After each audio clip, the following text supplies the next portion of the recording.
Good afternoon, everyone, and welcome to round 7 of the Australian Endurance E Championship. I'm Stuart Brown. I am one of your commentators for this afternoon's 4-hour endurance race. And yes, I did say one of. I will introduce you to my co-commentator shortly.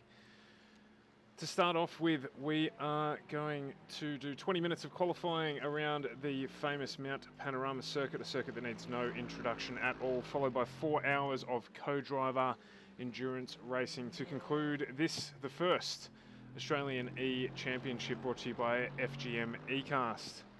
Obviously, it's a track that needs no introduction at all, the mecca of Australian motorsport, Mount Panorama, Bathurst. It's a place where many, if not all of our drivers have seen someone like Brock or Moffat or any of the other famous drivers charge around for victory in a true race that stops the nation. No, I'm not talking about that race in Melbourne. I'm talking about the Bathurst 1000. It certainly is in October, but we're here at Bathurst, and this should be one of the closest races of the season. Certainly if the early practice sessions during the week that I watched are anything to go by. We have just around about half a second covering the Polito brothers and 981 Motorsport cars of Sweeney and Ashmore. At the front, our fastest Porsches in Braden Nash, and the Ford GT of Brett Douglas and Chris Purnell are equally matched. So it's going to be a race, firstly, one of survival, and pit strategy will play a very big part in the outcome of this race. Fuel saving potentially could result in just a quick last lap splash or dash for one of our drivers, but only time will tell. As I said, this is the last round of the first championship, so we will crown a GTE champion at the end of this round. The minor placings is where it's going to be interesting. So, introduce to you my new co-commentator, co-commander, the man to help me through the next 4 hours for you. Raconius, we'll call him Rankin. He is joining us now. Yeah, hello everyone, and it's an absolute pleasure and an honour to be here to round out the first ever Australian Endurance E Championships. We've got a field stack full of drivers. I think you set the scene perfectly. There's multiple I mean, you look at both classes. When both classes are coming down to the wire in terms of point scoring positions, you know, not only has it been a success, but it's also gonna be a phenomenal conclusion to what, by the sounds of things, it's actually been a fantastic season so far. Yeah, absolutely, and I think you've hit the nail on the head there. We've got, in the GTE category, we've actually got 3 drivers covered by just 2 points. And it's just like, how can it come down to the final race of the season and be 3 points the difference? That's phenomenal. It actually boggles my mind because, well, if I'm anything to go by, I couldn't get through a 6 hour without rolling a car at any stage, yet these guys have managed to do it so consistently.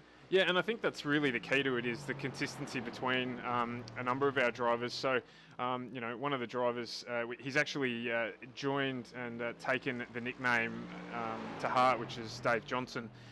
We've called him the captain for captain consistency. He's actually got a small captain's hat.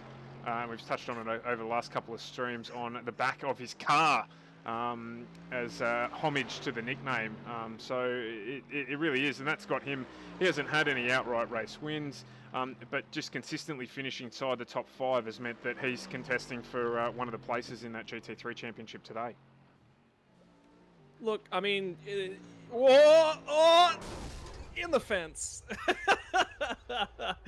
Oh Lord. Well, that was a little bit of an exciting cross there, just to have a look at things. But yeah, it's not easy. It is 100% not easy. That's why we're the pundits and they're out there and they're the professionals. To be able to turn laps at such a speed, with being conscious of tyre wear, of fuel that you need to manage, when your pit stop window is going to be, the changing track conditions, and especially for this evening, starting at a sunset race start. I believe you actually mentioned it in the notes for the race this week, that 3 hours of this race is going to be at night time. Those changing conditions, where are your brake markers under lights? Can you pick them with the light changing? And lap to lap, it's going to be a challenge, I think, to finish off the season. And when you add in the championship perspective and that picture as well, could be a recipe for disaster. It could be a recipe for an outside success as well as the other thing to consider. Yeah, absolutely. And look, I mean, we are actually starting in the morning on this one. That's a slight change from the driver's briefing notes. Oh. That is my fault. But yeah, absolutely. You're still, everything you said's still right, though. You know, we're starting at sunrise. The track's going to be nice and cool, which equally will catch some of the drivers out with the cooler conditions. And then we're developing into a hot finish for the race. So the track temperature will go from probably around about 19 to 20 degrees at race start, and we'll finish somewhere in that high 30-degree mark. And you know, these simulators, whilst they are simulators, they're very accurate in terms of how that affects the car over the duration of the race. So we'll see tyres go off, and we will see, particularly as we've spoken about in the past, that last half an hour of the race is really the telling point. You know, the drivers get into a groove. They want to manage their race through to make that last half an hour as competitive as they can. So by competitive, you know, we want a straight car. We want to have got the fuel into the car that we need to get to the end. And then you can really charge hard to try and get one of those final places that you might need to make up. And as you said, to take home that all-important championship point that might get you across the line. And other things to consider, that obviously a multi-class style race and a multi-brand race does bring is the differences in speeds of the cars across the circuit as well. So just managing the gap to the car ahead. If you're in a Porsche and he's in a Ferrari, well, you know that you're going to have to lift a little bit across the top of the mountain, try and suck the car up to the rear of him as you come down Conrod, just stick with him. When you are a little bit down on power, and then maybe find a way through at the chase, outbrake him a little bit. Maybe it's into Hell Corner. Maybe it's the end of Mountain Straight, you know, just so you can start to lead and break that gap across the top. So managing overtakes, managing car position, managing X, Y, Z. Bathurst is not one of those tracks that you get much of a mental break. Conrad Straight, that's it. That's it. You've sort of got a Conrad Straight, Mountain Straight. Those are the only two times you're going to have to take a breath and settle the car and think about your plan for the lap ahead. Now, do that across 4 hours, you're going to be a tired person. That's why it's a team's race. Yeah, absolutely right. And we're lucky that we've got the ability to have a look at all the data behind the scenes and see what sectors the cars might be doing quickest, and that allows us to get an idea of where a car may be stronger or weaker. And we do comment on that throughout the race. So, but that again around here, we did a trial race around Bathurst before the season started, just to get the guys used to racing in the grid together. And it was really close. So with the guys, you know, through 6 rounds, lots of time in the cars, developing them at a track that pretty much every body that races on iracing is familiar with. It's not like Nürburgring where we were last week, where there's 7.5 minutes of torture and peril to get used to before you actually start enjoying the track. You know, Bathurst is challenging. It'll definitely bite you, as we just watch a moment there for Jeff Thomas while he's getting through his qualifying lap. It'll challenge you. It'll bite you hard if you turn off. But it's an extremely rewarding track when you get it right, particularly across the top of the mountain. I think challenging, the word challenging in Bathurst is, most places you'd say, yes, this is a tough racetrack. This is physically demanding. I'm in the car. I've got to push myself. Bathurst doesn't quite cut it for Bathurst. You need something more. It is torment. It is absolute. I think torture describes it best. I think, yeah, sure, the Nürburgring, it's challenging, but to me, the kind of skills that make you good at the Nürburgring are what makes a rally driver good. You know, you think about it, road course. It's basically what the Nürburgring is, what it's designed for. Bathurst, similar, but the walls, they're just so much closer. Yeah. The room for mistakes, it's so much smaller. Yeah, and I mean, you get to battle that here. You know, at the Nürburgring, it's the curbs. So every track has their thing. I think both tracks are just as punishing as one another, just for their different aspects. So, absolutely. But you're not wrong. You know, no breaks here for the guys. Expecting a pit window of around about an hour, maybe a little bit less. Some of the guys were talking about maybe stretching it out further than that, but it'll be interesting to see if they actually can stretch it any further than that. Some were even saying hour quarter. So you know. I'm somewhere between the hour and 5 to an hour and a quarter.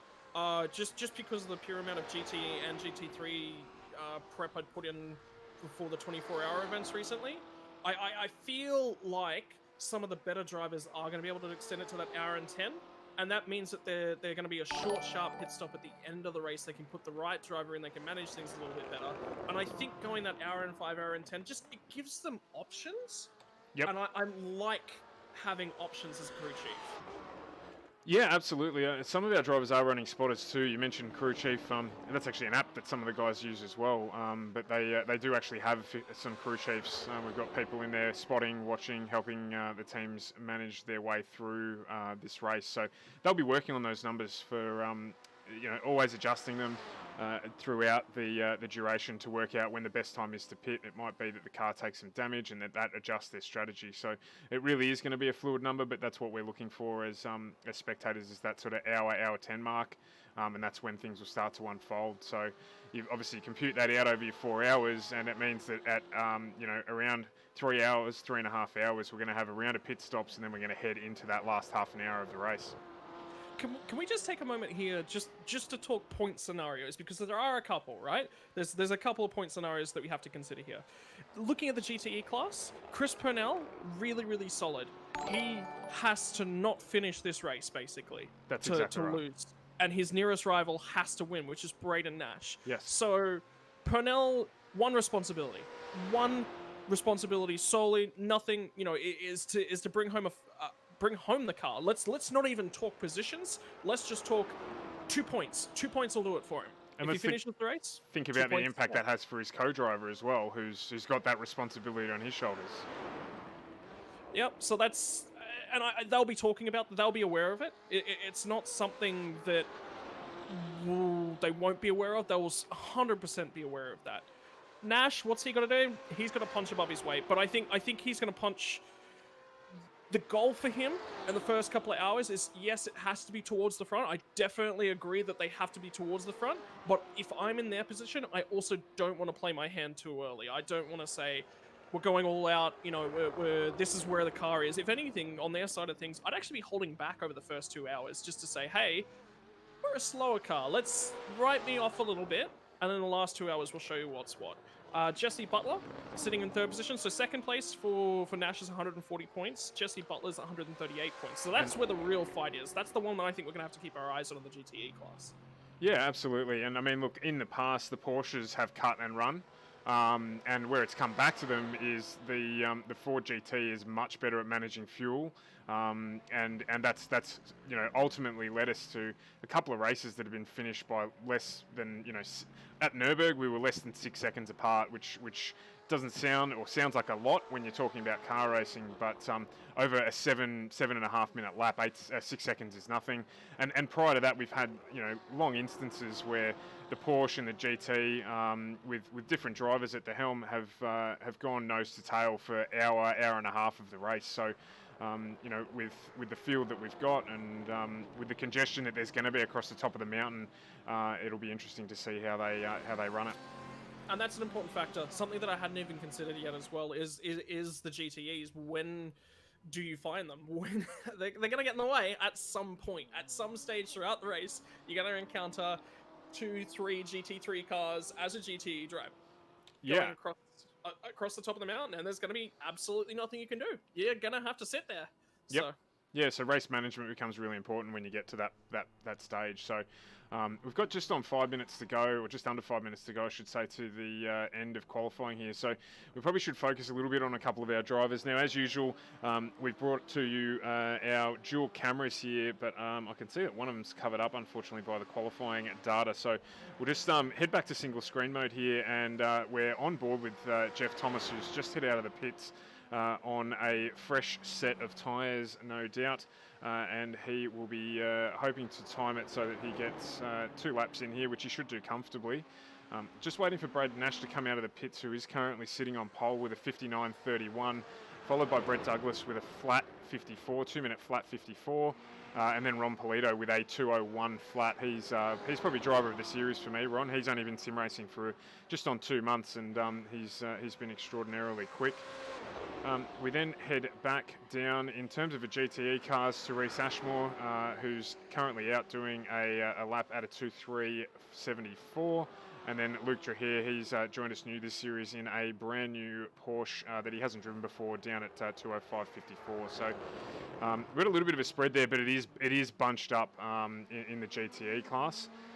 Spud Gibson, he is out in front driving with TK in that Silver Fern Ferrari, we've got a number of guys joining us from across in Kiwiland today at a 2:02.85. Andrew Waite chasing him down at a 2:03.54. And then you've got Brad Klenk, our inaugural GT3 champion, at 2:03.96. So again, a really close grouping of times there, and that's going to be a full-on sprint race. I can see it now. Yep, but yeah, driver. All right, so we've mentioned all the important parts, right? We've mentioned all the aspects to the race that are physical. Well, let's now start to talk about our individual drivers.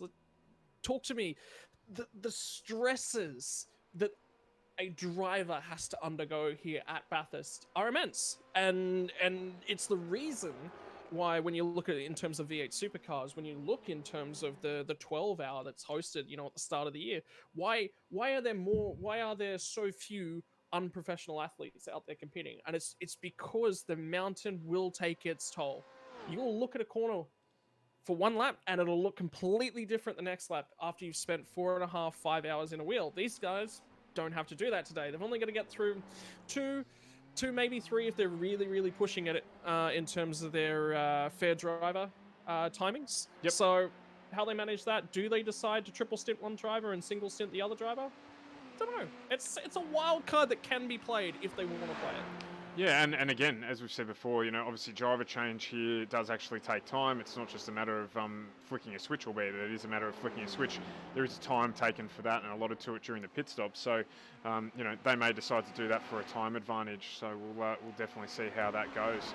So it's an interesting strategy here. Braden Nash actually hasn't reappeared on track, so he's obviously comfortable that his lap time is the fastest that he's going to do. We've got Brett Douglas just starting his final lap that he will have traditional for these guys to run right down to the last minute of qualifying to try and set a lap just as qualifying finishes. So we'll keep an eye on his time, look for some purple sectors and see where he is headed. We do have Andrew Waite out on track in the fastest of the GT3, so I'm just going to jump on board with him and we'll come back to Brett Douglas in a little bit, just keeping an eye on his sectors. So in fact, we're going to be pretty lucky because the two guys are following one another around. Very, very sideways coming out of the chase. That might be enough to scrub the lap, to be perfectly honest with you, because that was not settled at all. He is right on the limit. Well, he is only out there defending the lap at the moment. He is still fastest on track, and he won't be aware of it, but Brad Klenk is actually not out on track. So it looks like Andrew Waite will take out pole position for the GT3 cars at this point in time. So we'll jump back on board with Brett Douglas because that podium is definitely not settled. We've got less than half a second between Braden Nash in pole position in the Phoenix window tinting Porsche and Brett Douglas making his way back down onto Conrod Straight now to bring this lap around. He is looking green at this point in time. His last lap was only just slightly slower than his best lap, so it is going to be very close for him. We do need to see some purple in this sector, and we've spoken about it all year. The GT's strong point, other than fuel economy, is straight line speed. It's very low in comparison to all of the other cars in our class. And it does benefit from that straight line speed. Its difference to the Porsche obviously is handling there. So he's just going to bring that around the last corner there and across the line. And what's he going to do there? He does improve his time. He does do a 2:41, but not good enough to take out pole. Just got Jeff Thomas coming around, and he's finished that lap up, unfortunately. So he is going to start in third. So that is it. So we'll just wait for that to click over before we do anything further. Yeah, Dave, thanks for joining us. Gibbo and TK are on pole for this one. They did a great job. Thanks, Mitch, for joining us as well. We've got Go Reese, Go Brock from Anthony Vella, Brock as well from Andrew Blattman. So very popular there. Love the view of the 161. Yep, no worries. And Carly there jumping on board with the Ashmore and Sweeney 981 Motorsport car as well. Thanks everyone for streaming in. Obviously, we would love it if you could share the stream if you are watching. We're really trying to get above that 50 followers on Twitch. And join us in the chat. Obviously, 4 hours is a long time for us to cover this one, so we would really, really enjoy it if you could jump in and give us your feedback, your thoughts. We want to know, we were talking about it last week, which car you think is the best looking car on our grid. So we've got that open, so tell us in the comments which one that it is that you're enjoying as they get around, and we'll just bring the grid up on screen when this does click over. Best car on grid. Ooh, where to start? I'm always going to be a fan of anything with minions on it.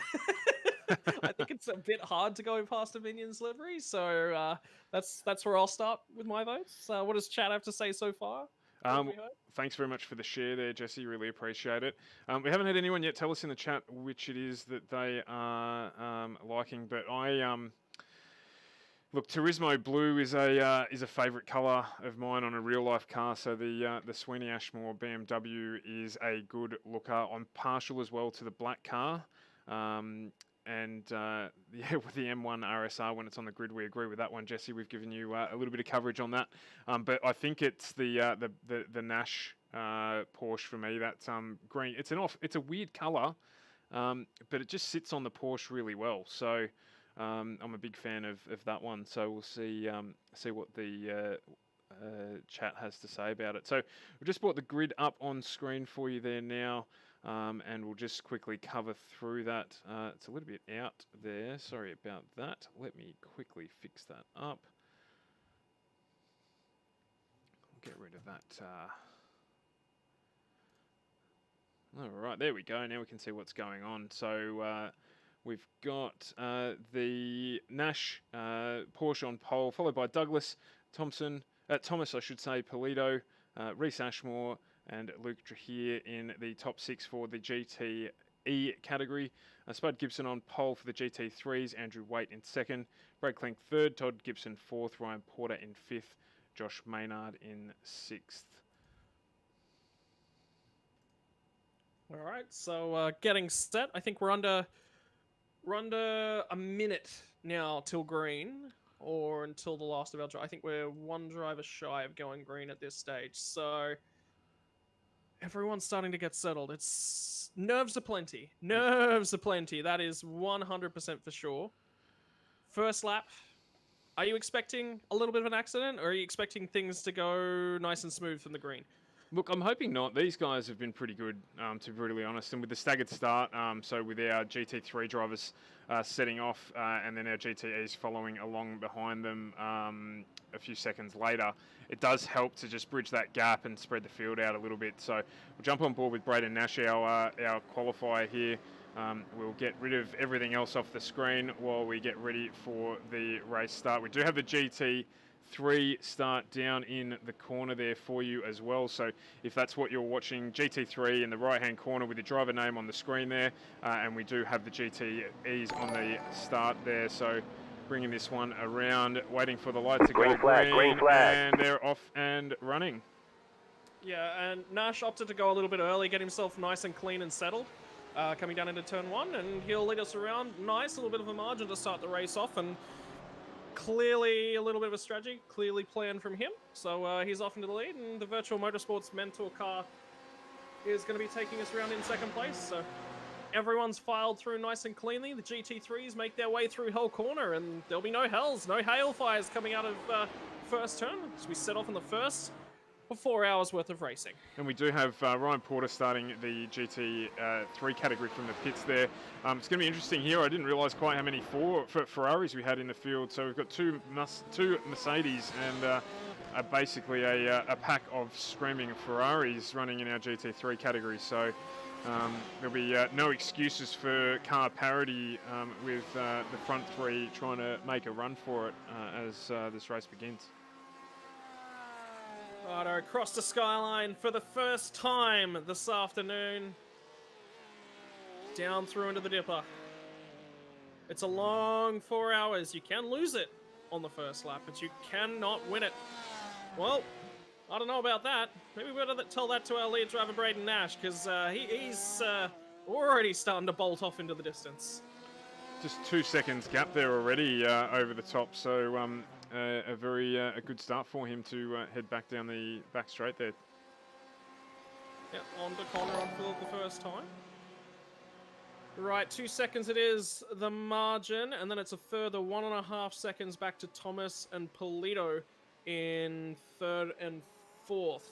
So that sort of begs the question, maybe they might have slightly short-fueled this Porsche. I don't expect it to be the case, but maybe they're playing a card. I mean, they had pole position. There'd be no reason to do it, but it's possible. Anything's possible.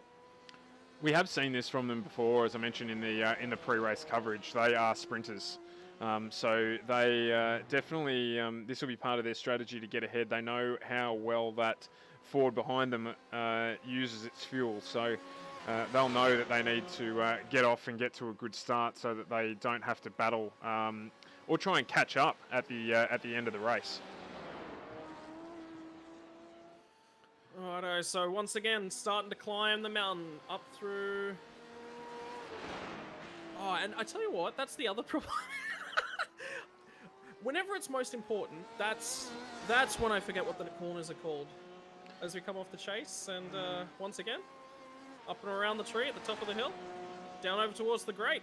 Yep, the grate, and then through Reed Park.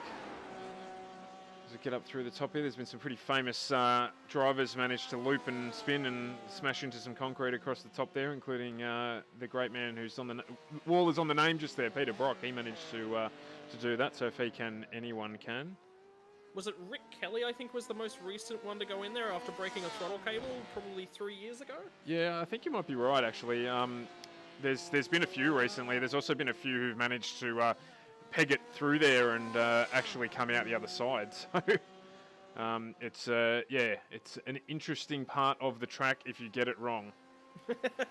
I mean, it's Bathurst. They're everywhere. You look at concrete every single time you look up. And it's just about piecing your way through it and making sure that you're comfortable in the car. You know, if Braden's going to push this hard early, you said that they're sprinters, they are used to this sort of a strategy. Well, it's Bathurst. They're going to be putting themselves up to the test, but sprinting around here for 4 hours, I don't think they can keep it up. I maybe see this for the first 20-25 minutes, and then we might see a little bit of a dip in their pace, but it'll be interesting to keep an eye on their lap times as... a 2-minute 0.8 is the lap that comes out from Braden. I'm not going to... the scary thing as well is that our lead cars, both the drivers are equally as quick. So, Braden is off and running now, but Brock, his co-driver, is equally as fast. So that's why in this, particularly in the GTE category, it really does come down to fuel management and these pit stops that we'll see coming through this race. And again, expecting that Ford to just sort of dip back a little bit. Probably won't start to see any difference in their times and in the fuel numbers until maybe halfway through this stint before we see anything. But time to cast our eyes a little bit further back and have a look at the start of our GT3 class. It looks like we might have lost one of the GTE drivers already, who's drifted back through the pack. Yeah, so we just had, we've got it on the screen there. So the GT3s are on your main screen now. We're just highlighting Reece Ashmore, who has pulled in that Turismo blue M8 BMW of his into the pits early. This could be a strategy. They might have short-filled that car to try and get it out of the pack to get some clean air and get some clean running. It didn't look like there were any repairs going on there. They didn't do a driver change at all, but the car was fueled. So the pit lane transit time there, just about 1:15. So I think mainly strategy there. We didn't get any notification of any incidents or off tracks like that. So I think that they're just complete strategy from the 981 Motorsport car. Yep. All right. Well, that's them nice and transition, nice and dealt with. So eyes forward now for them for the long run. Yeah, I mean, that'll give us a good indication of the full pit window of that Big Bertha, as she's become known, of that big M8 BMW. We've got 3 cars, 3 M8s running in the field, so it'll give us a good indication of the full pit window for that vehicle early on in the race. Yeah, and it's crucial information to have as well. Maybe they were looking at, I like the idea of getting into fresh air. It's my own personal preference to get out into fresh air. You're no longer tied up in somebody else's race. You're only running against the clock. You're only running against yourself. So whether or not they'd plotted the race out and noticed that there was going to be maybe a 10-15 minute gap there, and they tried to 2 laps out of the way. Let's get the car topped off, and then we've only got 5 or 6 minutes left of fuel to sort of gather back, and I think we can do that. Well, I've just brought up on the screen there for you all the track map, and the Turismo Blue BMW is indicated by RA. It's coming down the back straight now, and you can see there he's pulled out. He was actually in that gap of in that gaggle of about 4 cars that's just heading up into the. We're actually watching it on the screen now, I believe. So just where the lead car of the GT3 is now. So he was stuck right in the middle of that pack. So it makes a lot of sense. He's able to get out, do consistently fast laps. So probably try and in the GT class consistently lapping around that sort of 202, 203 mark, and he doesn't have to worry about the GTE cars nipping at his heels or who's going to try and pass him or whatever. So he can get his head down, bum up as they say, and get to work. Yeah, and if he's, well, I mean, the GT3 cars are going to be slower in a straight line, so if he's worried, obviously, about getting into Conrod and sitting right behind them on Conrod Straight, that's good ploy, especially if he's holding them up across the top of the mountain. He's only going to be causing drama for so many cars, it's just not worth it. So, smart play early, gets himself nice and deep into the rear of the field, so it's going to be a little bit of a hard climb as the race goes on. He's got to make sure that he doesn't drop too far down. Losing a lap early isn't a problem, but managing to stay with the guys and not transition that into 1 into 2 laps, and all of a sudden your race is just over before it even began. Yeah, exactly right. So I'm sure they will have thought through all of that before they came up with the strategy that they have, and we'll see how that works for them. All right, so we are now getting through onto the start of lap number 5 for the GT3 cars.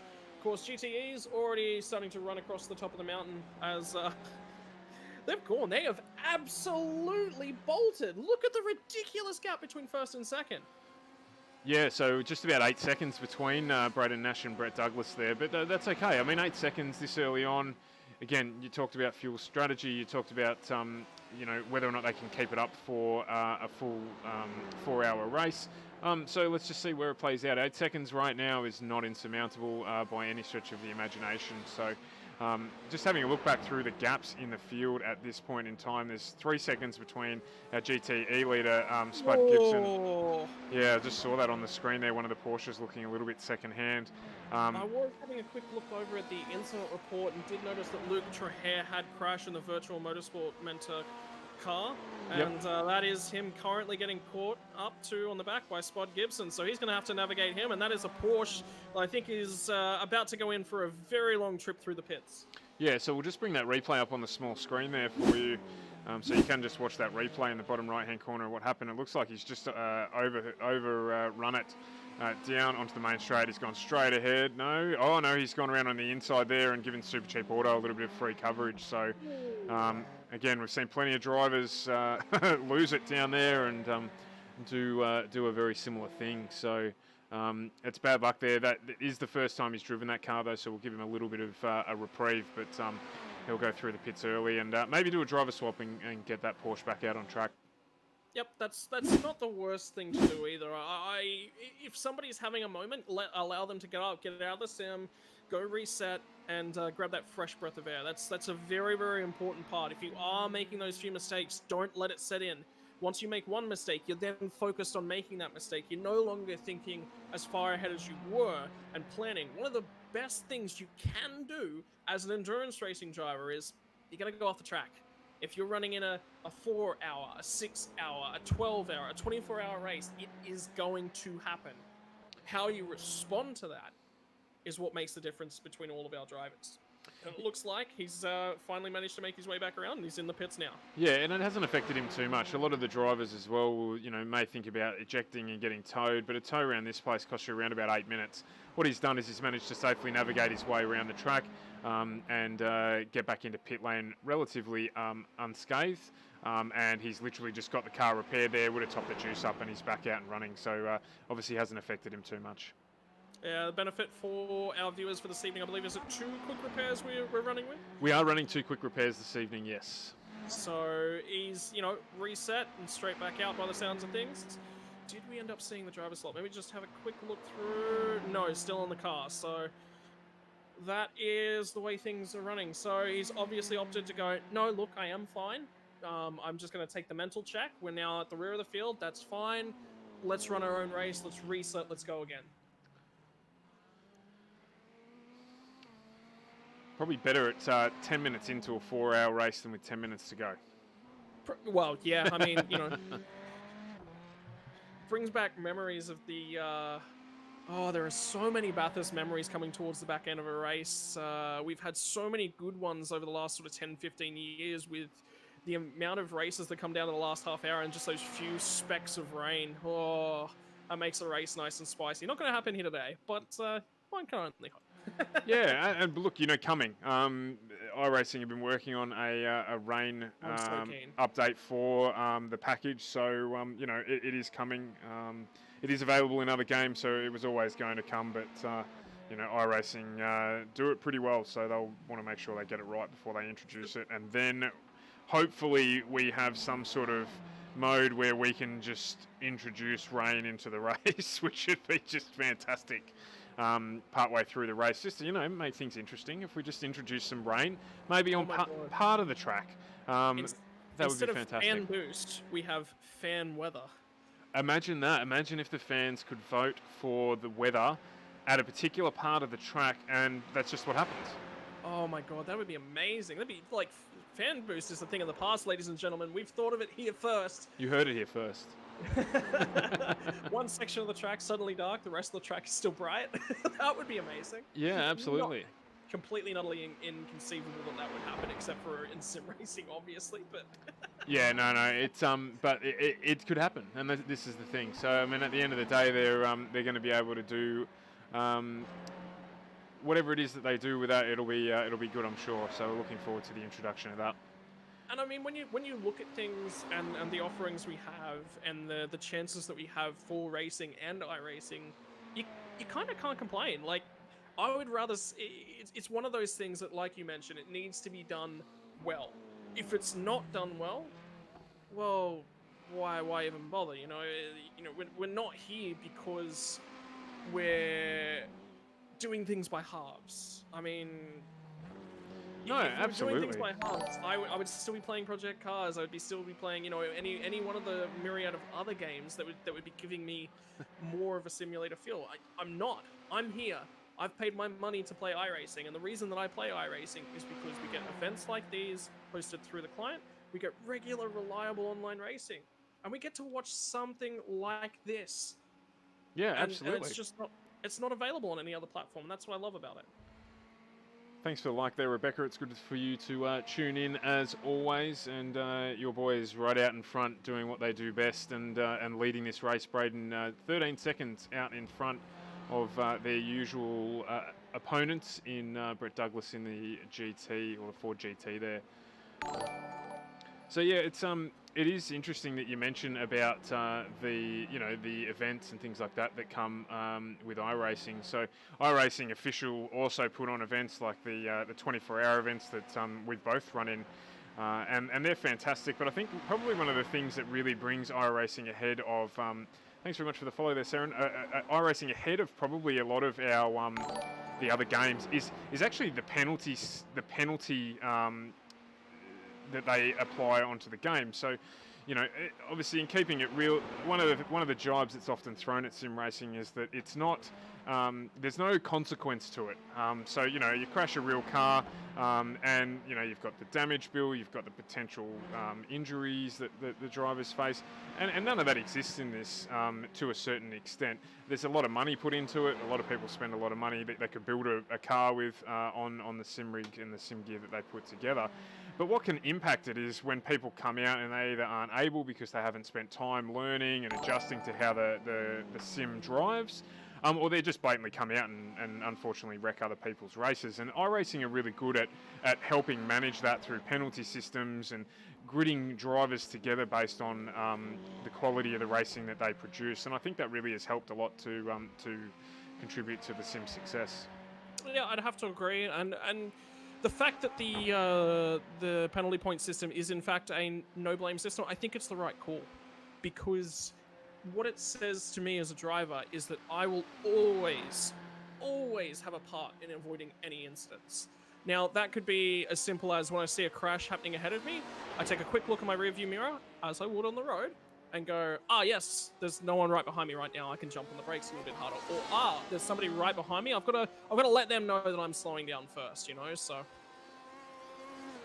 It's always there, it's a natural part of racing, it's something that does go on in real life, and because of the reasons that you've mentioned, because of those damage bills, because of the time that needs to be invested in the cars, I think is one of the bigger parts. Any time you're spent fixing a car, you're not spending on improving a setup. The car's never going to be... If you show up on Friday practice and you put the car on the fence, well, you're going to be chasing that car again all weekend. You're going to be looking for the little bugs and the gremlins that have now found their ways into the system, and you're going to be trying to fix that out. But sim racing doesn't really have as many of those problems, which is, it's forgiving, but the other benefit is that you can spend more time on it. And a lot of these drivers they would be sitting down, they would be going over notes, they would be going, okay, the setup felt better here, what did we do better here? Are we driving the car any different? You know, and they would compare that. They could put different times of day, different temperature settings into the simulator and test those sorts of things. That's what happens, because the drivers have the potential for that, which means you end up with more prepared drivers for a sim racing setup. Do those skills translate to the real world? They do in part, but it's a different set of skills to what our drivers might be showing in real life. In real life, there's a lot more awareness, there's a lot more management, and there's the physicality of racing that is not present in sim racing. But sim racing itself, a little bit more awareness, a little bit awareness of what you've built, your system, the design of it, the specs, what side apps you might be running to give you tracking, to give you fuel numbers, to give you fuel usage numbers, to give fuel pit stop, what's your transition time through the pit lane. You know, your knowledge and your control over those sorts of things directly as an individual driver is a little bit higher. So, you know, it's all about these sort of interplaying systems in the world of sim racing, and there are many drivers who have come out, particularly in the United States, who have potentially moved from, say, real-life NASCAR racing into iracing's NASCAR racing, and they've said it is very similar to real life, but there are a different set of skills. Same has happened here with a lot of our own drivers participating in the V8 Supercars series. You saw Craig Lowndes jump in as a wildcard driver, incredibly quick, incredibly consistent in real life, couldn't pull it off in a simulator. Yeah, and it's a different set of skills, as you mentioned as well. You know, we've spoken about it over the past couple of weeks, that simplistically, you know, you drive a race car with your bum, you drive a simulator with your eyes. So you notice that a race car, you might be losing it either by the push into a corner or by the feel through the seat that you get when the back of the car breaks away from you. You don't get that in this. By the time you realise that you're actually sliding, or that the car you're making, you might be understeering or losing it, you're actually registering it through your eyes. So, and by the time you see it, it's already happened. It's too late. So there's a little bit of you need a little bit of a sixth sense to be able to sort of just make sure that you can interpret the signs and the feedback through the steering wheel to give you that visual aid. So, you know, for mine on a simulator, the most important part of it is the pedals, whereas in a race car, that's not quite the case. You know, that feel that you get through the car itself and that feedback that the car gives you certainly is what enables you to be quick. All right, well, we're going to have the first of our lap traffic coming the way of Braden Nash over the next couple of laps. It is the RA car that was sent through to the rear of the field early on in the event, the 981 Motorsport Mobile. So that one will be coming his way. So first of lap traffic is on the horizon, something to start thinking about. He is probably, the course 15, 20 seconds further back from the first group of GT3 cars. But traffic management is going to be coming our way in a couple of laps, and it's an important skill to have for any race car driver, but particularly a sim racing driver, because you are going to run into people who are, when you're freely playing on the server, you're going to run into people of all different skill levels. So how does Braden apply the skills he's learned through the iRacing platform to the traffic he's about to face?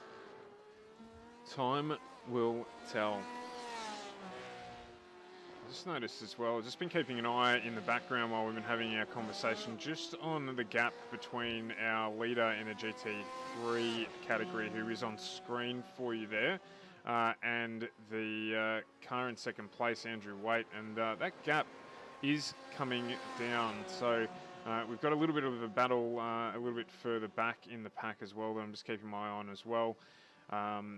And third and fourth in the GTE category is close as well between Ron Polito and Jeff Thomas. So I'll just keep an eye on these little micro battles that are developing, because they do have championship implications based on the outcome. So we'll keep you up to date on what's going on a little bit further back in the pack as well.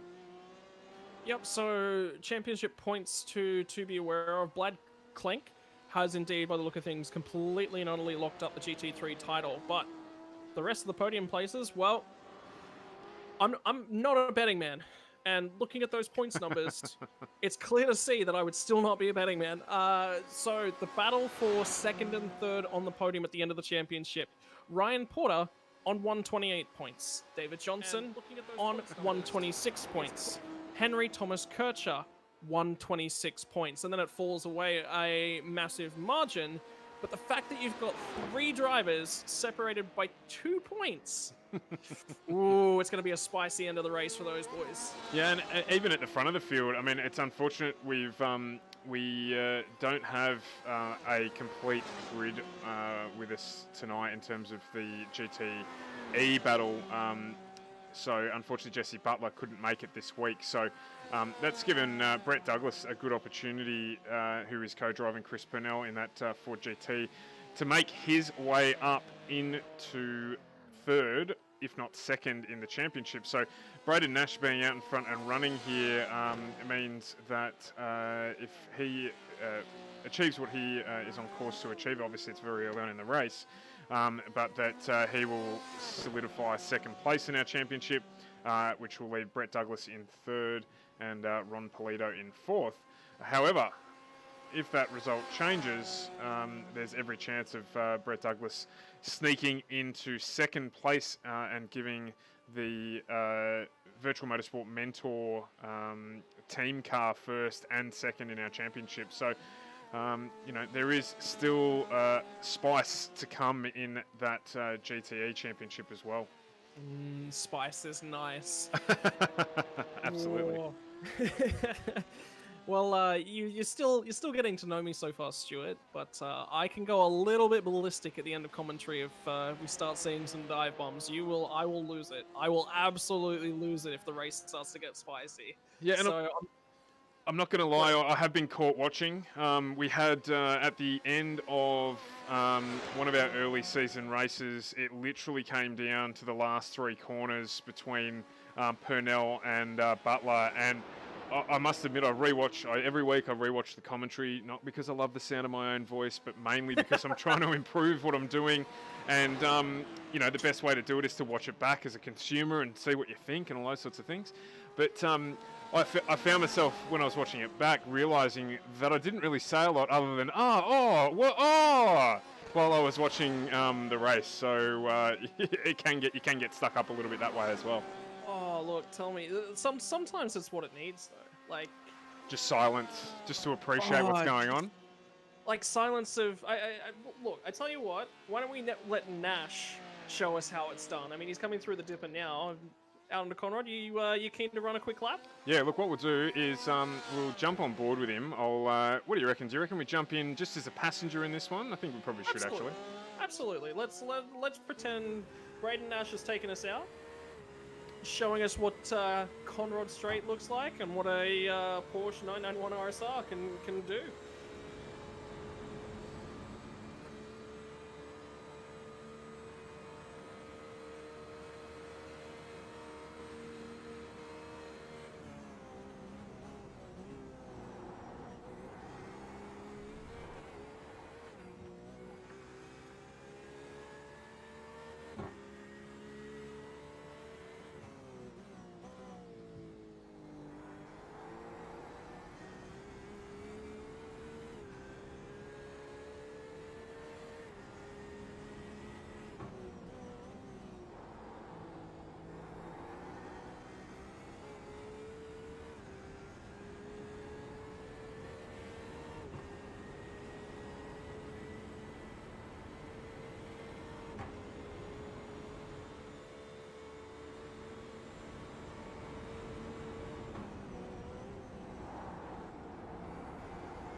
Righto, ladies and gentlefellas, that is one virtual lap of Bathurst. And it's, oof, what a lap. It's about all you can say, really. Like, when you look at it, his peak speed then was about 273 kilometers an hour. That's... Forget it. The car's gone. By the time you twist your neck, the car is just gone. It's not something that you get to watch. No, it's one of those neck twisters, like when you go to the Formula One. Yeah, that's exactly right. Well, that was fun. I saw a glint of silver. Was that a Mercedes? No. Oh, all right. Oh, we just had a big slide there for TK as he's coming across the top of the mountain. Coming down, making his way back down through the mountain there. So he did manage to catch that. He has had a little bit of damage to the right-hand front of the Ferrari there. My apologies, Spud Gibson at the helm in that one there. I'll just bring him up on screen. It's a bit of a crinkle. Yeah, that's just on the right-hand front corner. That'll cost you 5 to 10 kilometers an hour in a straight line. That is for sure. So we hadn't seen that before. There's no event listed on our little monitor here, which is why it's all new. So he must have just brushed the wall slightly somewhere to get that damage on the car. I'm not sure that it's affecting him too much. His last lap was basically his fastest lap of the race so far at an 05.03. So certainly still getting that Ferrari around as quick as he can. Yeah, so nearly about there. He's lost half a second that lap. So unless it's happened specifically on that lap, like you said, he got a little bit out of control. Maybe we weren't looking at the right car at the right time, as so often happens. And even worse, when you call it, you go, "Oh, this guy's doing so well today." Fence. Yeah, well, I didn't. He had a little slide, but he caught it relatively early. So it was over Skyline, wasn't it? Yeah. So. Thanks very much for the like there, Natalie. I really appreciate you tuning in to the stream. Don't forget, if you are enjoying what you're seeing here today over on Twitch, Facebook, we are just about everywhere that you can think of. Didn't quite get our stream up onto Caffeine today, unfortunately, but we will be there as of next week as well. So I think what you're probably going to say, Scott, is if you like what you see, we would really like it if you could share it or tag some of your friends in it, or even if you're really keen, host a watch party if you're on Facebook. We would really appreciate the support. Alternatively, if you're interested and you are actually on iRacing and interested in getting involved in endurance racing, what would be the best way to go about that, Stuart? Well, we've got the second season for this series starting in around about 3 weeks. So we do still have some places available for that. So if you're interested, look, we run a multitude of series through the FGM eCast network. So if you're interested in you do iRace, jump onto our website, fgmecast.com, and you can apply to drive. We've got a New Zealand specific series that we've just started up in the GTE, so that's time zone specific there, as well as our IndyCar series, which we're really excited, which we launched just yesterday. IndyCar, the Dallara IR18, and we also have the Pro Mazda 2000. That will be streaming on a Friday night and bring that to. They are fantastic cars to drive. So the track set we've put together for that event is really good. So looking forward to that. And if you just enjoy watching iRacing, you know, we are the place to come. So we've got the Australian Pro Am Sim series that we're very proud to be broadcasting. We've partnered with somebody else running that series, which is starting live on our stream in a couple of weeks' time on a Tuesday night, and we've been keen to get into the oval track stuff too. So we've joined up with Ann's Car, who run a number of oval track events and are really, really good at what they do. And we're going to be bringing you the 87 series, which I'm really looking forward to. The Days of Thunder cars, if you really wanted some point of reference. So for those of you who are in my age group and a little bit older, you'll certainly remember that movie where Tom Cruise couldn't take a pit stop because they were eating ice cream. You know, that series there. So lots happening on our network, and not just iRacing stuff as well. So yeah, do follow along if you enjoy watching some coverage. And I've only picked up the 87 cars actually this week myself, and they are a handful to drive, but it's the right kind of handful. They're not just overzealous every single time you touch a bit of the controls that they're putting you into the fence or anything like that. They're balanced. They turn a little bit differently to something that's a more modern NASCAR, but they're an absolute hit with the drivers as well. And that's one of the biggest parts. If the cars aren't interesting for the drivers to drive, which I have heard a lot of grumbling about the current NASCAR package on iRacing, the Cup cars aren't, not a lot of people are a fan of those. It can be difficult to get yourself in the mood, get yourself interested to drive. So the 87 cars are a great way to start off. Even, like you said, the Indy cars, I'm a big open wheel fan myself. So anytime I get to cross something brand new in the form of ovals and something a little bit newer, a little bit more seasoned to my tastes, it's always an absolute boatload of fun. So there's a lot to go for and a lot to keep your eyes peeled for on the horizon, much like Brett Douglas, currently sitting in second position in the Virtual Motorsports Mentor car. It's the Ford GTE. And his partner this evening as well, very importantly, our championship leader, Chris Purnell. Chris not starting the car, Brett Douglas started the car and got us underway. Now remember, we were talking a little bit earlier in the piece about how the Ford is very efficient on fuel, and it's any time from about, let's say about 55 minutes onwards, we're going to start potentially seeing pit stops. I'm estimating somewhere around the 1 hour and 5, 1 hour and 10 mark is where we'll probably see the first of the rest of the cars start to take their stops. I think this Ford has got it to go to the 1 hour and quarter, so that'll mean 3 stops for them. That's one less stop in the race.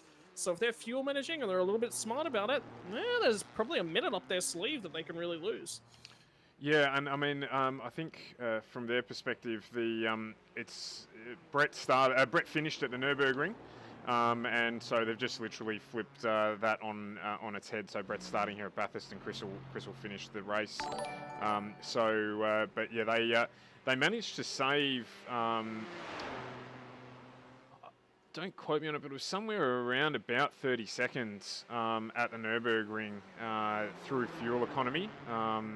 So in the last stop, so that car is ridiculous on fuel economy. So that will definitely be playing into their minds as part of whatever they end up doing to get through that last half an hour of this race.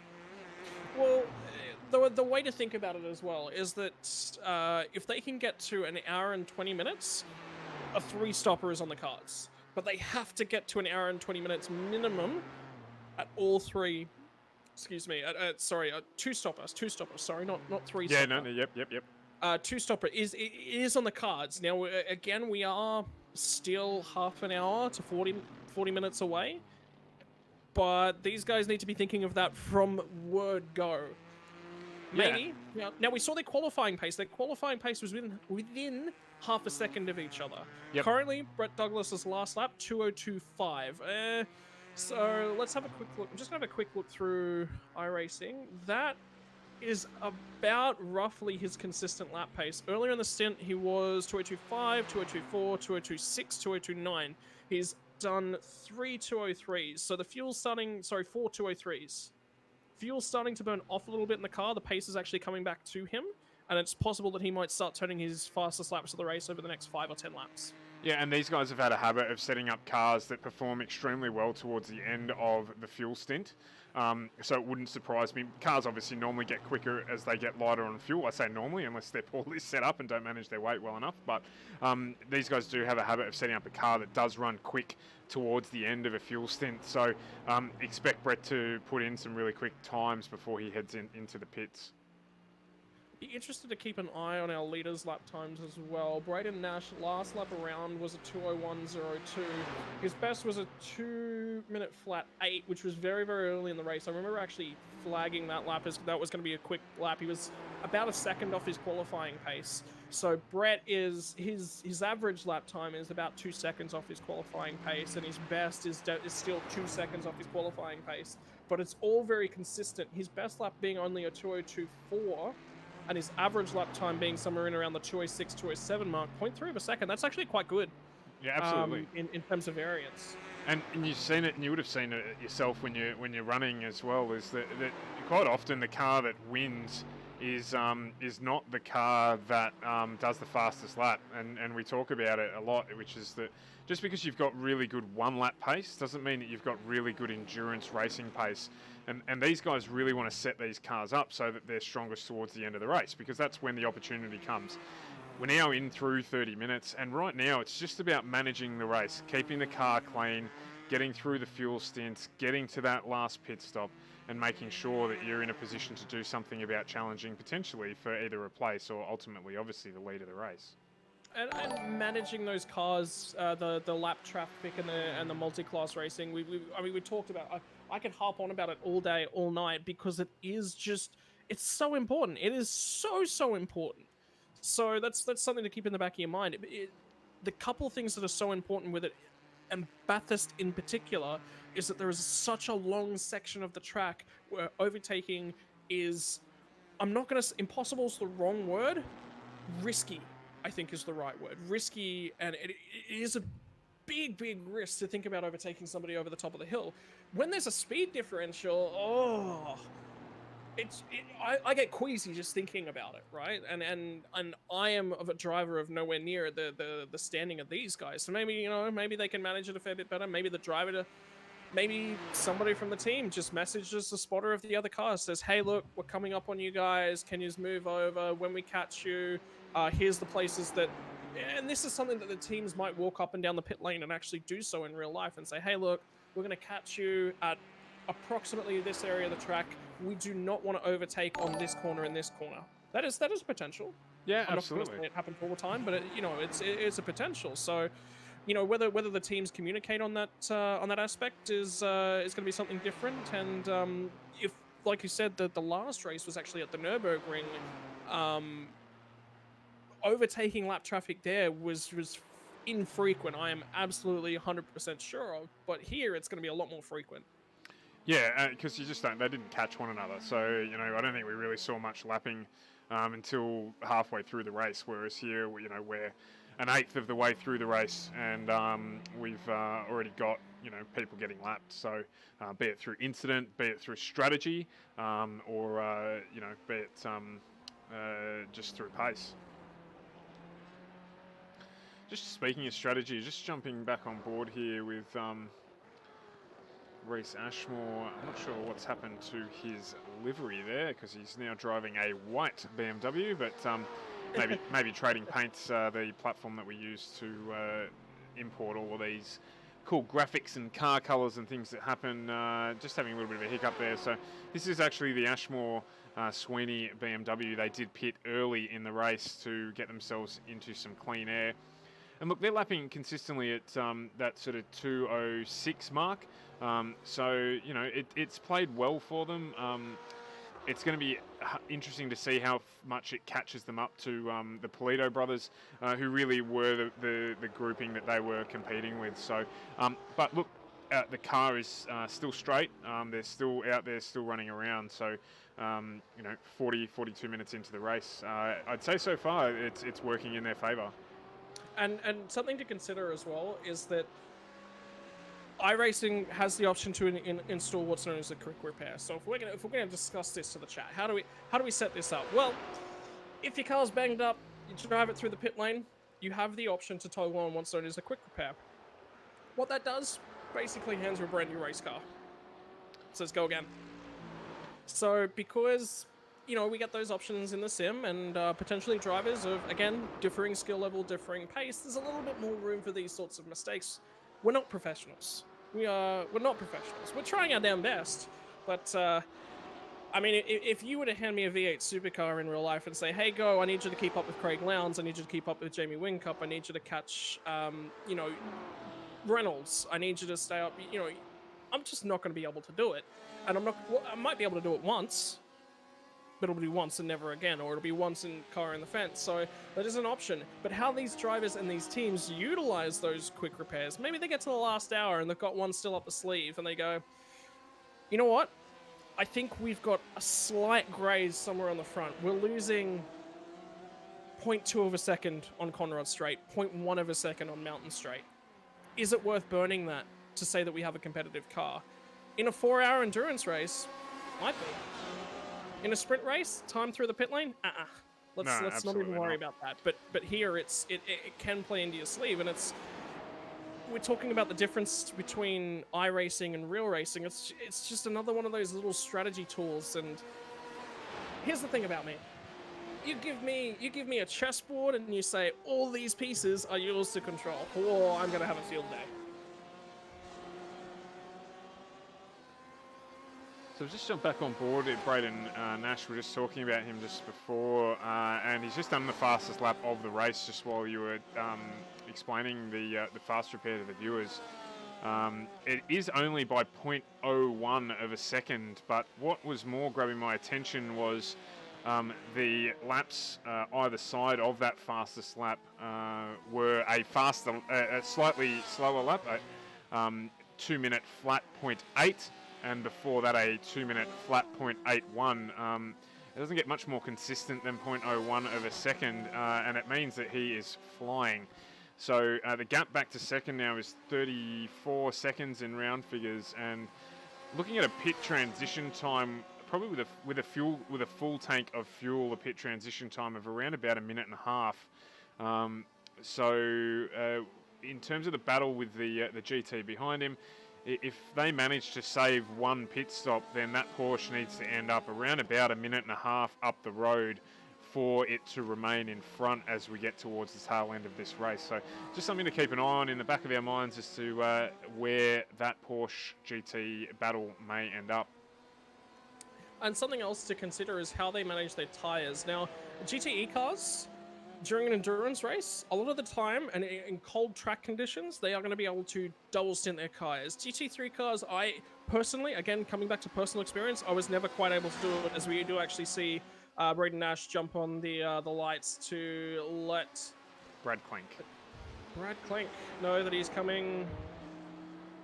Is he going to get past? Yeah, nice and cleanly right there. So he'll get through, up and around into the cutting, and they'll continue on their way. So that's not going to hold him up. That's really, really good from both drivers. All right, so the way to consider it, GTE car can push their tyres for 2 stints. If you're sitting in the Ford GT of Brett Douglas and Chris Purnell, I think you've got the cards in your favor, because if you can push, remember what we were talking about, that hour 20 is the crucial cutoff window at every single pit stop that they're going to do today. If they go 2 stints at the start of the race on their tyres, and the car ahead of them has to go that extra, let's say 20 minutes on their tyres, that's 20 minutes of fresher tyres up their sleeve. That could play into things as well. Yeah, it's not something that we've really spoken about, as the time management side of things here. So we did mention the track getting hotter as the race gets on, and that will play into it as well. So, you know, as you get towards the tail end of the race, if you have got fresher tyres with the heat, you're still going to be in a much better position. The way that the tyres trail off on those cars that haven't been able to take them late in the race will be accelerated because of the extra heat in the track. So, you know, we will, yeah, I don't know what to say. Like the last half an hour, that's what you got to stick around for, to make sure that you get to see what we're describing unfold. Because bar a tragedy, I think that's what's going to happen, and it's going to be real close out of that last 30-minute window between the Porsche and the GT. Yeah, so I just decided to actually get some of my my apps open and have a quick look through. Track temperature is currently 22 degrees Celsius. I didn't actually grab a track temp from the start of the race, so something to keep an eye on. We are 24 laps in to the 4 hours of Bathurst here in the Australian Endurance E Championship. 49 minutes and a few seconds up our sleeve already. Sorry, under our belts is probably the best way to talk about it. The race completely and utterly under Braden Nash's control. Leading the way in the NSR Esports Porsche. Second place, Brett Douglas and Chris Purnell, your championship current leader and championship 4th place contender, who's looking to grab himself a 3rd place. They're running in the Ford GT. That's the race as it stands in terms of what we're going to be looking at towards winners at the end of the day. Let's have a look at the rest of the cars out on track at the moment. We've got the JWM Motorsports. I believe they are a BMW, and they're sitting in 3rd position. And 9.3 seconds is the gap between them and 4th place. So if you actually have a look, 2nd, 3rd, and 4th are all pretty even on the track. 15 seconds ahead of Ron Polito is Brett Douglas, and only 6 seconds up the road is Jeff Thomas. So that's the way to look at things as it stands from the GTE class. And Stuart, what's the readings on the GT3 class? So in terms of the GT3s, we've got Spud Gibson still well and truly in control. 10 seconds up the road, probably not far enough up the road as he would want to be by this point in time. 10 seconds ahead of Andrew Waite in 2nd place in the Minions adorned Ferrari GT3. Luke, pretty. Yeah. And then we got the championship winner in Brad Klenk in 3rd in the Beau Repairs sponsored Ferrari as well. So it is an all prancing horses show at the front of the GT3 pack. So the guys there just keeping themselves adrift of one another so that they're able to run in clear air, but probably not too far away from one another that towards the end of the race they won't be able to push and try and get themselves up to another place or two in front. And something I was just taking a quick look at was, if you actually have a look at Brad Klenk's lap times, originally early on he was running in the very low 206 range, dipping down in the 205s. Fastest lap of the race was lap number 10, 205.72. That car might be a little bit tricky to handle on the longer runs. And remember, this is the cold conditions, still sitting at that 22 degrees Celsius mark. His lap times are starting to trend away towards 207s, a little bit inconsistent. 205.9 on lap number 20 was his fastest, most recent lap. So they may not be sitting on a smooth car to ride. It's certainly not the quickest car out there either, so they may have a handful on their hands as that track temperature starts to go away from them. I've just had a notification here while Braden Nash is out on another flyer. He's got 2 purple sectors, Sector 2 and 3, but I've had a notification here that we have had Ron Polito go off track, so I'm just going to bring that up on the main screen just to see what happened there. After we gave him coverage. It may not, doesn't look like it's a major event actually. I think he's just run through here. Yeah, he has. So it's not a major loss at all there, just having a little slide off track. No harm done in terms of his overall lap time there, really. So we'll go back on with Nash just to see him bring this lap around, and I think it's going to be maybe our first sub 2 minute lap. No, he lost a lot of time there actually on the coming down Conrod Straight, so ended up being just slightly slower than his best lap, which has dropped to a 2 flat 0.54. So still flying in that Phoenix window tinting sponsored Porsche RSR. So getting the job done. He's actually coming up on the back of our 2nd place GT3 car in Andrew White. He seems to keep copying the GT3 guys just at this particular section of the track, but both very experienced drivers. So Andrew doing the right thing there and just moving aside and letting Braden through, knowing that he's not competing with him for position in class. And 3 hours, 8 minutes to go. Best to preserve as much of your car as you can. And important to note as well, I'm just looking through the times, that last lap across the top of the mountain, so sector, if you actually have a look at the red dots on the track map in front of you, Sector 1 is from the start-finish line to about halfway up Mountain Straight. Then you take the right-hander, you head up through the cutting, and that's about where Sector 2 ends. Sector 2 to Sector 3 is right up through the complex left-handers, the undulating, where the car is constantly just not settled. He actually set a purple sector through there for the last time around. So not on this lap, the previous lap where he was close to setting a personal best. He was very, very quick across the top of the mountain and setting best times as, well, I believe you said at the start of the broadcast that the track itself was actually rubbered in. So we don't actually have to worry about the grip levels slowly coming to the drivers or increasing. The track is going to start pretty grippy as it stands, but they're certainly happy in a lower field Porsche. Yeah, absolutely, and I mean that is the Porsche's strength. It is a good all-round car. It's kind of like the M8, except a little quicker than the M8. It does really well with aggressive on-throttle driving, particularly through the corners on the track. So that is where it should be at its best. Most of these cars you can drive flat out across the top of the mountain. If you get it wrong, it hurts, but if you get it right, it's the path to speed.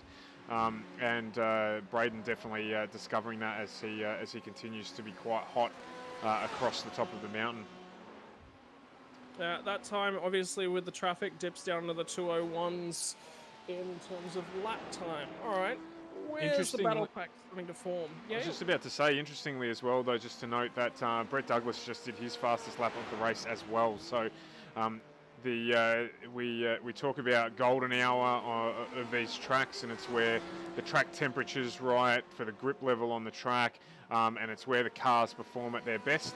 We're probably just entering that now, so with the race starting at sunrise, just getting into that early 20s is where it'll grip up the most.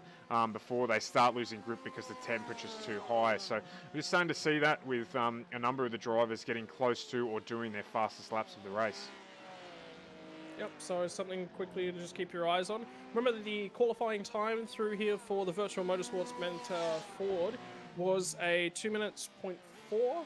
Their last lap 2 minutes 2.67, and their best lap 2 minutes 2.29. So remember, there's still about that 1.8, 1.9 seconds off their sort of best times there. But it'd be interesting to see if they can actually dip this Porsche into the 159s. Whilst it would be a phenomenal thing to say, yeah, this actually happened during the race, I would prefer for them not to do it, because that to me just says that they're pushing the car just a little bit too hard, and they don't necessarily need to do that. And potentially the back end of this stint is where they can maybe save a little bit more fuel, and that car's a little bit lighter, they don't have to push it as hard. We're not really hearing the Porsche sort of lift and coast as they come through the chase before they jump on the brakes, as you normally would if you're heavily fuel saving. So they might just be pushing. Yeah, and as we said, if they can get that minute and a half advantage over the duration of the race, then heading into that last pit stop, where they will only need to short fuel, they should still maintain the lead of the race. So strategy very much an open thing at this point in time. So the other thing that I think, we're coming up very quickly now on the hour mark of the race. I think it's been pretty consistent, pretty smooth. There's not much to really talk about in terms of drivers in the fence. So I think the congratulations and needs to go out to all of our drivers in terms of their consistency and their ability to drive these cars, as quickly as they are driving them, in as consistent and a cleaner manner as they currently are. That's a big thing to note. Yeah, absolutely. So, the guys all put in a lot of practice. A lot of these races would be on the sim, probably 5 or 6 nights a week.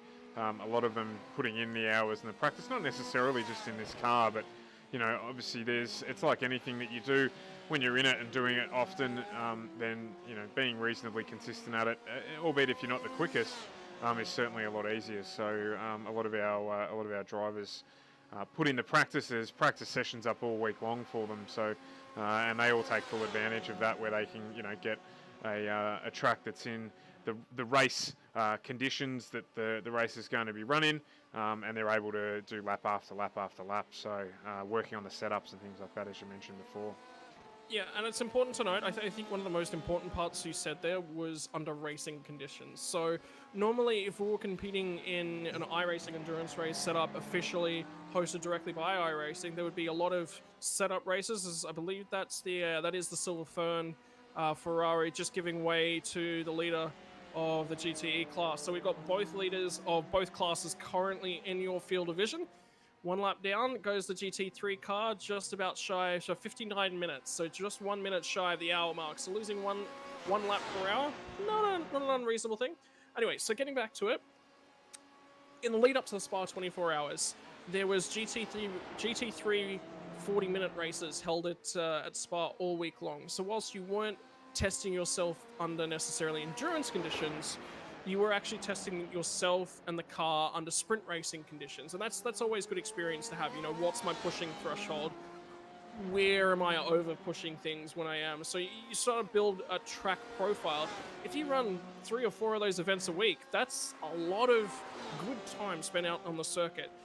When you're sitting in a practice lobby and all you're doing is just cutting laps, a lot of the time you're just going to throw on qualifying fuel load. qualifying conditions. You're going to have a fresh track, fresh tires, low fuel load.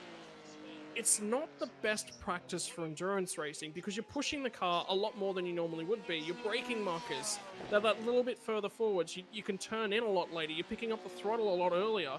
When you're driving the car under endurance conditions, you've got to move all of those markers back those, 5, 10 meters, just to make sure that the car is consistent, that you're making sure that every single apex, you're trying to rock up on that apex at the right speed. Because once you start making one little mistake, it is so easy to pull that off lap after lap after lap. You're setting yourself basically a precedence. This is what this looks like. This is what this feels like. Not good for muscle memory. So it's good to see that some of these drivers, even though they haven't had that potentially optimal, as actually one of the most important parts of the race is about to unfold. It's our first ever pit stop. Absolutely. So we've got Braden Nash coming into the pit lane now, and that entry into the pit lane is just as important as the fact that we're doing this pit stop at 59 minutes. So 59 minutes in means that we're looking 4 minutes short of 4 even full tank fuel stops. So these guys will absolutely have to save fuel because they will not want to pit on the last 2 laps of the race. So they're doing a driver swap here, which is why the car has disappeared. So Brock Schaefer has jumped into that Porsche. We'll just see if the car goes up in the air here to take a set of tyres. I would expect that it won't, and that they will full fuel that car and Brock will be off and running. And for those of you who didn't tune into our last race at the Nürburgring, Brock did a triple stint in that car on the same set of tyres before taking home the win. So he can manage the tyres extremely well in that Porsche. He's extremely quick in it as well. So this will be interesting to see. Yep, no jacks involved, no tyre changes, just fuel. So fuel and a driver change. Sitting there for 15 seconds, watching Brett Douglas drive by and start to head on up the road. He is now 8 seconds clear up in front of the Porsche. So Douglas has got Schaefer behind him. So the lights are going to be flashing, and I think the focus is going to be on here for Schaefer. If I'm in his shoes, I want to get up on the back of this Ford and just say, hey, we're quick. You have to respect us. And right before a pit stop, that's not what Brett Douglas would want to be doing.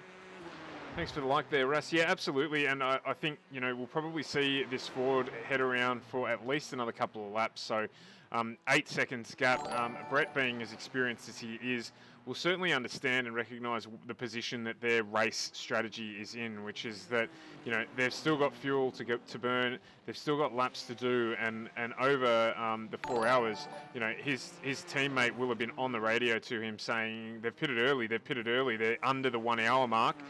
They're going to have to manage fuel at some stage. And it's really important as the driver, when you're concentrating, particularly at a technical track like this one, thanks very much for the likes there, guys, particularly as you're concentrating at a track like this one, that you're not trying to compute all of the different scenarios that the strategy can change when things like that happens.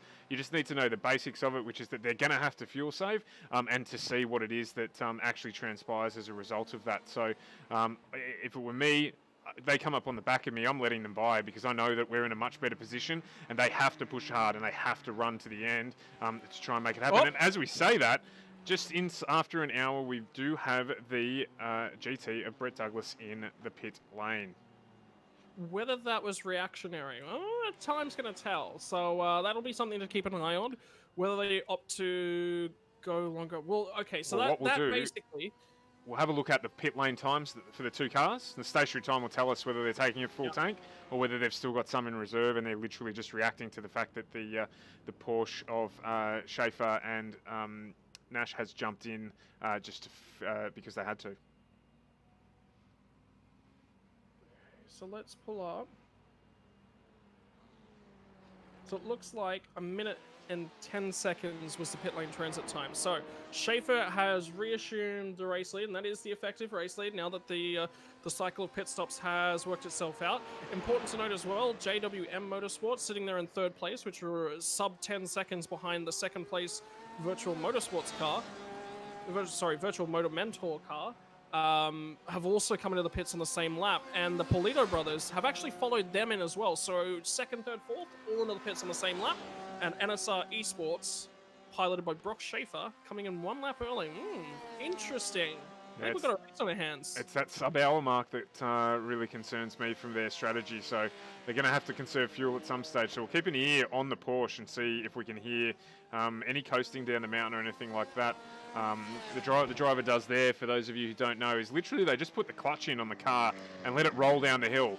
And it might only save millilitres, but it's millilitres that across a full stint will certainly maybe extend them out by a lap. Might mean that when they get towards the end, they've got enough accumulated over the period of the race to mean that they don't have to sit any longer than they need to refuel to get through to the end. Ask Jamie Whincup what 500 millilitres of extra fuel would do for him in terms of Bathurst race victory. In terms of Bathurst race victory, most certainly. So just keeping an eye on Brad Klenk there as well, the leader of our GT3 race, or effective leader of our GT3 race. He is the last of our fast grouping there to cycle through the pits. He has just come into pit lane. We have TK switched over in the Silver Fern liveried Ferrari, and we have also had Shane Van Gisbergen jump into his Ferrari into third place there. So we're now going to have that group get together. I think Brad will probably double stint that car, so don't expect it to take tyres or do a driver swap. And then, oh no, they are doing a driver swap there. So Sebastian Murray-Westberg jumping into that Ferrari. They'll fuel that up and get that back out onto the track as TK does go past and resume the lead of the GT3 category. So for those of us that are unfamiliar with iRacing, what will happen within a driver swap? So of course you're not going to run out, you're not going to jump into the car. In fact, the two drivers could be sitting on opposite ends of the planet, and that would still work. What actually happens is that the sim will add 15 seconds to a pit stop whenever a driver swap occurs. What actually happens? There's a little button that pops up. So you register under a team, and you're in the lobby as a driver, the button will pop up and it'll say remove driver from car. It'll only pop up when they're static within the pit box. It could be if the car is being towed back to the garage. That could be if you've driven it in there yourself. I'll add that 15 seconds under the pit stop. The car will blink out of the server whilst ever there's no driver in there. And then as soon as the driver climbs back in, car reappears. So that's why you are actually seeing the cars disappear just for a few moments. And interesting there as well, just to note that the Murray-Westberg Klenk Ferrari is taking tyres in this stop, so opting to send the second driver out on fresh tyres there. I like that. Personally, if you were to ask me preferentially, I swap tyres every single time I swap drivers. Doesn't matter what stage on the stint they are. I do not want to be sending somebody out there when they're not 100% sure on what the tyres are going to feel like. Working your way back through and looking further down the field, that's going to be super, super important, because a lot of the times those drivers, they're just going to single stint tyres. It's a safer way to go. You know that you know exactly what grip levels the car is going to have. You know that you're not going to be pushing it onto the ragged edges. Now, fuel saving is going to be a big, big part of the remainder of this race. If you have a look at a few of the cars that have come in that are a little bit further down this GT3 roster, they are going to be shy. So I think we're going to have about 5 or 6 cars fuel saving for the remainder of the race. We did touch on earlier as well about the Ashmore-Sweeney strategy of jumping into the pits, and around about lap 3. It's showing us lap 2 there, so yeah, at the end of lap 2 onto lap 3. And that has moved them up the field, the overall field, back into 6th place at this point in time. The point of reference that's really important, though, is they're around about a minute behind Ron Polito and Wade Reynolds in 3rd and 4th, respectively, in that GTE category. So that strategy might not have worked quite as they were expecting, but it has resulted in them, and we just have seen a little clip of the wall there for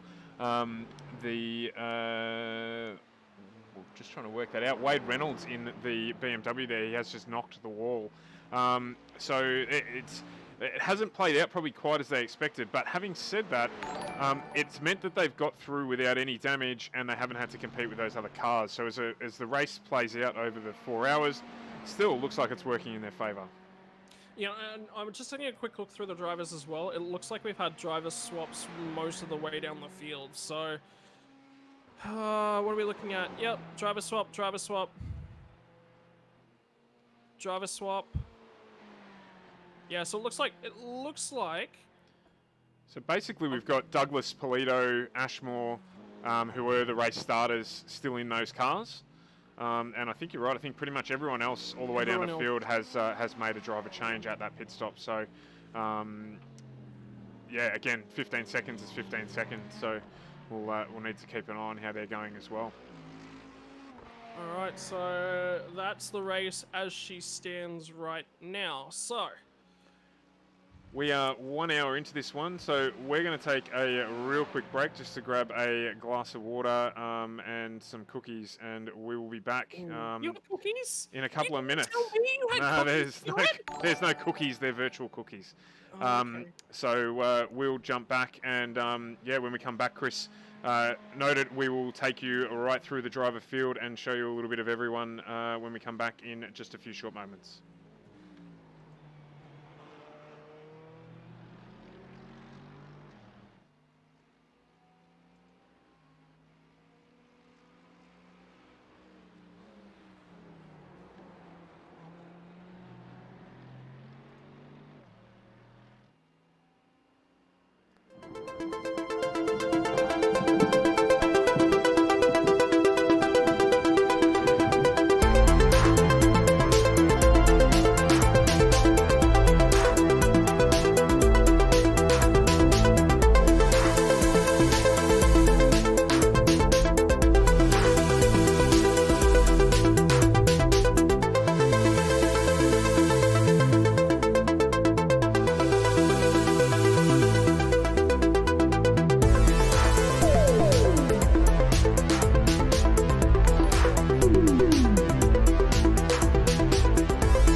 Right, ladies and gentlemen, I am back. We're just having a little bit of a break there as well for my co-host. So I'm just going to quickly take you through the grid as we see it at the moment. We had Chris ask for some coverage of some of the other cars. So what I'm going to do now, we've got the GT3 race leader, TK, as he has come to be known to us, on the main screen. So we will stick with him and take you through the GT3 class as it stands. So TK joining us from New Zealand and has run the whole series really well. He's actually, unfortunately, did have a little bit of bad luck early on in the series, but has finished it quite strongly. So he's in first place, around about 30 seconds up the track from Shane Van Gisbergen, who is running in second. He has just jumped into that car. A man who needs no introduction, obviously, in the Minions-adorned Ferrari 488. He's been in that car now for around about 2 or 3 laps, so he's just making his way up into the field. Stuart, can I just pause you just back there on the Shane Van Gisbergen car? Very, very importantly, his first flying lap is that car's fastest lap of the race, and it's only just been pipped now, so they are absolutely flying, and expect that gap to the leaders to start to come down. Absolutely. So we've got Sebastian Murray-Westberg has jumped into the Bow Repair-sponsored Brad Klenk started Ferrari back in third place there. So he took tyres and is just getting into the rhythm in that one there. Those guys do a lot of sim racing together, so expect this car to make its way back up onto the back of that lead pack, despite having taken tyres. It wouldn't surprise me if there's a double stint on the horizon here with that tyre change. Paul Blomqvist, he's joining us for the first time this weekend in yet another Ferrari as well, a very popular GT3 car. Currently running around about a minute down the road from our GT3 leader. He did have an early race incident which has hurt him a little bit, but certainly making his way back into the group. Chris Polly in one of our really well supporting box fit cars for the Rabid race team. They had their best results here last week with TK taking out the race win. He is part of that Rabid Motorsport team, so doing a good job just getting around here and keeping that Ferrari nice and clean, just having one of the faster GTE cars come up on the back of him there and just making his way to the side. And as we always do when someone does something like that, just give him a little bit of extra airtime there. We love it when the guys are aware of their surroundings and just make sure that we can keep giving you the best show possible. So well done to you there, Chris.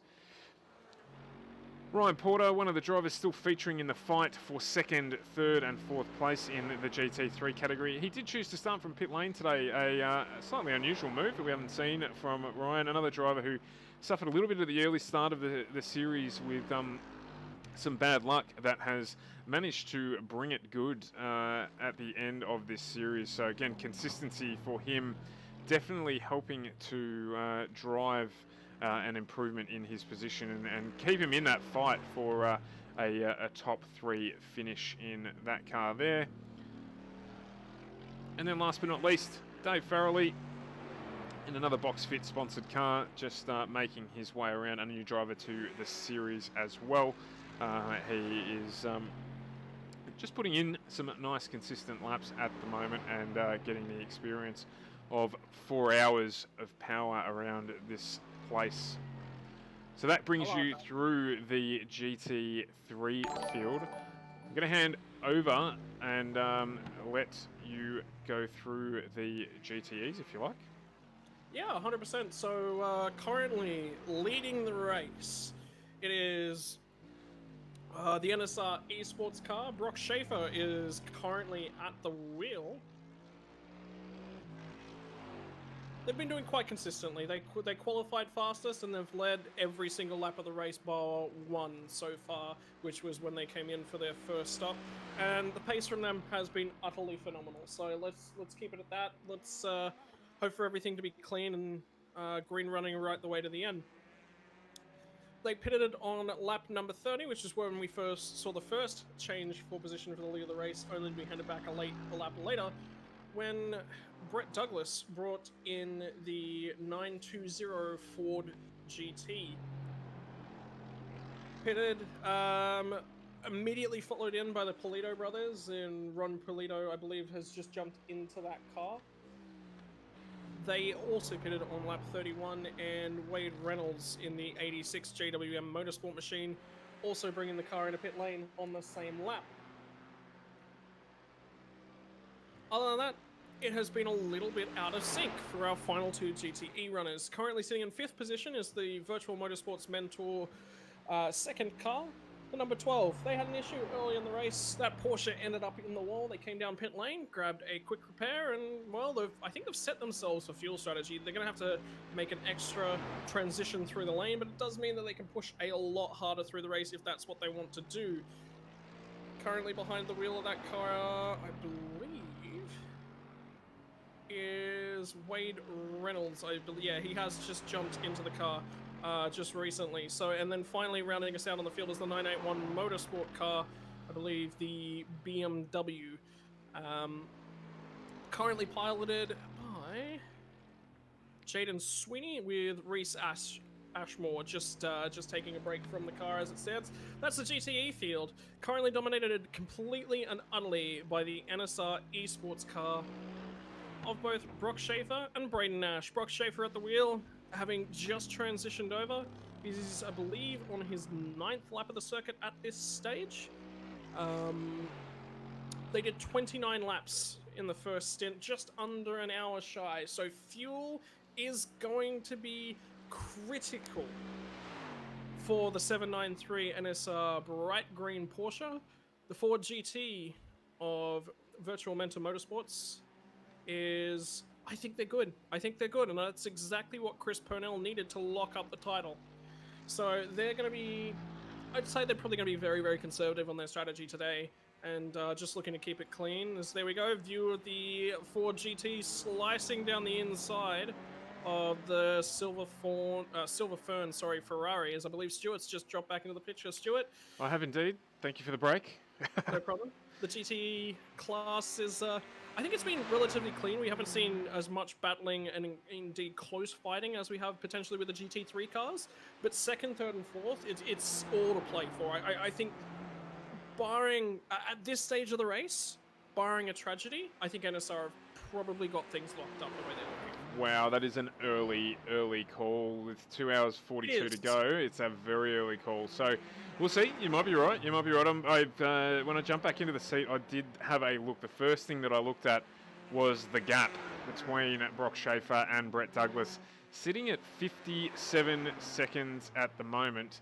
So just noting that we're looking at about a 1.5-minute gap is what we need to protect that lead against a required third pit stop for the Porsche versus a potential 2 pit stop run for the Ford. I think, however, based on when they stopped, and we didn't actually end up going back and touching on it, but I can tell you now that the pit stop times for those 2 cars were identical. So what that means is that there was no short fuel and there's no extra fuel saving provided for in the GT at the moment. So unless they short fuel that Porsche, and looking through the field, I actually think that both of those cars were fully fueled. They're on the same strategy. I agree. It'll be interesting. Oh, we did touch on it. I can't see them sending. Here's the way to look at an endurance race, right? We did touch on this briefly within the first hour, but give yourself options. Lay out the chess pieces. Start advancing them up the board and have a look at what you can take over at the end of the race. If you don't give yourself that option in terms of strategy, and something disastrous, something miraculous happens, all of a sudden, hey, you may have just drawn pocket aces from the poker deck, you know, and all of a sudden the cards that get turned over, they're just not in your favor.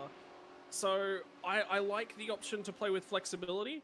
The NSR esports car may potentially be playing with fire, quite literally, in terms of combustion engines, so we'll have to keep an eye on that one.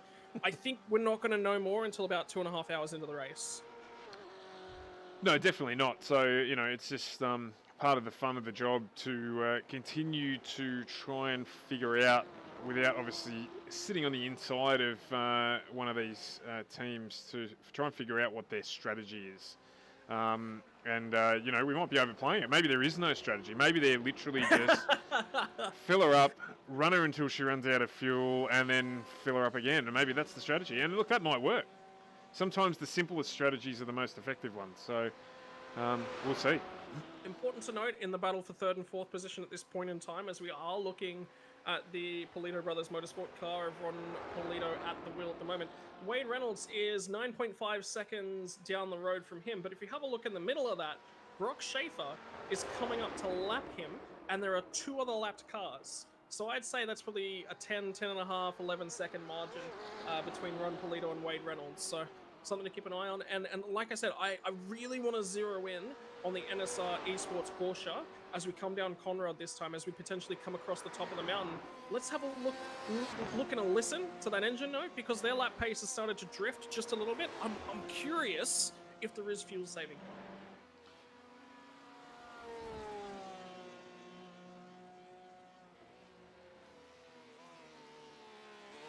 That is not a fuel saving Porsche, at least on the clutch, down through the dipper.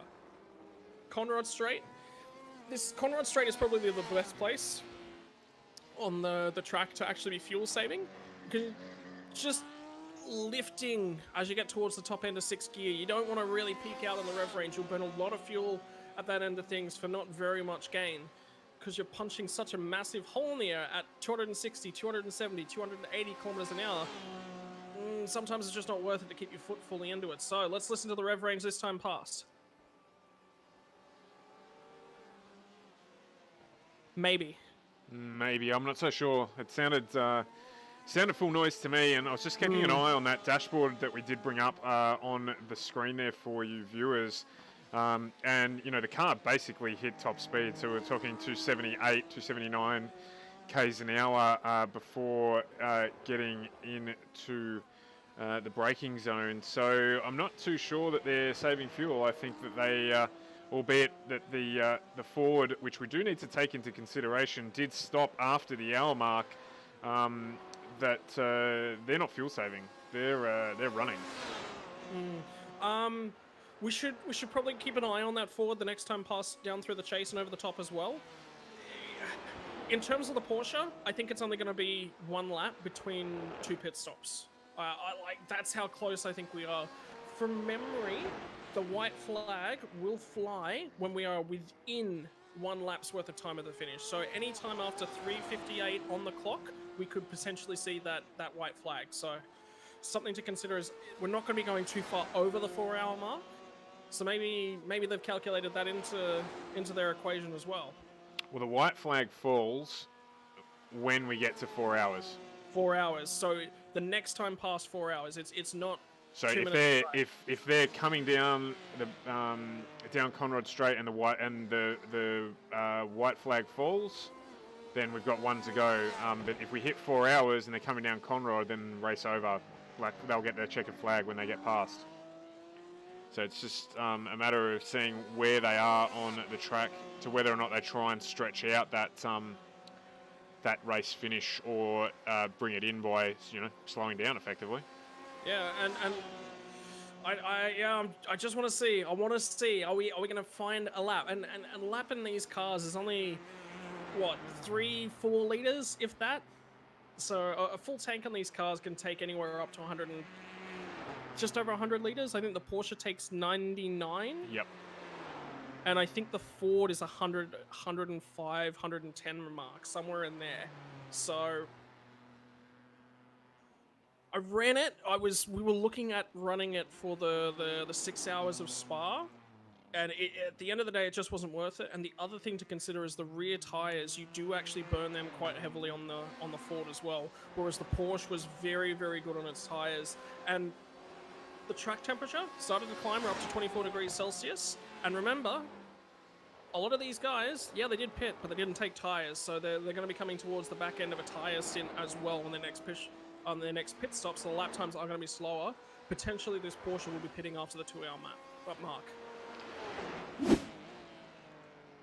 So just brought up on screen there as well, just the lap differentials between the Porsche and the GT. So you can see there that Douglas is certainly losing time to Schaefer at this point in time as he makes his way around through lap 41. So the gap is growing. It's going to push out to a minute this time around. So even with a short stop, probably looking at around about 45 seconds between the pit transition and the stationary time for them to get through the lane. So at this stage, even a short splash and dash is covered for the Schaefer-Nash Porsche at the front of this field.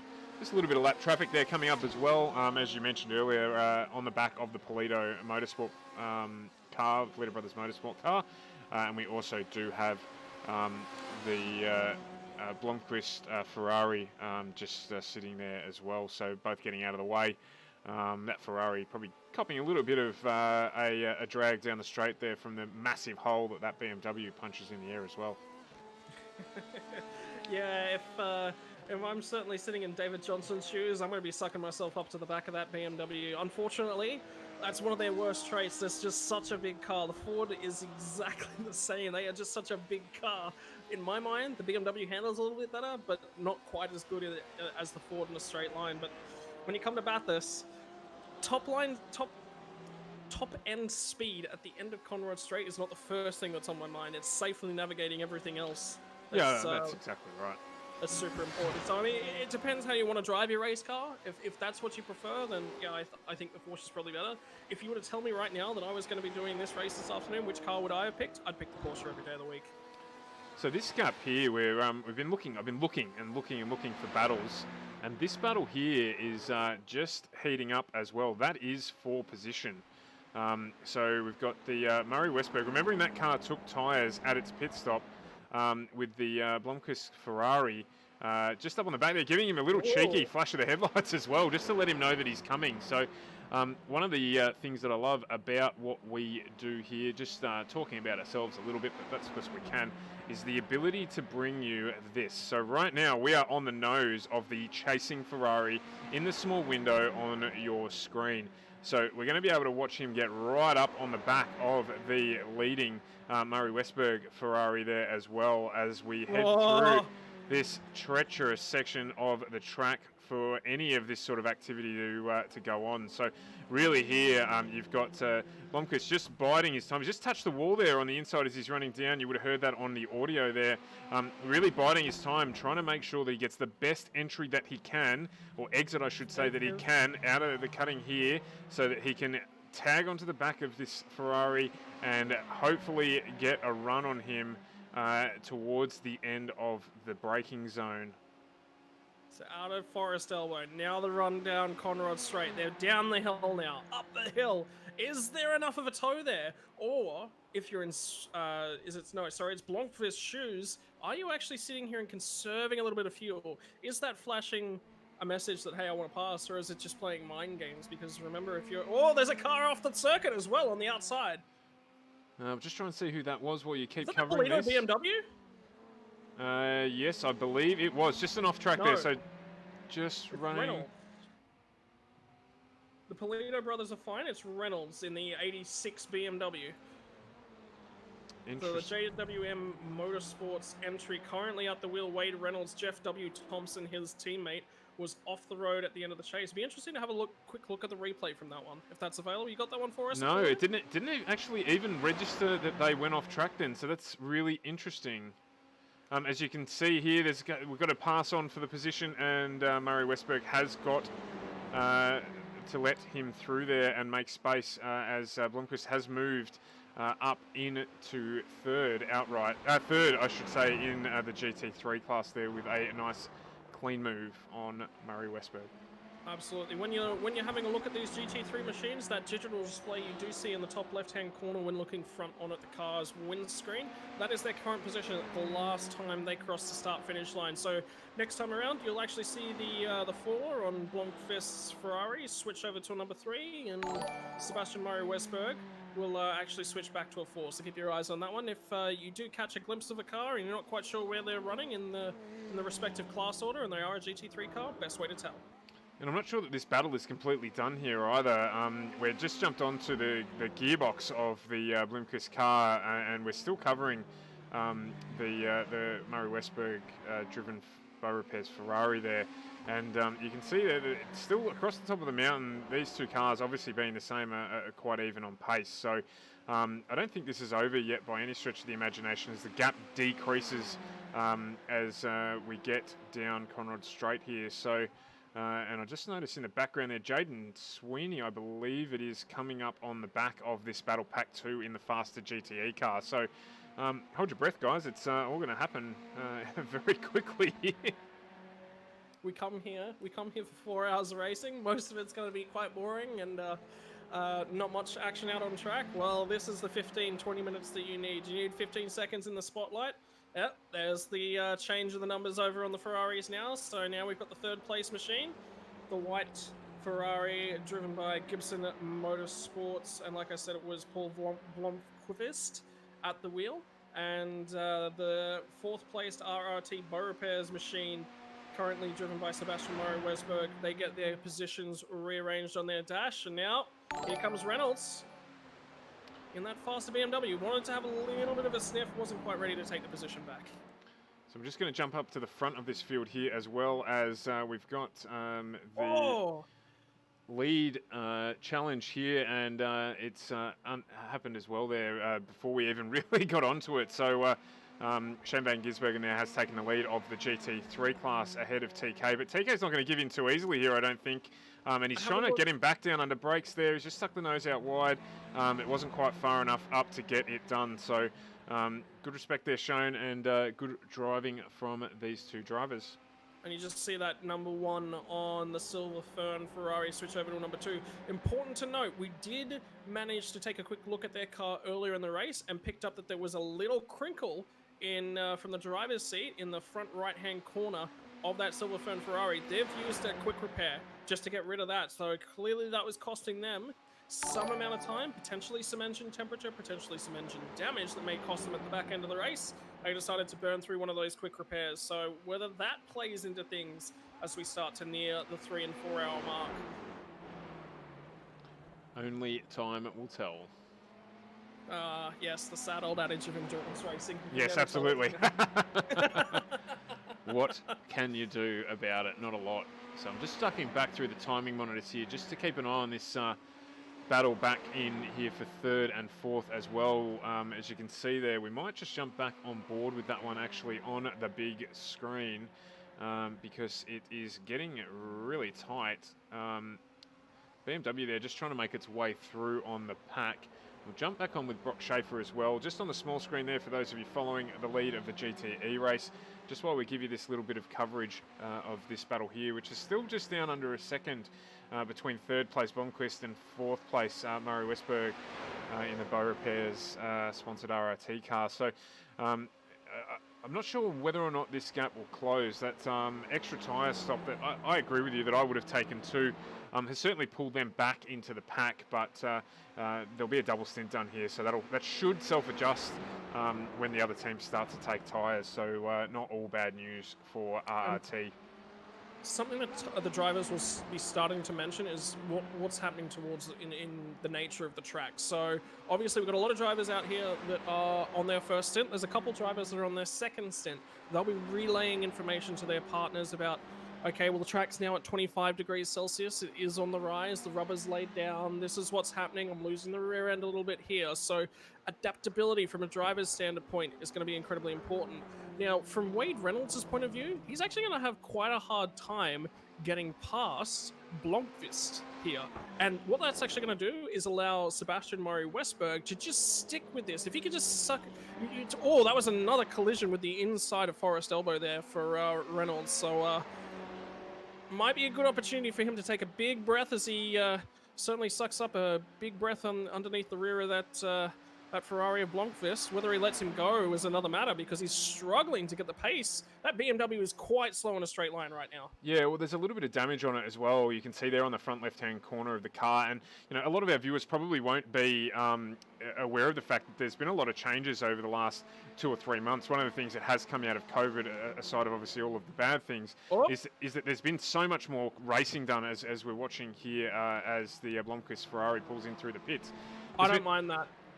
There's been no, you don't need to be dabbling with that battle at this point in time in the race. So there's been so much racing done on iRacing that they've been able to develop the platform really quickly with a lot of pro drivers spending more time on it and giving feedback about it.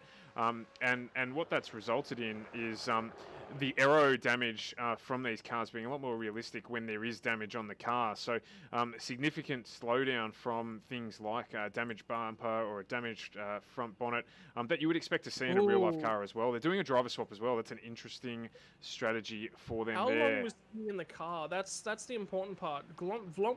Blomqvist, that name is just going to mess with me all afternoon, didn't start the race. So that was his first stint of the day. So clearly he was feeling uncomfortable in the situation they were currently in. Todd Gibson did start the race. He's going to jump back in the car right now. Let me set your mind at ease and tell you that they pit and did a driver change on lap 6. So Right. 22 lap stint. Interesting. Are they pulling themselves... So they early pitted. They 16. It was lap 16 they pitted and did a driver swap. So they've planned for this. So that wasn't unscheduled. That was a scheduled driver change. That is very interesting. Yeah, we didn't probably pick up on that. I thought that they might have had a little bit of damage, and that's what prompted the early pit stop. But potentially not. Maybe we've just missed it there in the speed of everything that happens at the start of the race. Yeah, and like the Sweeney Ashmore early pit stop, it's purely strategy for them. I mean, that car is reasonably clean. It's there's no damage on it that we can see. He didn't pull in then because of any damage. He got out of probably a sticky situation. And made good out of it. I'm going to stick with I think that was the right call to come in, like regardless. Okay, let's say if they're at the back end of a pit window and they're not 100% sure of what's happening around them on the track, I don't mind them coming in because their short pit stop very, very early on in the race has given them, remember we were talking about that flexibility? They had strategy flexibility and they played one of their cards right there. I really like what they've done on the mental side of the game. Gibson's clearly... Oh, sorry, I believe it was Blomqvist. I'd say probably Blomqvist that might have made the call there. He said, look, I'm not comfortable in the car where we are right now. What do we want to do? Gibson said, all right, let's get out. Let's get in the car. Let's go. Let's just reset everything. So a little bit of a strategy call. Only 22 laps. Our leaders of the GT3 class did 29 laps each in both of their Ferraris, skipping out the chase. Clearly not ready for that one. No, but I mean, you've got to do that sometimes, don't you? Yeah, look, they've made a strategy call, and it's right for where they are in the race right now. So the longest run that I think we've seen potentially is probably the third place 576 RRT Beaurepair's car that did it 31 laps on his first stint. Whether or not that's indicative of where they're situated and whether they were fuel saving a little bit, that'll develop later in the race as well. Yeah, absolutely. And 2 laps earlier for the Van Gisbergen car and TK's car as well. So as you say, I mean, that might play in again. Maybe they're recognising the fact that if they do preserve and conserve fuel, that they're going to be able to have a much shorter stop at the end of the race and perhaps address some of that gap that has developed with them conserving that fuel. What I would like to see is the differential in terms of lap time. So Kirshner's qualifying lap was a 2:02. So TK's qualifying 2:02.8. Spud started the race for them. Spud Gibson did a 2:04.5 was their fastest lap. SVG has just done a 2:03.5 as their fastest lap of the race. So their pace is very, very quick right now in the Minion liveried mobile. So things to keep an eye on. So Kirshner, it looks like they may potentially be consistent and that they're faster than Van Gisbergen's teammate and Andrew Waite, but it looks like Van Gisbergen's actually the quickest of that group of 4 drivers potentially. Yeah, and I mean, that will obviously play out as the race goes on. That gap now between Shane Van Gisbergen and TK out to 11 seconds, which certainly isn't insurmountable. So the other thing that I just noticed as well, just looking down the list, is how many of our drivers haven't got any incident points. At the moment, we've got 5 drivers who have not touched a wall, run wide, run off the track, and that's really good. I mean, I know it's a little bit of a concrete canyon, Bathurst, in terms of up the top of the mountain. If you do get it wrong, you end up just pinballing your way back down the hill. But it's a really good, of the drive. It indicates really good driving standards from the drivers to make it through an hour around this place. Now moving into an hour 40 around this place without having done anything like that. So good for the drivers. Very important as well. And remember how we were talking about in terms of pit stop margins, the third place 576 Ferrari of RRT Beaurepair's Black. What that actually might be a better measure is that they're cruising and they want to cruise, right? They're not wanting to push their car. They may feel the gap in front is a little bit insurmountable, but they've got a reasonably solid margin over the gap behind. And instead of trying to push those margins, push themselves right to the edge of the road on every single stop and every single lap, it's probably better just to, again, stack the deck a little bit more in your favor and keep a few of those cards up your sleeve. Yeah, and I mean, at the end of the day, they've got that title wrapped up, and I'm certainly not suggesting that they are just cruising around because of that, but, they can let the race come to them to a certain extent because they're not needing to push.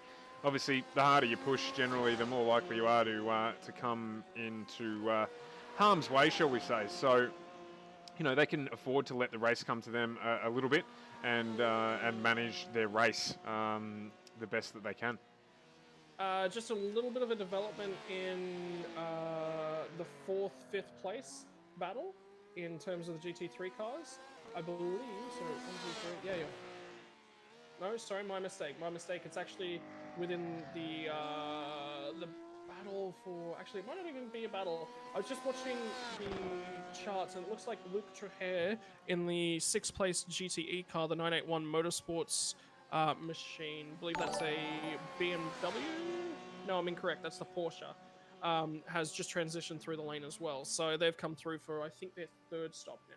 Oh, no, sorry, 2nd stop. It'll be their 2nd stop. Yeah, no, it is their 3rd stop. You're right. It's their 3rd stop. Really? Yeah, so they did pit early on because of that damaged bonnet. And since then, they have also stopped for fuel. So there's a couple of pit stops done there. We haven't seen a driver change, interestingly enough. So at this stage, Luke Strahan still in that car. Again, watching the race develop a little bit will be interesting to see where they pop out. Just going for your stock bog standard double stint and driver change double stint, so they'll save themselves probably 15, maybe 30 seconds in terms of driver changes that they won't have to do. Whether that plays back up their sleeve to the Virtual Motorsports mentor car, debatable. We'll keep our eyes on that one as the race progresses once again. So, what to look at this point in time? I'm going to be honest. I think we're entering a little bit of a lull in terms of race position right now. We've just seen the overtaking move for the lead in the GT3 class. So Van Gisbergen and the Muzz Minions 98 Ferrari taking over the lead there. TK taking a little bit of a backward step, so he's slid back to second place. Looking at battle packs, it actually looks like we've got most of our drivers pretty spaced out. Yeah, there's no one really on track directly fighting for position at this point in time. No, and this, an hour 43 into the race, this is where most of these races generally get to. If you're watching real life Bathurst at this point in time, this is about that time where you might have to duck out to the shops or do what you need to do, and this is that time in our race where the drivers are just continuing to make sure that they're hitting apexes and getting the job done until we get into that next round of pit stops, which is our next focal point, really, particularly for the Schaefer Porsche, because obviously we're expecting to see him pit first. We haven't seen any significant fuel saving that we can really tell. I mean, look, his lap times have dropped off a little bit, but not really any significant fuel saving that we can tell. So expecting him to pit if all things play out at around about an hour 56, so in around about 12 minutes time. And that will give us a true indication on if he can push past that, and certainly if he can push into the second, at the end of the second hour, that would be spectacular. But anticipating that to be our next round of pit stops in about 12 minutes' time. So that's our next marker. It'll be interesting to see whether Douglas transitions through the lane on the lap immediately afterwards, or whether they extend their fuel margin out to 2 laps. So that'll be the thing to keep your eye on.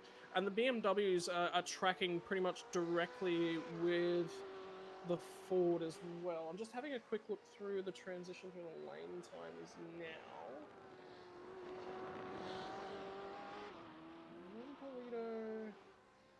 Okay, so Reynolds, I believe, took tyres the last time he was in the pits, because their stop was extended by about 30 seconds. So they're a little bit fresher on terms of tyres.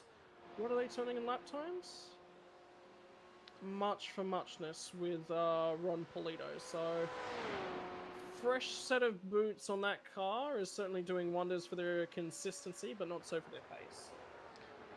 I still think that'll play back into their hands, though. They'll double stint on this set of tyres now, and they'll make up a little bit of the margin there. So some of our gap is non-time adjusted based on the pit stops that they actually took. So what have you got there in a tyre pit stop? Around about an extra 25 seconds. So in the total pit stop time. So taking that into consideration, still not in the worst position in that car. Oh, and at this stage of the race, where would I prefer to be? I think I don't mind their strategy, as TK's just entered the lane. That's interesting. That's early for him. That's very early. That's very early for him. So it'll be interesting to see what he takes there, because on that car, is that front right a little bit damaged again, or is that my eyes deceiving me? No, your eyes. I think it's the heat waves off the track, because the no notification again of any instance with this particular car. No, there was a crinkle on that car. That car just straightened itself out. Potentially, they've done a driver swap there, so this may well be for strategy. So they've done, where are we at now? Lap, excuse me, we're at lap 50. So looking at around about lap 30 for their, lap 28 for their pit stop. So that's actually not too far out of sync. Interesting. That's only 22 laps on that stint. I would have really. They're going to lose a lot of time now to the 98 machine. They're going to be really out of sync, and you actually see the car back up on the jacks there as well. So they're going to take tires. They're going to lose out. So third goes over to Spud Gibson, and inheriting second place in the GT3 class is currently Sebastian Murray Wesberg. Interesting. A lot to think about here. Yeah, it's definitely going to open it up for the guys in the RRT car. So we did suggest this may well be the case, and that might be part of their strategy. So we'll see how much further they can stretch that car before needing to pit in. And I think really indicative is to see when SVG does drop into the pit lane. So now, if I'm in SVG's shoes now, I'm going into conservation mode, because theoretically, in terms of track time, probably not going to go anywhere. They should be basically trading laps. So I believe that Spud was actually the faster of the two drivers in the number 10 car. Yeah, you're right, he was. So if I'm in his shoes, what I'm trying to do right now, from Shane Van Gisbergen's standpoint, is I'm trying to give a huge fuel buffer. Let's send our strategies incredibly in the opposite direction, just so we've got a little bit extra. I'm getting notifications David Farrelly just went off track, but I think he may have just entered the pit lane. Unless that's all really delayed. I don't know what's going on there. Yeah, no, so he has had an instance around about 30 seconds prior to that, so we'll bring that up in the small screen there for you, just to keep a focus on Spud Gibson in the Ferrari. So just looking in the window there on the right-hand corner of your screen, and I reckon he's just run wide here, has he? No, he's just looped it. So he hasn't actually entered pit lane at all. The timing monitor has picked up that he has entered pit lane. Ah, gotcha. But he's just spun around and just ended up on the exit of pit lane there in that Mercedes-Benz. And pulled it around there. Yeah, as the Mercedes didn't really enjoy riding up that curb there too much, but he's back out and circulating again. Well, that explains a lot. Just because I was looking at the notifications and it's going, he's entered the pit lane, he's left the pit lane, he's entered the pit lane again, he's left the pit lane. Something's not right here. Something happened there. Yeah, and a lot of the time, the timing software that we use is fantastic, but it does pick up some strange things from time to time, and that is one of them. Well, there you go. Things that I've learned today. Do just quickly at this point in time, I want to give a shout out to our streaming partner, Aftershock PC. Those who watched the stream last week would have noted that we actually moved into a new streaming studio last week, and I was using another computer, not the one that I normally use, and we had a couple of issues with power, and it actually ended up killing that computer. So I rang Ryan and the boys at Aftershock on Monday and said, guys, I'm in a bind, I need help. I need a computer, and they're like, yep, no dramas at all, that's fine, we can help you out with that, we've got everything we need. When do you need it by? And I said, Friday at the latest would be great. And to their credit, last night, 6:30, I picked up a freshly built computer to enable us to keep bringing the stream to you. So, not only are they a great partner for us in terms of helping us bring this show to you and all of our shows to you, but it got us out of a hole. Otherwise, today I would be streaming to you from a Nintendo Game Boy that I would be pedaling really hard to try and bring the race to you in just green and yellow colouring. So a big shout out to the guys at Aftershock. Thanks for your support during season 1 and on everything that we stream, and certainly thanks for getting the job done for us to enable us to get the stream back up and running for this week. That's absolutely amazing. That's a hell of an effort. So yeah, look, I'm in the market for some new PC parts in the near future. Guess I know exactly where I'm going then. So yeah, Ryan and the guys down there, a couple of Aussie guys giving it a go, and yeah, certainly customer service. You can't go much further than getting a PC built from base to top in just under 4 days. So a fantastic fantastic effort from them, and massive thanks. And the quality that it's coming out in as well. Like, that's being able to slap together a PC in 4 days. Yep, sure, that can be done, but being able to slap together a top-notch rig in 4 days it can be potentially a mammoth effort, and they've absolutely masterclassed this one. All right, something I want to keep an eye on right now. Car that we're currently looking at, Spud Gibson. Remember how we were just talking about he just jumped in the car? Well, look at who's 14 seconds behind them on the racetrack. Shane Van Gisbergen. We might see the class leader put one up in terms of laps over Spud Gibson. However, in the other direction, 12.5 seconds ahead of him on the race circuit is second position in Sebastian Murray-Westbag. Now, this, of course, is all speculative because obviously we now have a car out of sync in terms of pit stop strategy. So that'll work itself out probably 10 minutes from now, less than 10 minutes from now, I'd expect. So, wow, we are actually getting right in range in terms of those next pit stops. So my eyes probably going to be firmly plastered to that NSR Porsche. Yeah, so I'm going to bring, I was just about to touch on that as well. I'm going to bring the Schaefer-mobile up on the screen now, on the small screen, just while we keep an eye on this Spud Gibson developing situation. And just keep an eye for when that Porsche pulls into the pit. So we are around about 3 minutes away from the pit window that we're expecting to see that car jump into pit lane. And I would anticipate tyres, albeit history suggests with Brock at the wheel, potentially not. So track getting hotter. We just haven't checked in on the track temperature for a bit, actually, so just bring that up as well. So we're sitting at 23 degrees track temperature at no, my apologies, 27 degrees track temperature at the moment. 23 is wrong. 27. I'm looking at 27, yeah. So it's starting to climb. 27 there. I mean, it is overcast, but 27 degrees on track temperature. So 7 to 8 degrees hotter than when we started the race. So that will contribute to the level of grip available to these cars and may well dictate that tyres need to be taken. Be interesting to see. So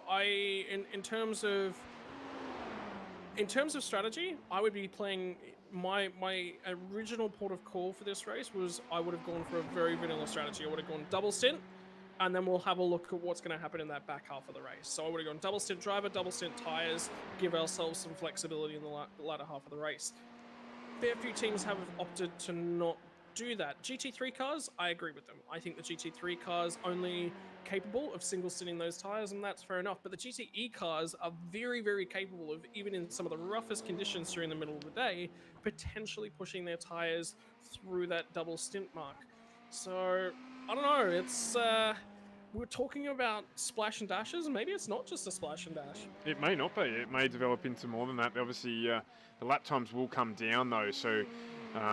You know, that plays into it as well. We're not going to see as long a stints because the guys are going to be doing, lower lap times. Having said that, at the moment, we're still sitting in that sort of 203 to 204 mark, with the exception of the NSR Porsche. So, the guys in the mid-pack have got to consider that as well. Yeah, and pace is pretty consistent up and down the field. I'm just keeping an eye on a few of my tools, and I can tell you for a fact that Spud Gibson is just ripping time left, right, and center out of the Sebastian Murray Westberg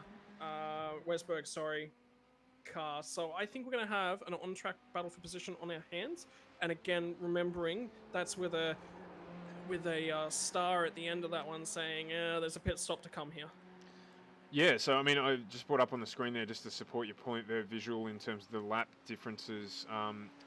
That's actually going the wrong way because of what we're doing. So I'll bring Sebastian up on the screen. That'll adjust that there. So you can see the gap dropping between these two cars with that little visual that we've pulled up on the screen there. So I think you're right. Probably looking at around about 5 or so laps away. And I think we're sub that.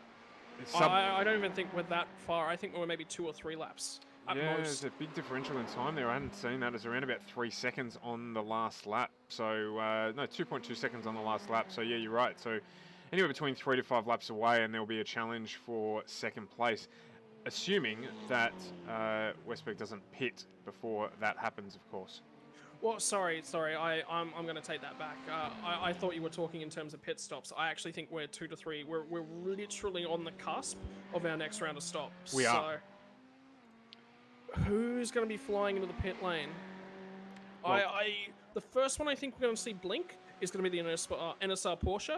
And then I think you're going to see a flurry of action around that car is basically what's going to happen. Well, he's now a minute 27 up the road from Douglas in second in the GT. So it's almost at that point now where he will get through pit lane, take fuel with tyres, and only be around about 10 seconds out of the lead of the race with the as the effective race leader. So really not going to lose any of his margin on the next pit stop at all. Just trying to keep an eye on. I thought I saw...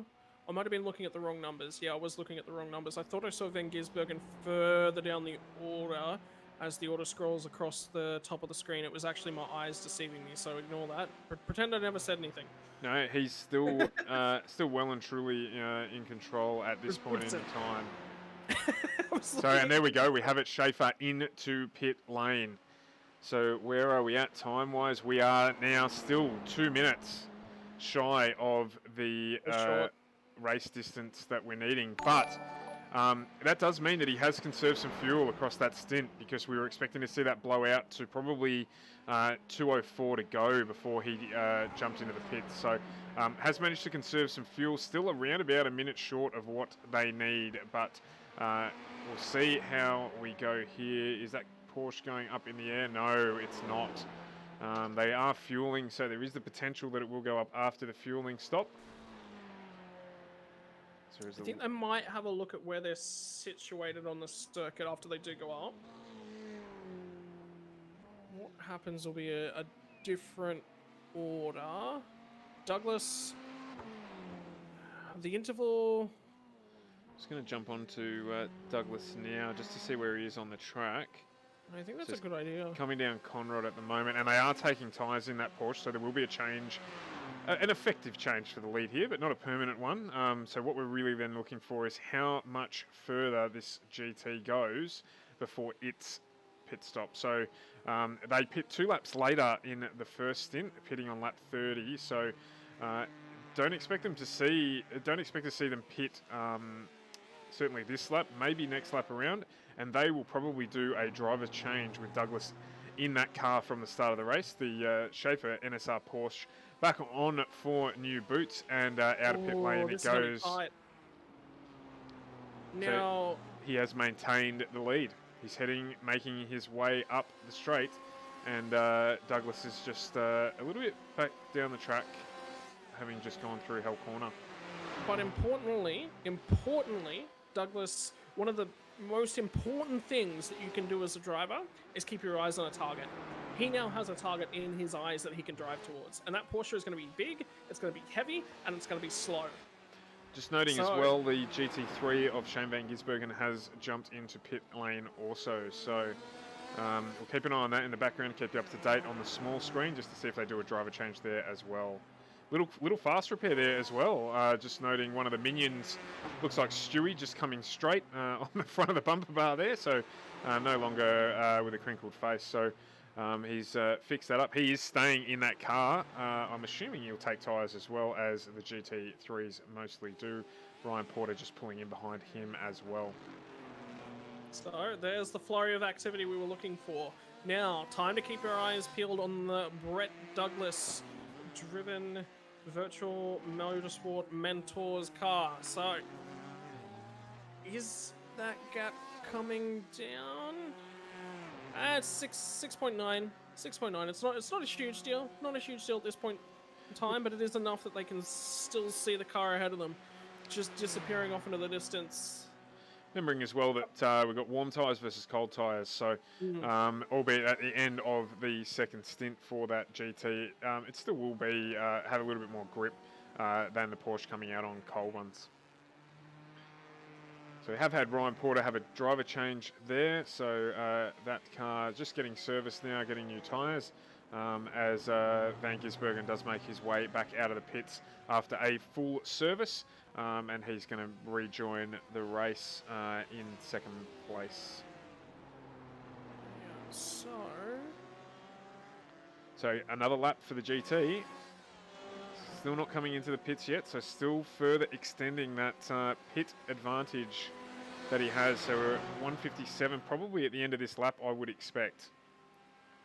I'm not 100% sure whether we're going to expect it in this lap or the lap after, because remember now, we were questioning whether that first stop was reactionary. We thought it was close. We definitely thought it was close, and that they were going to be very, very close in terms of fuel. But whether or not they'd be able to sort of save, get to the hour and 20 mark and only do a double stop, well, we knocked that out of the ballpark with their first stop coming in on lap 31. When the NSR Esports Porsche came in on lap 30, I believe it was, for their first stop. It was either 29 or 30. Hey, that was one of the Ferraris off at the top of the mountain there. Didn't have any notification of that. It was Todd Gibson who went off there. So he had looked like he just beached it on the inside of the track there. I'll just try and see if we can bring you a replay of that one there. So just bring that up in the small screen. Looks like he might have just, he's clipped the wall there. And, oh, wow. And put it straight across into the fence. We saw something very similar to that at Bathurst, I believe it was last year. So that car, you can see it there sitting in pit lane, will be effectively virtually towed around. And that's where the advantage of those fast repairs is good. That car will get back out on track, albeit it'll probably be 4 or 5 laps down when that happens. Still better to be in the race than not in the race, so I'll take that any day of the week. Now, time for another exciting episode of Does This Car Pit? And the answer is yes. The Ford GT makes its way down the lane. That will be for a swap in tyres and driver as well, as we just see the Schaefer NSR Porsche retake that lap advantage over the leader of the GT3 field, Van Gisbergen there. So that back now adjusted after the pit stops for those two vehicles. All right, I'm going to keep my eyes on transition time through the lanes. So now we're up to a 2-lap margin on the GT, and I tell you what, isn't that a perfect little shot? Sorry, excuse me. Absolutely. Brett Douglas Ford sitting right in front of the BMW, and the difference in the cars.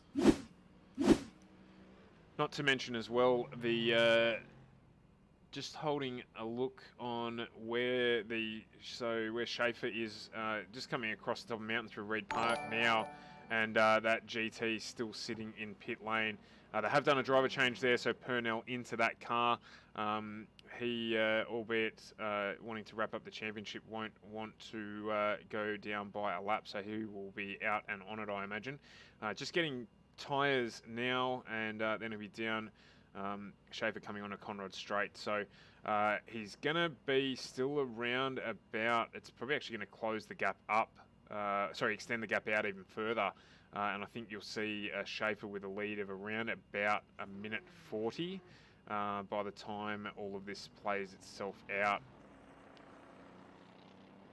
Polito come down pit lane as well, so that notification of pit lanes serving pretty much at the same time continues to serve true.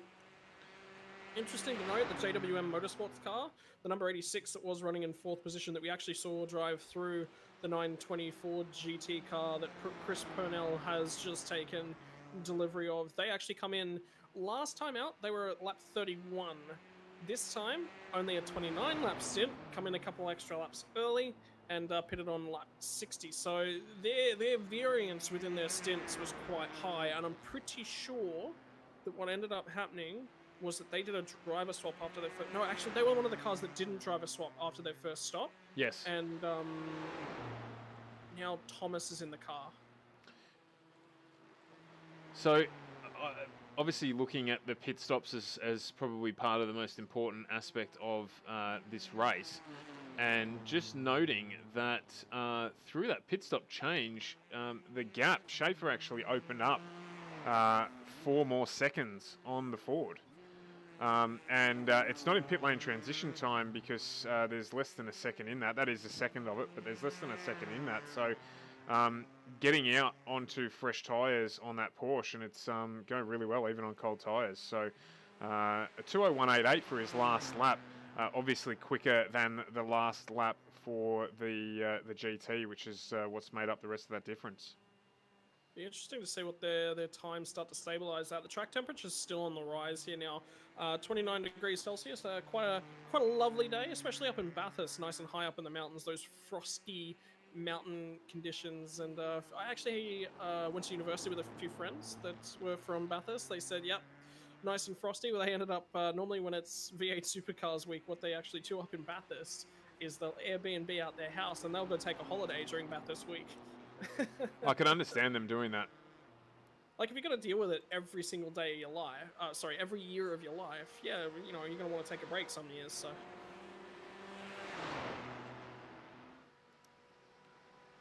Okay, so who are we still waiting on to pit here? We've got the Westberg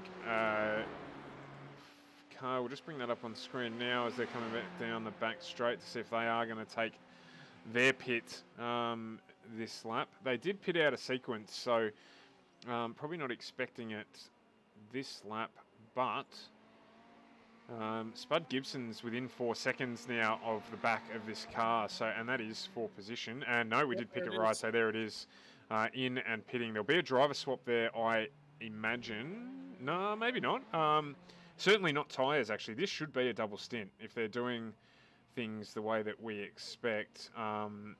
Unless they switch out, because Klenk is a little quicker in that car, and get him to double stint it to the end. We've got an hour 51 to go, so they're fine for fuel. They're going to be able to short fill their last stop at around about 50 minutes, which gives them an advantage over everyone else who would have done a driver swap as well. So that's going to give them an advantage at that last swap where they're going to be able to fuel less. And get themselves caught up, probably to this lead group, I imagine. I'm just noting as well that Jason Muscat just jumped into the Porsche there. The number 12 Porsche. So they've come in and done a driver change as well. So I think, yeah, we're just seeing the last of the pit stops from this round start to trickle through, and I think we're green from here for a fair while. So. Yeah, and Jason will do or Muscat, the Musk Stick, as we nicknamed him when he drove here a couple of weeks ago. He will be in that car until the end of the race. A double stint there at the start of the race for Luke. So Luke here, so he will double stint that now to the end. He's just finished. He sent me some photos during the week, upgrading his rig and gear substantially to a really awesome looking setup. So he's got himself in the right gear to get the job done. So we'll see how he gets around. Equally for him, an untested car, that Porsche for him. They had planned on running the BMW M8 here, but some technical issues at the start of the race meant that they had to jump into the Porsche instead. Yeah, and we did make note that Troher, unfortunately, like you said, not being as understanding of the Porsche around here, would have spent all week sitting up and doing practice in the BMW. Unfortunately, hasn't come to pass. It hasn't transpired the way that they would have liked. So his first stint, very rough, did not look comfortable in that car, if I'm going to be perfectly honest. But they're here and they're still in the race, and I think that needs to be commended to have a last second car switch, to be in the car and still competing. That needs to be applauded at every step of the way. Yeah, absolutely. So, and that's what it's all about, is getting them a little bit of track time, or a lot of track time. You know, a 4-hour race is as much about, even if you finish dead last, is as much about getting used to, you know, double stinting and understanding how to manage a race that goes for 4 hours, as it is about the result. I mean, obviously everyone wants to win, as we just see Sweeney pull into pit lane as well there to complete the last of our pit stops. He's done a full set of tyres and fuel there. It's as much about getting the experience of doing a 4-hour event as it is the result. So, you know, albeit for the lack of preparation there and probably a little bit of outright lap pace in that car, they will you know, benefit from doing a 4-hour race with the driver swaps and everything that it presents. I think we'll come back to that actually. The term that you just mentioned, racecraft. Racecraft is just so important. Like, racecraft is always important, but when you come to an endurance race, just being aware that, hey, I don't need to go helter-skelter. I don't need to jump into this thing and jam on the brakes every single time I come to a corner is very, very important. One man out of our field that will have exceptional racecraft, I think he's one of the better drivers in the current V8 Supercars field that does this quite well, Shane van Gisbergen. So coming to us from New Zealand, races for Red Bull Racing in the V8 Supercars and does a fair bit of endurance racing in GT cars right across the world. Similar in the likes to, and his name's Chaz Mostert. Chaz Mostert and Shane van Gisbergen do a lot of the similar sort of stuff for different sort of teams. But when it comes to an event like this, you cannot. I would prefer to see a driver that's maybe half a second a lap slower, but has that race awareness, that race craft, that ability to position their car in an aggressive position when they need to, but also know when they just need to let things go. That changes the nature of a race. Now, from Luke's standpoint, yep, he's had a tough stint. He's had a very tough day at the office, and it wouldn't have been fun. But the car's still out there and still driving. And like I said, commend that every day of the week, and commend his ability to let other cars go and to pick himself back up and make sure that he gets his 2 hours out of the car out and done. He can jump up, he can walk around, he can grab a bite to eat, he can grab something to drink, and he's ready to go again now. So. And just as we look in the small screen there, you'll see the man you're talking about just coming up on the back of the third place, Brad Klenk, driven RRT Bow Repairs Ferrari to get through and be on track to start to look at getting at Spud Gibson, or getting around to get Spud Gibson as well. So just opening up that lead a little bit further in the GT3 class.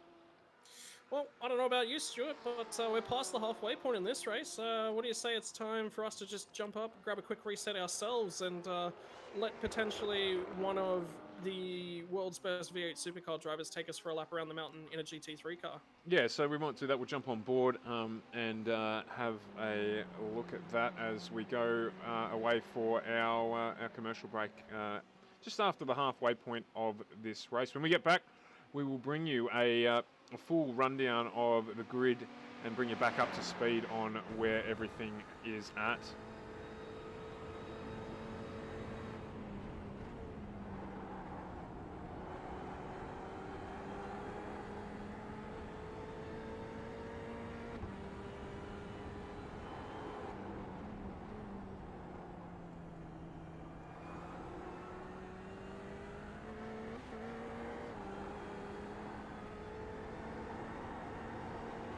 Simrigs.com is dedicated to not only supplying quality products, but also helping you achieve your potential and goals within the sim community. Race clean. This is the most important thing to progressing in any of the racing simulators out there. Be consistent and stay on your race line. Someone that is much faster will overtake you when they can. Moving off your line to get out of the way can cause more trouble than you think. Have fun. You will wreck quite a bit. Sometimes your fault, plenty of times not your fault. Learn from it. Wreck avoidance is key. Whether you're just starting out and wanting an entry grade setup, or have been in the sim scene for years and needing a well-deserved upgrade, Simrigs.com is here to help. So please don't hesitate to contact us if you have any questions. At Ferguson Group Media, we are a full-service marketing agency built for today. Day in, day out, we are about attracting attention to build brands. We believe that every business is a marketing and media business and should have access to a content creating machine. That's where we fit in. We also understand about extracting value from social media marketing and digital marketing. Video is king in producing content for your business. From it, all other forms of content can flow.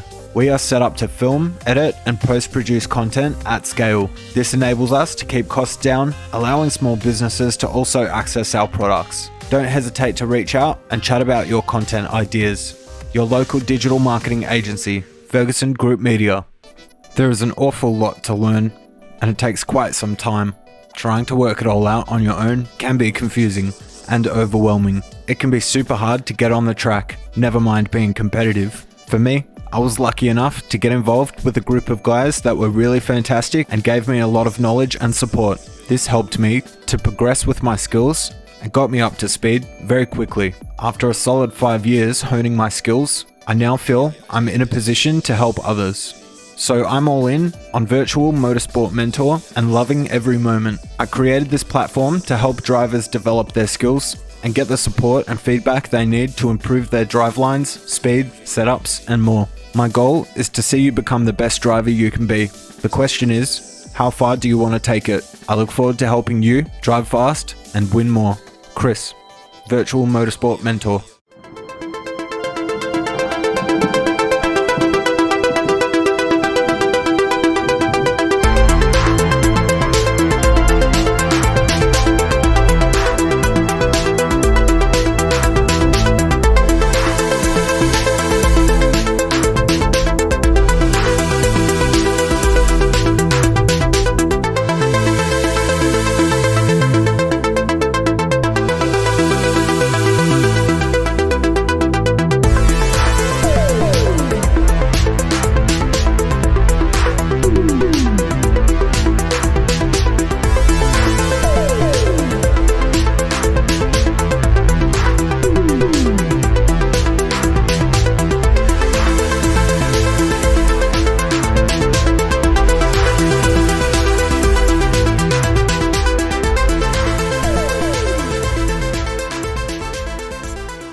Would you like to get your brand in front of thousands of avid gamers?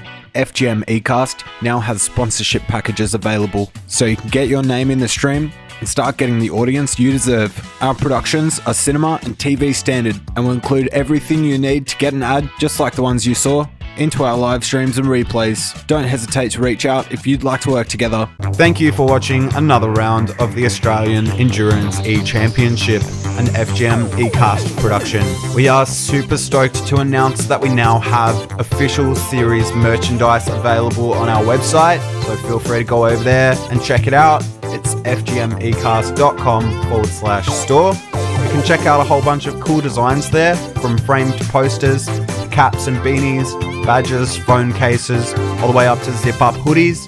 So we've got everything for every price point. Even if you've only got a few dollars there, you can just grab something small and we'd really appreciate the support. If you really can't do anything like that at all, feel free to just share the stream and help us get the word out there. And of course, if you'd like to get involved as a racer or a sponsor, there's a form that you can complete on our website as well. So thanks so much again. Enjoy the rest of the race, and we'll see you guys soon.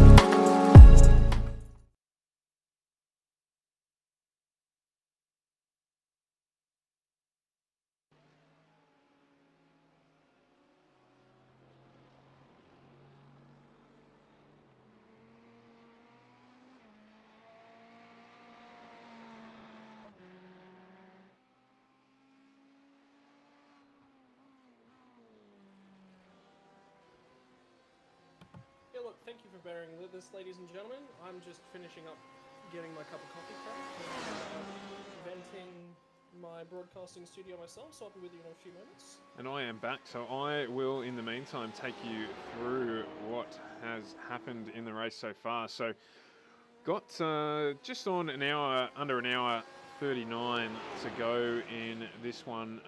We had Brock Schaefer in the, well, actually it wasn't Brock Schaefer, it was Braden Nash take out pole position in this race, and basically they have cut and run in that Phoenix Window Tinting sponsored Porsche that they are driving. So they are around about a minute and a half ahead of Chris Purnell. It's just taken over the Virtual Motorsport Mentor sponsored GT in second, Jeff Thompson in third in the first of our BMWs, followed by Phil Polito, who has equally just jumped into that car, taking over from brother Ron in fourth position.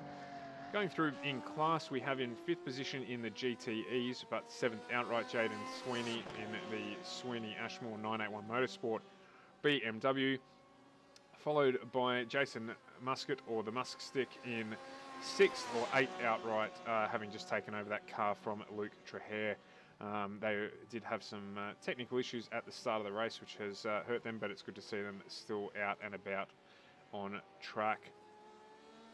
In terms of the GT3s, Shane Van Gisbergen currently leads that class. He is into his second stint in that car, and ahead of TK in second in the Ferrari as well. It's a Ferrari 1-2-3 in this one, with Brad Klenk in third. He equally has just jumped back into that car, taking over from Sebastian Murray-Westberg in third.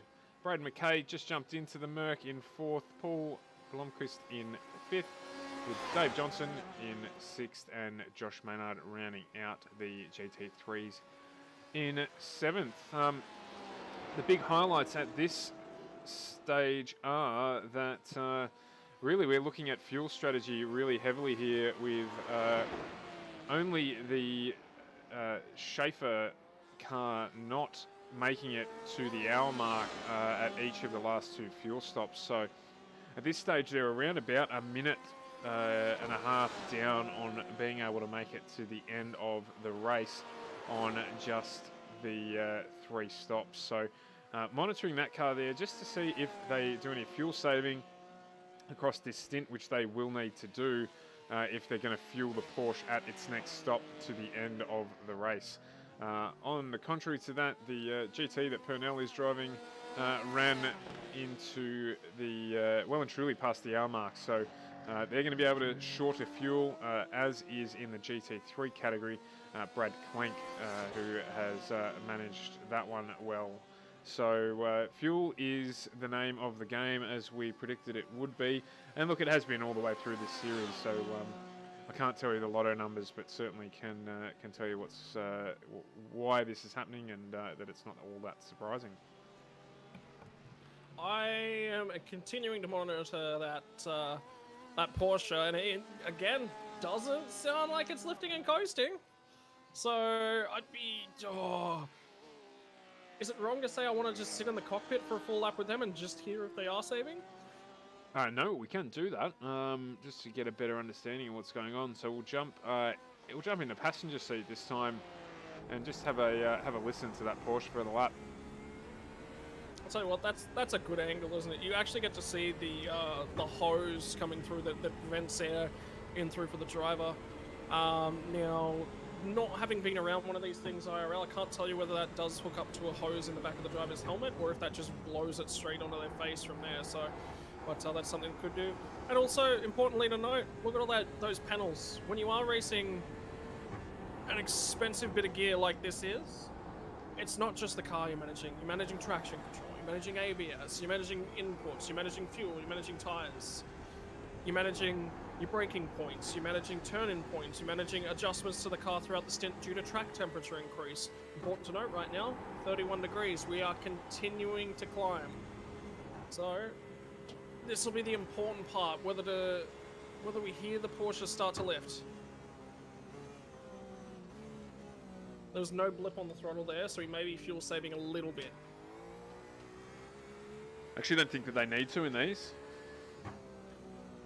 As in the normally you might blip a little bit of throttle in the middle of the dipper. It sort of depends how you approach it. Like, I'm slow, so I kind of can't comment. But normally I give it a little bit of a squirt at some point in the dipper, so they may be saving a little bit. This will be the other telling factor.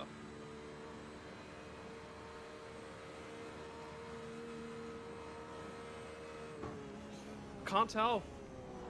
No, you certainly can't hear it in the car if they are doing it. So the lap times are basically equal with Purnell. So certainly not losing any time to the GT behind him. So yeah, can keep trundling around at this point in time. I'm worried. I'm not going to lie. I'm worried for them. I'm worried they're going to throw it all away just by not being conservative on fuel as they have to be. But they've also got enough of a margin. So it's, for me, I don't know where to think right now. and we're gonna get a better picture in, well, it's not even an hour's time. It's about 30 minutes time. We're gonna know whether or not they're gonna have to stop again. I think. Oh, Stuart, if you're a betting man, do they have to stop twice in this car? Knowing the history of the drivers, I'm going to say no.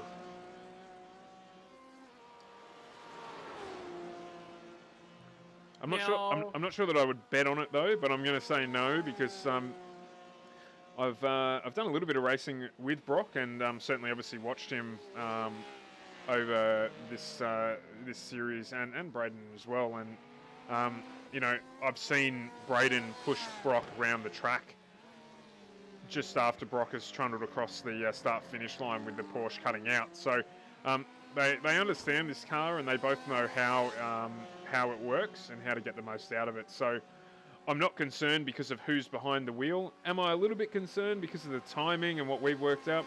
Yeah, probably.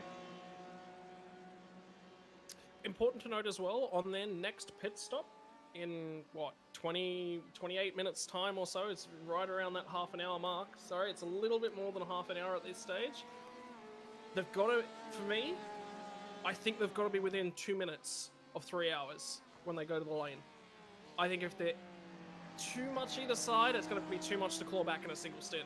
Multiple stints? Yeah, I think they can probably do it. Single stint, it's going to be touch and go. And they are going to have to conserve. There's no question they're going to have to conserve in the last stint.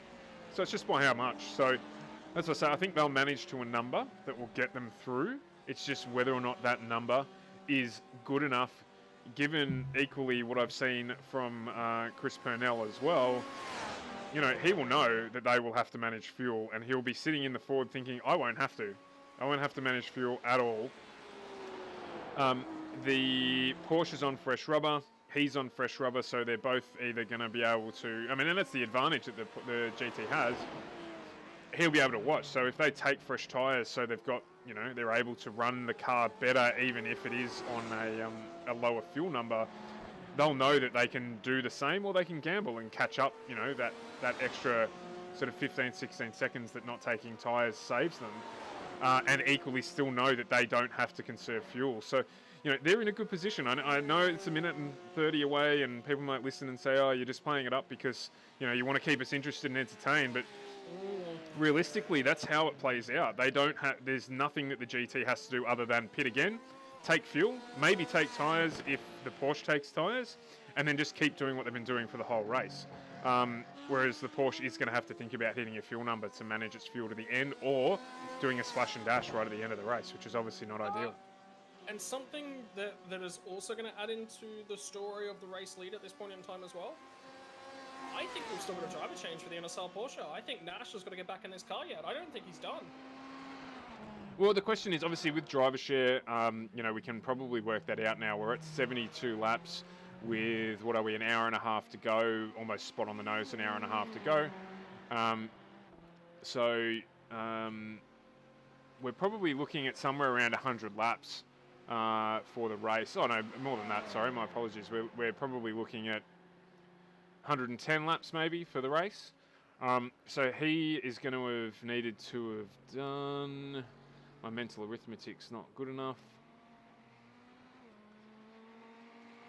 He's going to need to have done at least a full stint, which he has. So I'd say as far as driver share goes, they're okay. So they may choose again to not lose the time and single stint Nash in this race. That's too many variables for me. I don't like it. I really don't like it. As somebody who pulled a 4-hour stint in the 24-hour, I wanted to get out of the car after 2. And let's also not forget that this is us throwing around these ideas. At this point in time, you've got a driver in the car and you've got one guy outside the car trying to compute all the different permutations of what could happen, you know, and work out what to do. What's the call? What's the right call to make? Do they, you know, what number do they have to hit fuel number wise to get to the end of the race? And I'm just having a quick look as well. They don't have a spotter in with them in Discord. It's just Nash, it's just Schaefer. So... But I still say, knowing the two guys that are in the car, they know the car really well, and they will know what to do to get that car to the end of the race. So, well, it's all going to be in the hands of the drivers. The question is, does the GT have enough saving in fuel and enough speed at the end of the race when the track's the hottest to make up the gap? That's the problem for me, is that I don't think they've driven fast enough. But then again, we've now got, sorry, the name's gone from the top of my head. Purnell? Purnell's in the car right now. Yep.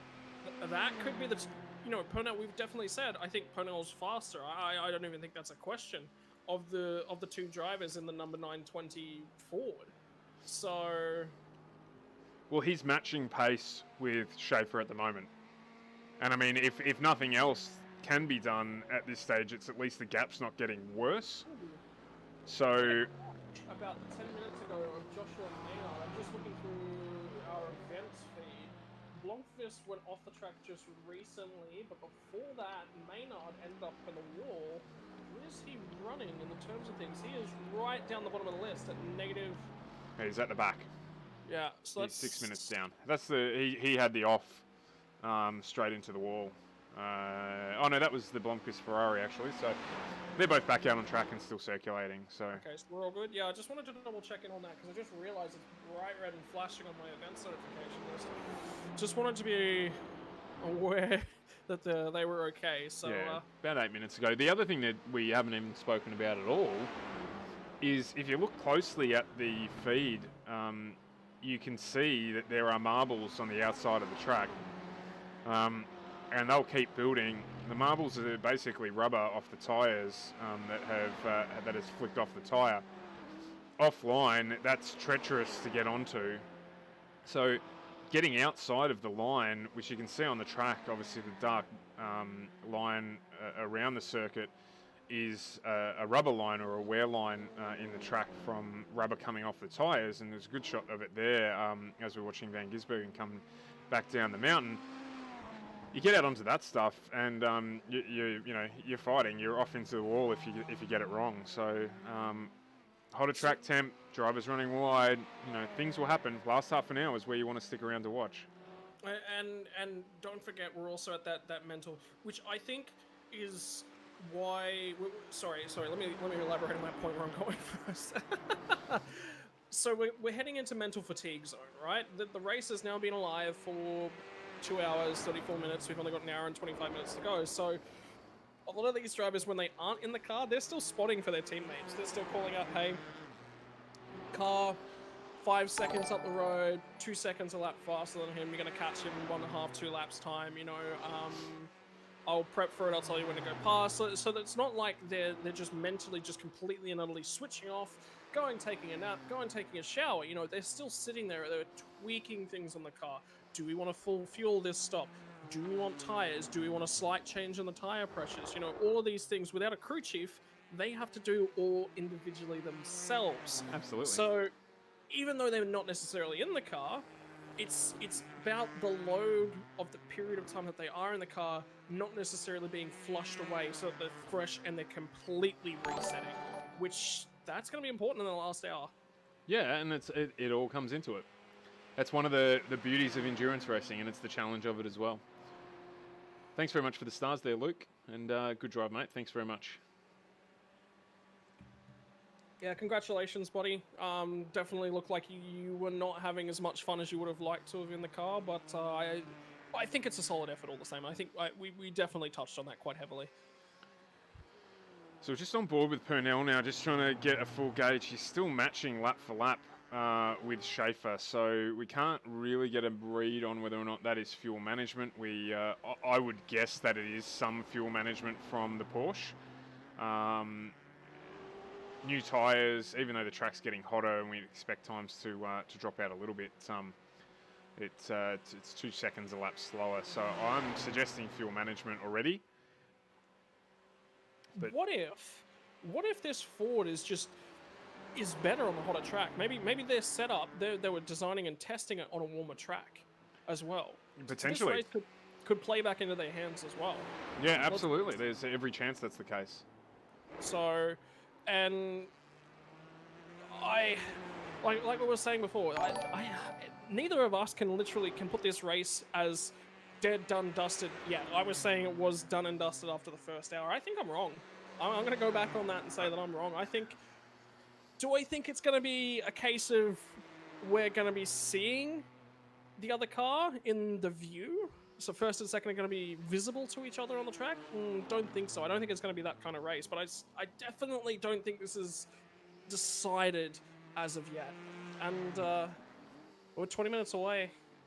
Well, I'm going to tell you, I mean, last week we had a similar gap at a similar point in time in the race, and bar probably 2 laps, we were in for a lead change on the last lap between the GT and the Porsche, so at Nürburgring.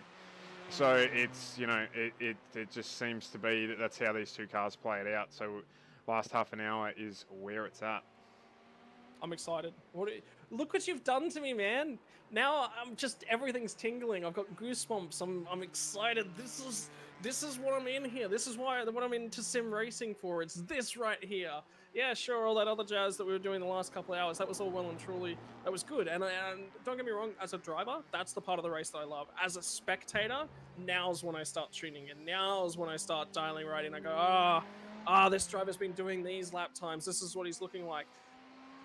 Over the long run, I think you're right. I think the lap times we need to watch are Purnell's. I'm not as interested in seeing,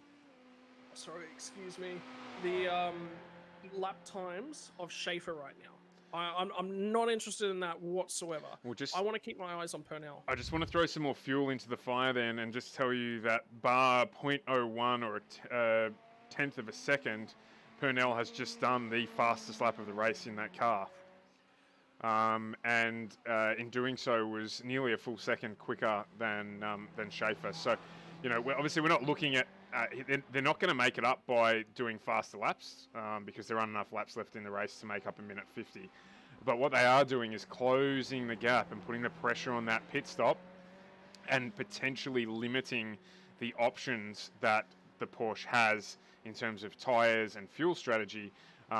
Because if that gap gets down to around that minute 30, I know they don't have to take a full tank of fuel, but what it means is that then there's that mental pressure of, oh, wow, they're only 20 seconds behind me now, and they're lapping faster than me, and we've got enough laps that they could catch me, and we may see mistakes, or we might see them just literally catch up to them. So it's coming. It is coming, and I think we think that the 793 Porsche is safe in terms of driver numbers. We think that they've done enough now to satisfy whoever jumps into the car for the final stint. Yeah, they're going to be good. However, if you're in their shoes, do you put Nash back in the car? Because he's faster. He was faster, but that was on different track temperatures. It's a big risk to leave Schaefer in the car for three hours, just over 3 hours it will be. He did it at Nürburgring. It's a risk. He did it at Nürburgring, so it wouldn't surprise me if they stayed until the end for with the way that all of the drivers are in the car. So yeah, we'll see. And the other thing you've got to remember is if that's the case, Schaefer's lap times, you will see them continue to degrade. There is no question. There is a reason why that everyone from research a research standpoint and a fatigue and concentration standpoint, if you have a look at ads on Australian TV, what do they always recommend? That you drive for no longer than 2 hours without a 15-minute break. There's a very, very good reason for that. Only time will tell. If you are watching us on Twitch, we would love it if someone would get us to 50 followers. We're at 49 right now, and we just would love to get to 50. It's been a couple of streams. It's just one. Exactly. It's just one. If someone could just hit that follow button, we'll shout your name out to the millions and millions of people watching this stream. And yeah, we'll give you the praises that you deserve. Obviously, If you're watching, we appreciate it anyway, so thank you for joining us across both Twitch and Facebook. I have a feeling that my parents might be watching on Facebook, so Spud. Mum, Dad, if you are listening, hi Mum, I'm on TV. Hi Mum, get me out. I'm trapped. I'm stuck in here. Can you get me out of the TV, Mum? Please help. Well, the good news is that Mark Gibson has just taken us across the line. Thank you very much, Mark. We appreciate it, and good drive in the car. We have actually just been talking about you guys wondering whether or not there will be another driver change. So just keeping interest on your car as it stands. Obviously, TK doing a good job in the Silver Fern Ferrari, as we have been calling it. I love it. It's such a pretty car. It is. It's a great looking colour scheme. You know, it's something that, you know, would it look as good with an Australian flag on it? No, I don't think so. The Silver Fern just looks, just has that little bit of look about it, I think. Unless we're going to do it, and Gibson has actually just confirmed he's jumping in to finish this race. So at their next pit stop, there will be a driver change. Insider information. I hope the other teams aren't watching, but we can confirm there will be a driver change at that stop. It makes sense. Look, they're going to take tyres anyway, as the GT3s do. So it's only a little bit extra. And as you say, like, you know, TK's done back-to-back stints, so fresh driver for the run to the finish. Hot takes from Gibbo. Can we get a confirmation that you guys are guaranteed to run down the 98 car and finish the race in first in the GT3 class? Just say yes. We know you want to. Well, again, it'd be interesting if there's a driver change in that car as well. So we'll see how this battle plays out over the next hour 15. We are getting, when are we looking at pit window here? We're 18 minutes away from the GT3. I think we should probably take a break now, because I want to be here and I want to be broadcasting when those pit stops start to tumble through. I'd rather take a break now. What are your thoughts? Yeah, like we can just look. You know what? I'm enjoying it. I'm happy to go right through. Let's go through. All right, we're going right through. I'm keen. Happy to jump right in. And look, there is confirmation there as well that is the plan. They're going to chase down Andrew and SVG in that other Ferrari, the 98 Ferrari. But there is going to be a driver change at that pit stop too. So looks like it's still on. But the Kiwi boys dominating the GT3 class at the moment as well. I'll tell you what, I'm just looking through the Discord channel. I bet you Gibson is in there giving absolute hell to SVG. SVG's actually got his microphone muted. So if Gibson's in there, he's giving SVG a few words of positive reinforcement about how great those marbles are to drive on, I bet. Or, as a wise man once said, speech is silver but silence is golden. He probably won't be saying a damn thing. So it'll be a good run to the end. So that car that's on screen there, that will have a driver change when we get to the pit stops in around about 15 minutes time as we head into that last hour. Actually, have a look just behind them on track as well. You were actually able to see the Shane Van Gisbergen driven Muzminian Mobile was actually a couple seconds away from lapping them on the track as it stands. So there was a long mountain to climb, quite literally, for those guys to get back into first position. But I've got faith in Gibson. We'll just bring them both up on the screen here to see where they are relative. Yeah, one's just up over the hill and the other's just on the other side of the hill. So that, as you say, that is going to happen. So there you go. And yes, Dave, it is. They are doing a great job at taking it to the Aussies.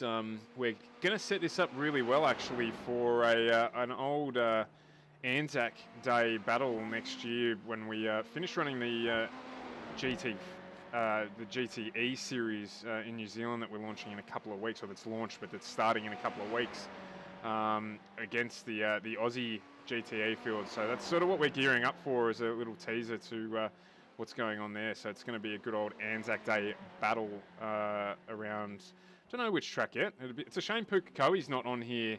I agree. So that we could do a dual race format at maybe like a Phillip Island and a Pukekohe. So Yeah, the Kiwi guys are doing a great job, and we're privileged and enjoying watching them do their best.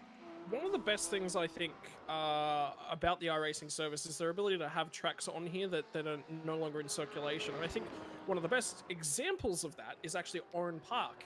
So you are able to purchase the Oran Park race circuit. I used to love the figure eight sort of style, up and over the bridge and down underneath it in the braking zones in the first sector as well. So that'd be an interesting one to see. A blast from the past. I know the V8 Supercars E-Series actually did one of their last races of the season there. It was really, really cool to just watch the cars flying around a circuit that unfortunately had to get pushed over for the sake of development.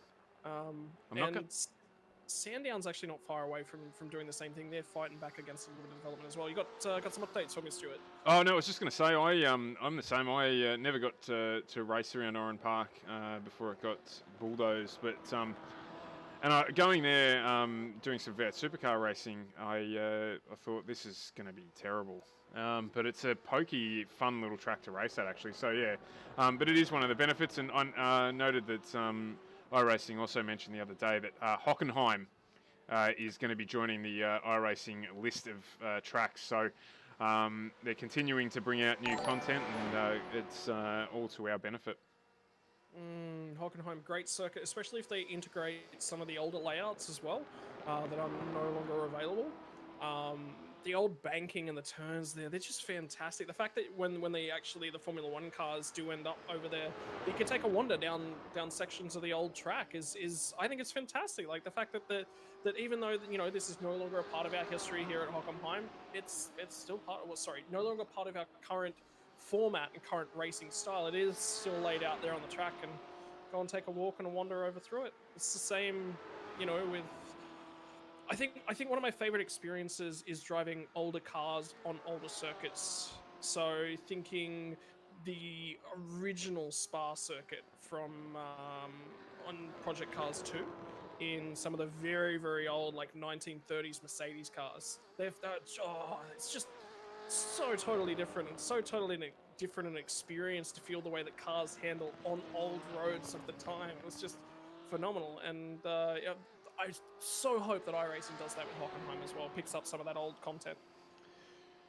Well, it is quite a good thing that they do. So yeah, it's not a bad track to join the list. I'm pretty pleased with it, so it'll be good. I was driving this fast when I exploded this dog on my bumper. Yeah, delightful. That's a good one. So yeah, just touching back on this battle here, the gap has reduced significantly between our lead car and Chris Purnell. You would have heard me mention earlier on about that 1 minute 30 barrier that we're looking at, and not all that long ago it was at a minute 55. Well, I can tell you now that it is down to a minute 33. So Purnell is on the charge, and I would say Schaefer is absolutely now conserving fuel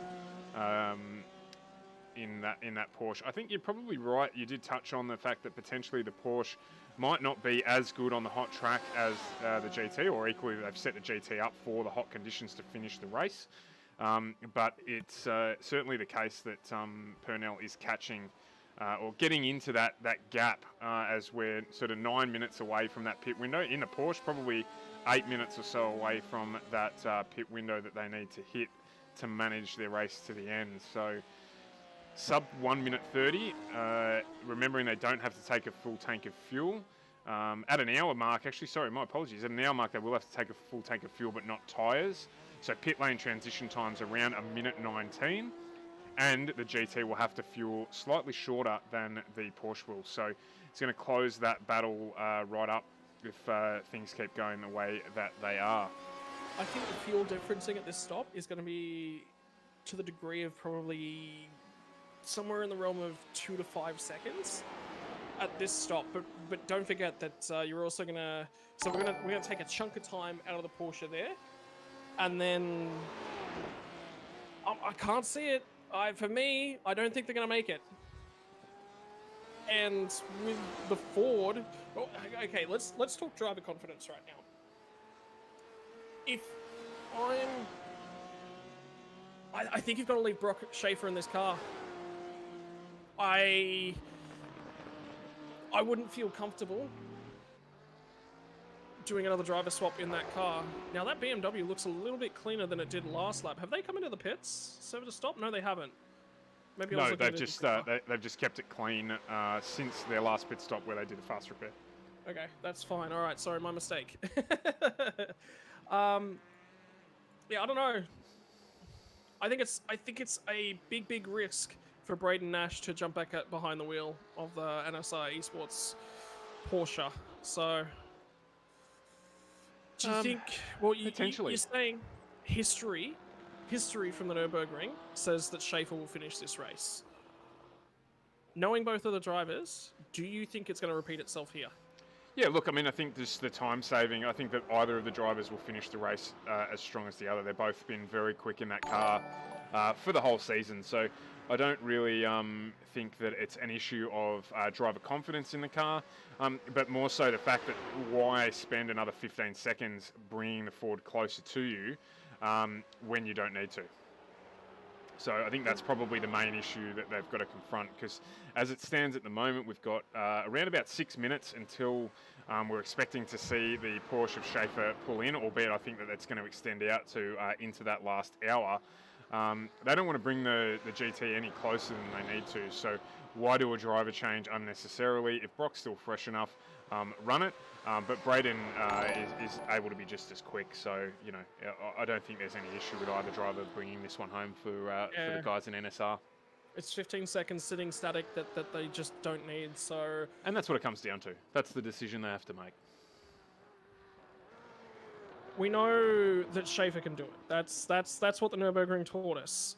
So, Bathurst, it's a similar kettle of fish, but.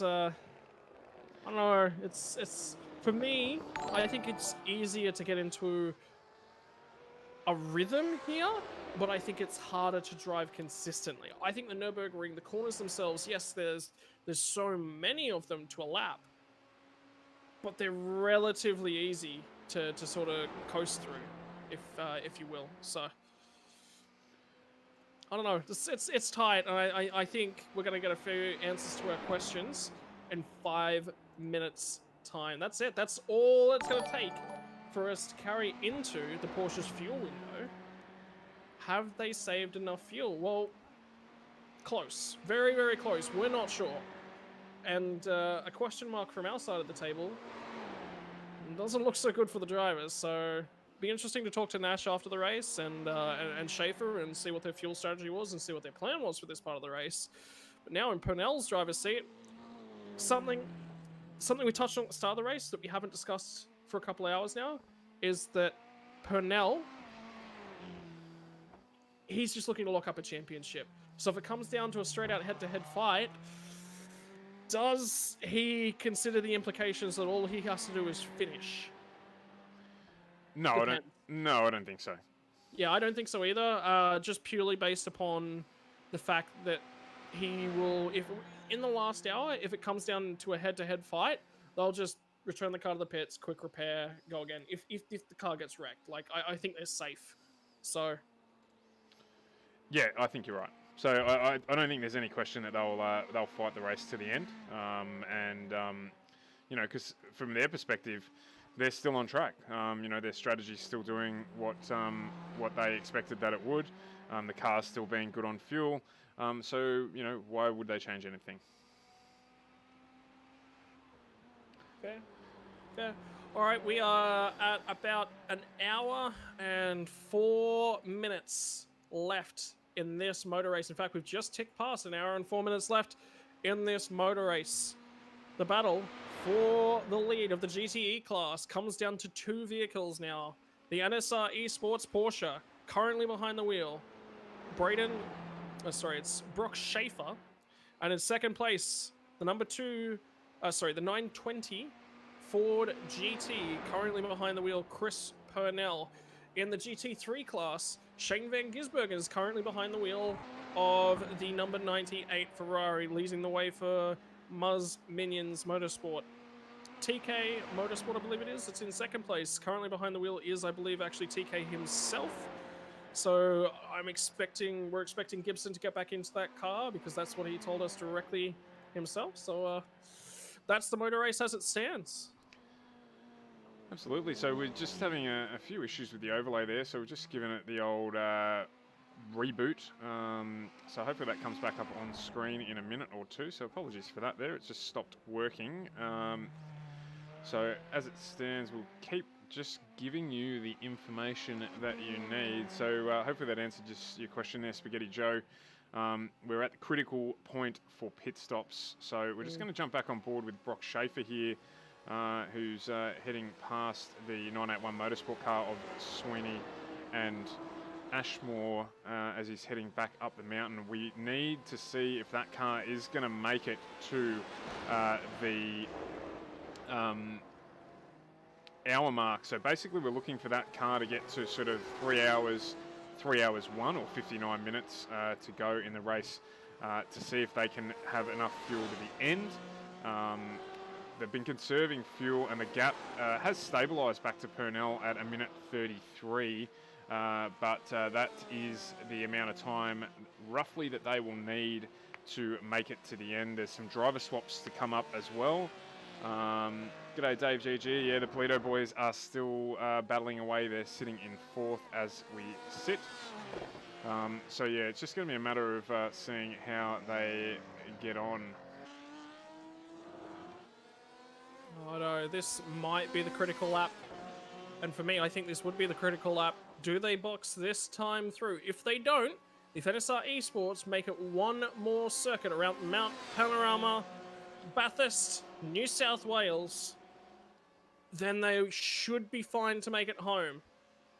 Remember, the pace of Schaefer has been falling away a little bit from their absolute best, and that has allowed Virtual Motorsport Mentor, the number 920 Ford GT, to close up just a little bit. They're still at 1:33, so they've gone another lap. They've gone another lap. That will put them past the 3 hour mark, and that should see them home.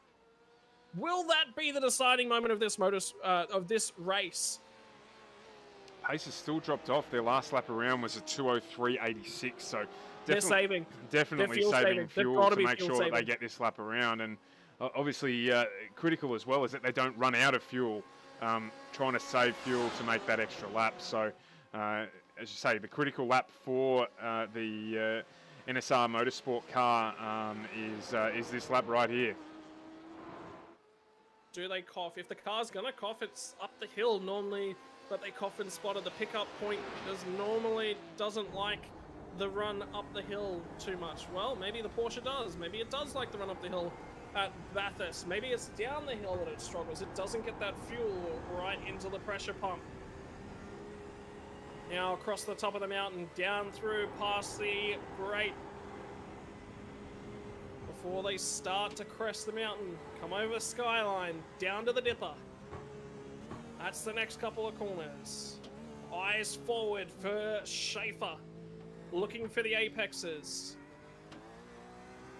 I didn't hear a cough or a splutter from that Porsche. They might be right. Maybe they can squeeze another lap out of this thing. If they do, I would say Nash gets back into the car. That's my feeling currently. Onto Conrad Straight, off the elbow. Listening for that lifting sound out of the Porsche. 6th gear. 260 kilometers an hour towards 270. They blipped. They definitely blipped into the chase. Definitely fuel saving there. Definitely fuel saving.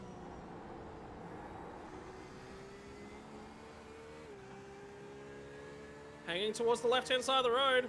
I think they're into the box. There they are. They've made it to the 3 hour mark at 3 hours, 1 minute and 10 seconds or so. The NSR Esports Porsche makes its final transition through the lane.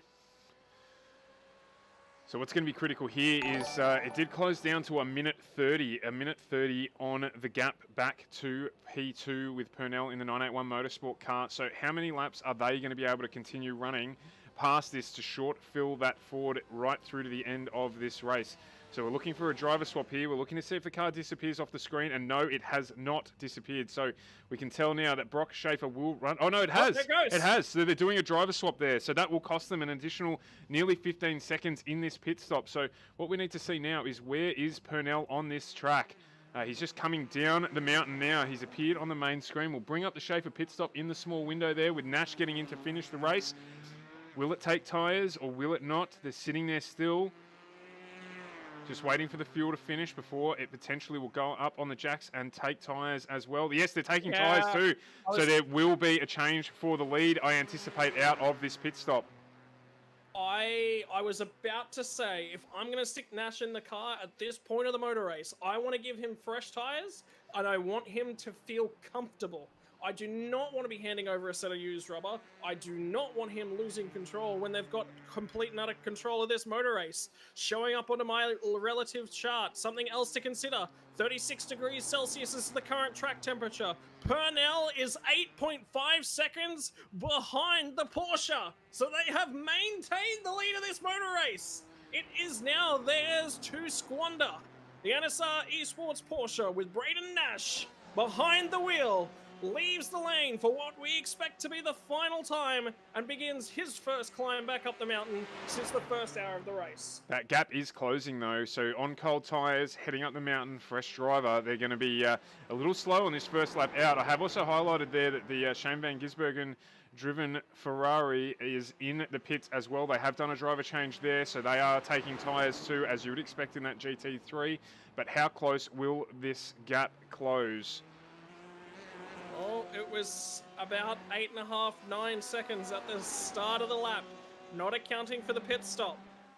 So,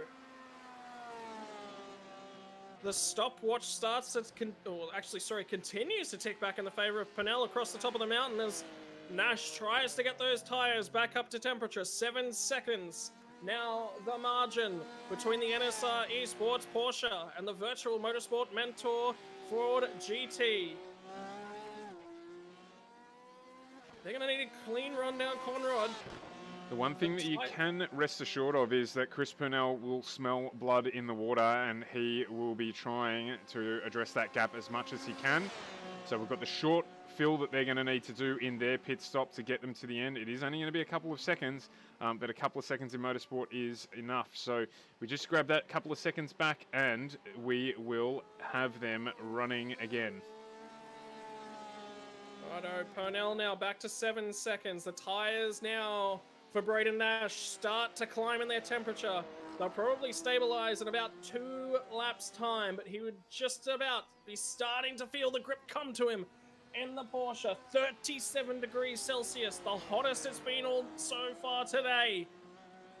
He has got a race to win. He's got it all resting on his shoulders with under 1 hour to go.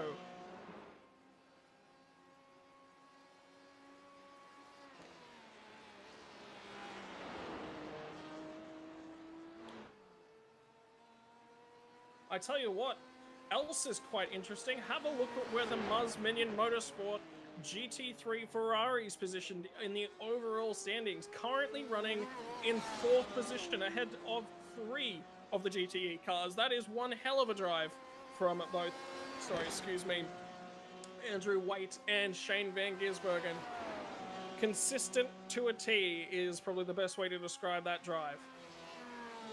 Yeah, absolutely. They've done a fantastic job, obviously, in getting that car up to that point on the track as well.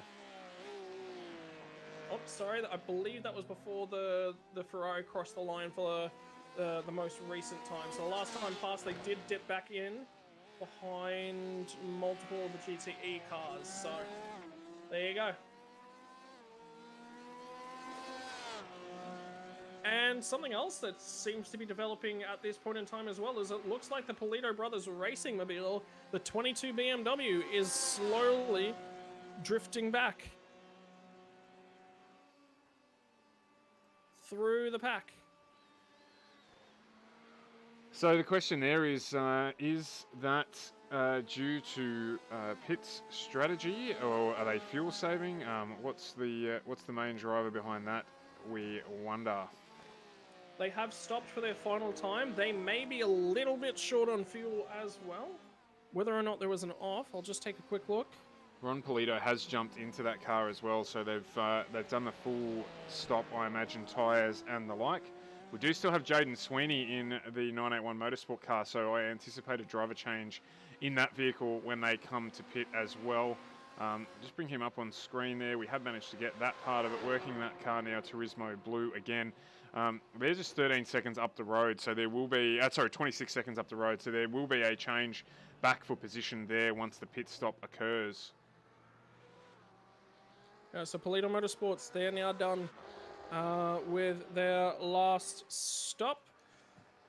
They should be right to go. However, the cars in between them, JWM Motorsports, lap 90, they're now into the pits for their final stop. They've just pulled out of their box, and they'll return.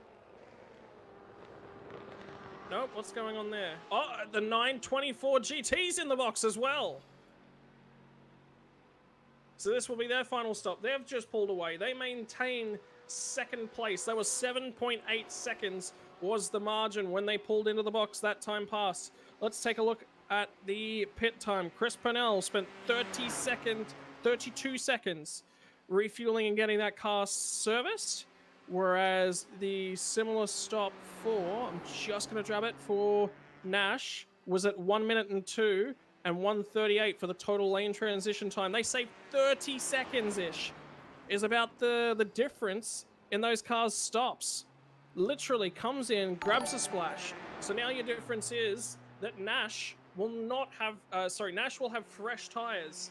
However, Purnell will not. But the gap down to 58 seconds now, so potentially in the mix to be able to get that job done. So it'll be interesting. For me, I need to keep an eye on Nash's lap times.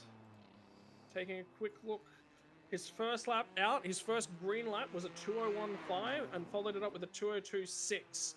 Now, if I remember back just before the pit stops, it was Purnell who was running in the high 2:01s and the low 2:02. So they're going to be matching about pace as it stands. Taking a quick look through Purnell's lap times. That looks to be the case once again. So at the back end of his stint, 2:01.8 and a 2:02.0 were his last two laps before entering the box.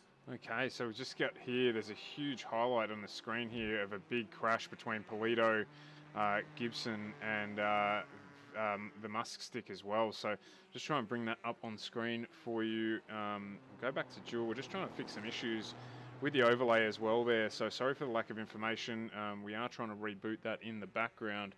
So we'll just have a look in a small window here at the Polito crash. Was that a single car incident? He's just come up through, and yes, he's just dropped a wheel off into the dirt there, and that is a big crash that's put him smack bang in the middle of the track. Not a nice place to be, and Gibson's come around, has managed to pull it up. So just watching this through here, there doesn't seem to be any incident there with Todd Gibson. That was the other one there. So we'll just jump into this other replay. Maybe they're both single car incidents that just happened on... Oh, he's run wide there. Oh, no. An incident by... Oh, wow. An incident bystander, unfortunately, Muscat. And that is a huge crash for those two cars. Somehow that Ferrari... Oh, wow. And almost taking out someone else as well on the way back out onto the track. So separate instances just happening at the same time. And, and then he swept it again, obviously with bad steering. And he's rolled it right the way down. We'll bring that up as a separate replay there. So you can see him here, he's just driving down the hill, and obviously the steering in that car's broken, and he's just gone effectively around the bend and rolled that right down the hill. So that is a big crash, and that's going to be a long repair for that Ferrari in the pits, if at all. Well, hopefully the fingers crossed they've got a quick repair left up their sleeve, but I think the tow time is just pretty much going to put them out of the race. The Polito Motorsports, I'm glad we finally understood what Polito Brothers Racing, all of a sudden they dropped off our radar in terms of pace and where they were running. They had a strong finish, it looked like, under their belts, all nice and tidily wrapped up. Finishing either third or fourth, they were in the fight and in the hunt for it, and as so often happens, one little incident can ruin your day in endurance racing. That is the nature of the game. That's why we all love it, because you've got to be so accurate, you've got to be so consistent across the duration of the event. Unfortunately, they just weren't able to be today.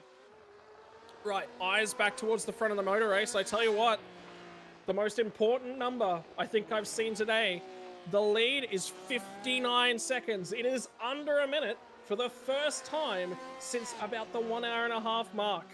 That Ford, I think it's coming. Yeah, definitely stronger in this back end of the race, albeit lapping at the same pace in the last lap as the Porsche that it is pursuing. So we will have to watch. Well, there's not much more to say at the moment. The Porsche itself, it looks like Nash had a little bit of just a half mistake coming out of the chase then. Trying to pick things up. And unfortunately, that might result in 1 second, but you keep that up, you keep the inconsistencies coming, and it'll keep going. For me, on my battle bot, he's taken another half second and added it to his lead the last time around. When will that display on the timing screens? We'll get, hopefully, some more information here in a few seconds. Just trying ever so much to try and bring this all back up, but it's just not playing for some reason. SDK has decided that 3 hours and 13 minutes is enough, and they're out of here. So we'll see what we can do to get that up and running. Hopefully before the end of the race. I am working on it as we speak. All right, well, I'll keep managing the commentating booth as we get the technical difficulties music, I suppose, potentially playing in the background of your head, Stuart. Yeah, so, absolutely. It's a little bit of Benny Hill at the moment, actually. So just running around quickly to try and make something happen. So you can see it's saying that it's a replay. It's not a replay. You are watching live. So disregard that as the Sweeney Ashmore BMW pulls into the pits to make their last stop. It'll be a short fill for them, but it will be a driver swap, I imagine. Probably not the worst thing in the world to have their driver swap in for such a short period of time as well. We are now deep into the final hour of the race. There is only 45 minutes and 50 seconds left in this motor race. And on your screen right now, the NSR Esports Porsche. Braden Nash, he's just got to keep the car clean, got to keep driving it accurate, and he'll bring that car home in first. Chris Purnell, who's in your mini screen in the corner right now, coming out of the cutting, starts to climb up and over the top of the mountain before he'll start to bring that Ford GT down the other side. Well, he has the literal and figurative mountain to climb to win this motor race. It's not over yet. One mistake that puts this Porsche in the wall will hand the motor race all the way over to Chris Purnell. What a way it would be for him to celebrate winning the first season of the Endurance Racing Championship here at FGM eCast. Now remember, ladies and gentlemen, if you want to sign up, if you want to get yourselves interested in the next season of iRacing Motorsport, the best way to do so, jump onto Facebook. A lot of you are actually watching live from Facebook. Will be the best way to do so. FGM eCast is the Facebook page that you will need to follow. Over on Twitch, if you are watching us live on Facebook, we thank you very kindly. If you want to jump over on Twitch and follow us as well, you can do so at twitch.tv/FGMecast. A big shout out to all of our sponsors once again in the final hour of our motor race. Simrids.com, Aftershock, Your Rig, Your Choice, Razor. Thank you so much to Razor for all their peripheral supports as well.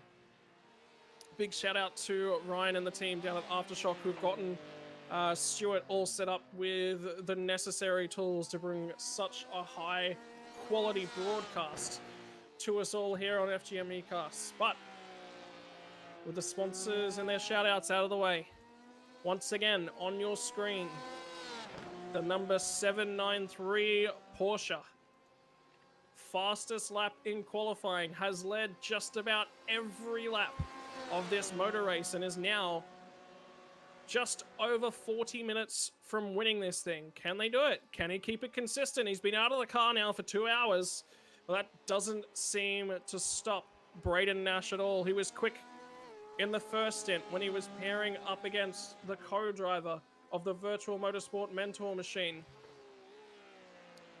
Now, in the last sectors and segments of the race,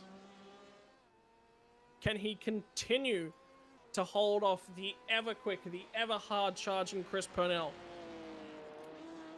And something that we've forgotten to mention for a fair portion of this broadcast is that third place is Jeff Thomas, currently in the BMW, driven in JBWN Motorsports. Polito brothers have finally reclaimed a little bit of their lost margin as well. They're 23 seconds adrift from the BMW of their rivals, driven by JWM Motorsport. All of that to be decided. So a podium is still in the offering for the Polito brothers. And what a celebration it would be for them as well. To be able to get down to the last hour, have potentially some disastrous luck roll their way, clean it all up, go again, and grab that final step on the podium. In the GT3 class, Muzz Minions looks like they may have wrapped up this motor race for themselves. Andrew Waite behind the wheel of the number 98 Ferrari. Shane Van Gisbergen did a fantastic job in keeping that car clean, and not only clean, set some fastest laps of the race for the GT3 machine. They're currently running in 4th overall on the circuit. That is a phenomenal drive. The fact that they've been able to keep that Ferrari so far ahead of the competition. In second place, Spud Gibson has finally climbed back behind the wheel of the number 10 Ferrari himself for Thomas Kirk Racing. Sorry, Thomas Kircher Racing, TK Racing. And I can guarantee you that the eyes and the target is affixed squarely to the back of the Andrew Waite Ferrari. They might be a long way adrift down there in second place, but there'll be no giving up right until the last lap of the race. RRT Bow Repairs Black currently rounding us out in third position in the GT3 class. So that's your race standings as it currently sits. The race potentially perched on a knife edge, but at the same time completely and utterly under the control of Braden Nash. He's pushed that margin out now to 1 minute and 1 second. So he's added 2 seconds to that margin already. With every passing minute, every passing lap, the job that Chris Purnell has to do to hunt down this Porsche climbs and climbs and climbs. I believe we may have just gotten back Stuart and SDK. Indeed, we are back up and running. So thank you very much for holding the fort there while we got these technical issues resolved. I'm glad we have. So we've got 40 minutes to go here in this race. And I did hear you just give a full recap of where everything is at, and certainly taking into account, as you mentioned, what we had forgotten about a little bit was that there is a championship on the line here, and certainly the placings for that championship are still wide open for the guys to jump onto. So just going to bring back up on screen here the Andrew Waite car. He is in the small screen there, so we have got GT3 on the small screen, and the GTEs up on the main screen there. We're following around the Polito Brothers Motorsport.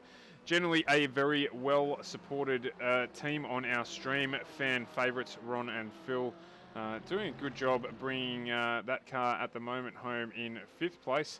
And the Sweeney and Ashmore BMW is still sitting behind them, around about 22 seconds back down the road. They didn't do a driver swap at their last stint, which we did expect them to do. So interesting there with Jaden Sweeney's last lap, 2:03.68. So matching pace with the guys at the front of the field at this point in time, and just equally clicking through a 03.33.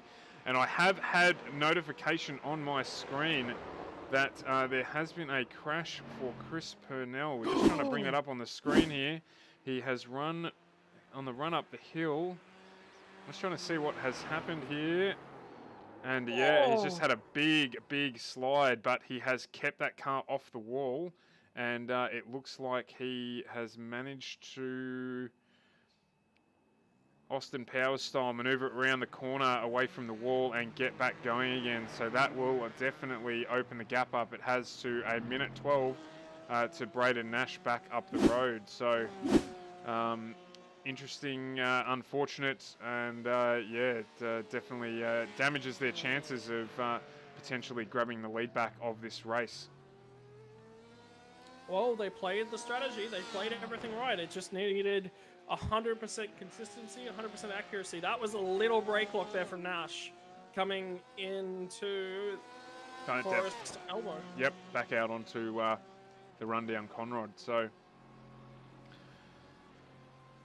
we're at the back end of this motor race. 37 minutes on the clock now. A mistake now renders your last 3 hours of driving completely and utterly useless.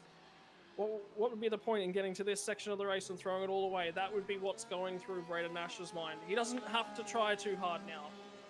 He'd be made aware of Chris Purnell's moment going up and through the cuttings. So, set those eyes forward, nice and focused, hit your marks. Those would be the words going through his ears right now. We're at 37 minutes, just clicked over 37 minutes, so we're about to get into silly season time, or the witching half hour of endurance racing, which is the last 30 minutes of the race. So let's see what comes of it. We just have had, you know, that small incident from Purnell at the end of the heading up into turn 4 there, so it can happen. I tell you what, how clean does that Porsche look? There's not a scratch on it. Well, no, absolutely, and I believe only one incident point for that vehicle for the whole race. So they haven't hit anything, they haven't touched anything. It's probably just running a little bit wide somewhere, and that's given them that one incident point. So very close to the wall there. So, and again, so certainly not conserving fuel in the Porsche. As he's just done a couple of really quick sectors consecutively there. So even though the track temperature is at 39 degrees Celsius, we're about to kick over into 40 degrees. So the track is at minimum grip right now, and it's only going to keep going away from these guys. Absolutely. So, I mean, you don't want to see it happen. No, it's not how anyone wants to win a race. Not how anyone wants to win a race, that's for sure. But at the same time, it's part and parcel of endurance racing.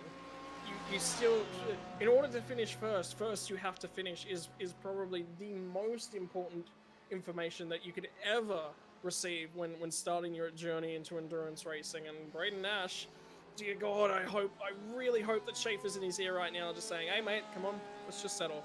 Let's corners, apexes. Let's focus on each individual corner before we focus on that finish line."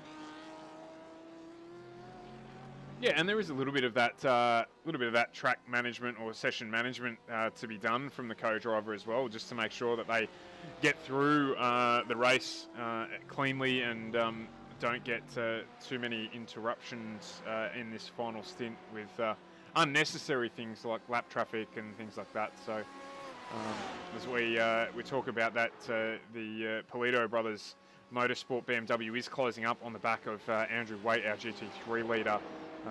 So, you know, there is still the potential there with that lap traffic for things to happen. So 17 seconds further back down the road is the Sweeney Ashmore BMW as well. So, you know, make a mistake and you're, as you said, your 3.5 hours of hard work and effort can very quickly come unstuck. What was I saying before about going over the top of the hill around trying to overtake a GT3 car and feeling queasy? Well, in the lead of a motor race, he just makes me feel queasy every single time. Comes up through Reed Park and onto McPhillamy. It's quick, Don't get me wrong, it's quick, but I just can't help but feel unsettled every time he does it. And I think we have to commend the GT3 drivers as well. They've done a really good job this race of just holding their line, which is basically all they need to do to make sure that they can get or let the GTE cars pass without any real delay in their lap time. So the worst thing that can happen is them pulling offline or getting in the way, accidentally, of course, but it does happen from time to time. Just reading through the race feed and just having a quick look at what's actually happened recently, we did actually see a pit stop from the number 92. Just having a flick for GT3 Ferrari of David Johnson. I have a feeling they may have done a driver swap. Yeah, they have. Dave Johnson is back in that car now, and he will close out the race. So that was a very late pit stop. So I think they may have pitted early because we haven't seen Dave in that car for quite some time. So I think, I'm not sure that he started the race. I didn't see, but either way, yeah, a late stop for that car. So they're obviously fueled now to the end. And just having a quick look at the little spin. Yeah, there's a little spin just in the background there. I just saw it there. Just Dave Farrelly into Hell Corner, just running a little bit wide and spinning off at the exit there. So only a little spin. So you were talking about us entering the witching hour in terms of endurance racing. Yeah, well, the witching hour has well and truly begun. We are now, into it. Polito brothers, is it just me or does that say that the interval between them and JWM Motorsport is down to 12.2 seconds? They are absolutely flying compared to their competition. Oh, might be wrong. No, I think it's just catching up there. So they're about nearly 2 minutes down the road from Tomo in the BMW there. So Andrew waits in between him, in between Polito and Sweeney, who is chasing them down. So what I would expect to see at this stage, given the lap differential times between Polito and Sweeney, is that the 981 Motorsport car is on its way. So Ron, you're going to need to get a wriggle on, mate, to stay in front at this point in time, because they're coming.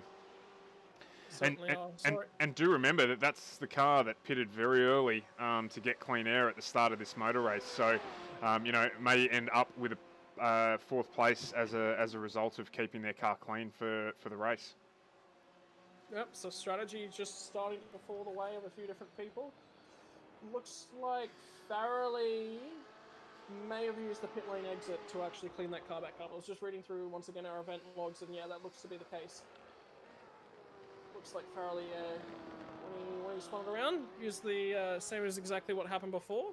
Ended up using the pit lane exit to straighten that car up. So there's the Polito brothers dropping down to 3 laps behind the leader of NSR Esports. So that will tie that little battle for 3rd and 4th in the GTE cars up nicely. I think that one's pretty much well resolved now. And I think some of the issue for the Polito brothers in terms of their lack of pace is that car has got some damage on the left-hand front corner of it. The BMW not all that great in a straight line necessarily anyway, but certainly having that tyre sticking out on the left-hand front corner of that car won't help them either. So just keep an eye on that battle there between Sweeney and Polito and see if that closes up. At the moment, looking at around about a 13-second gap, but Sweeney on the last lap round was 2 seconds quicker. So 6 laps in, and we're going to be having a little late battle there. We've certainly got time for 6 laps, so let's see how that one resolves itself. Well, I mean, we're going to be, 5-6 laps away from that that coming to a head? That may come to a head very quickly. Yeah, and look, still at this time as well, Purnell lapping quicker than Nash in the Porsche ahead of him, around about a second a lap at this stage. So, but that Porsche has got time to burn. Yeah, and that, I think that's what we were talking about. Nash may have just shut up shop. He's just driving it consistently, driving it cleanly, and the track temperature's now crested 40 degrees. We're at 41 degrees Celsius currently out on track. The hottest temperatures the drivers have had to deal with, the least amount of grip that they would probably have had to deal with as well. So it's about cleanliness from here on out for Nash. Absolutely, and I mean the drivers got to enjoy the golden hour of the track early in the morning. So you know it's just fair that they then have to struggle through probably the worst time to drive around the track during the last part of the race. So that would have been in the conversation, do you reckon, when they were saying, let's set up? All right, fine. You can have the first hour of the race, Nash, but then you don't get to drive until the track is horrid. I want the middle. Yeah, potentially. Maybe they tossed a coin.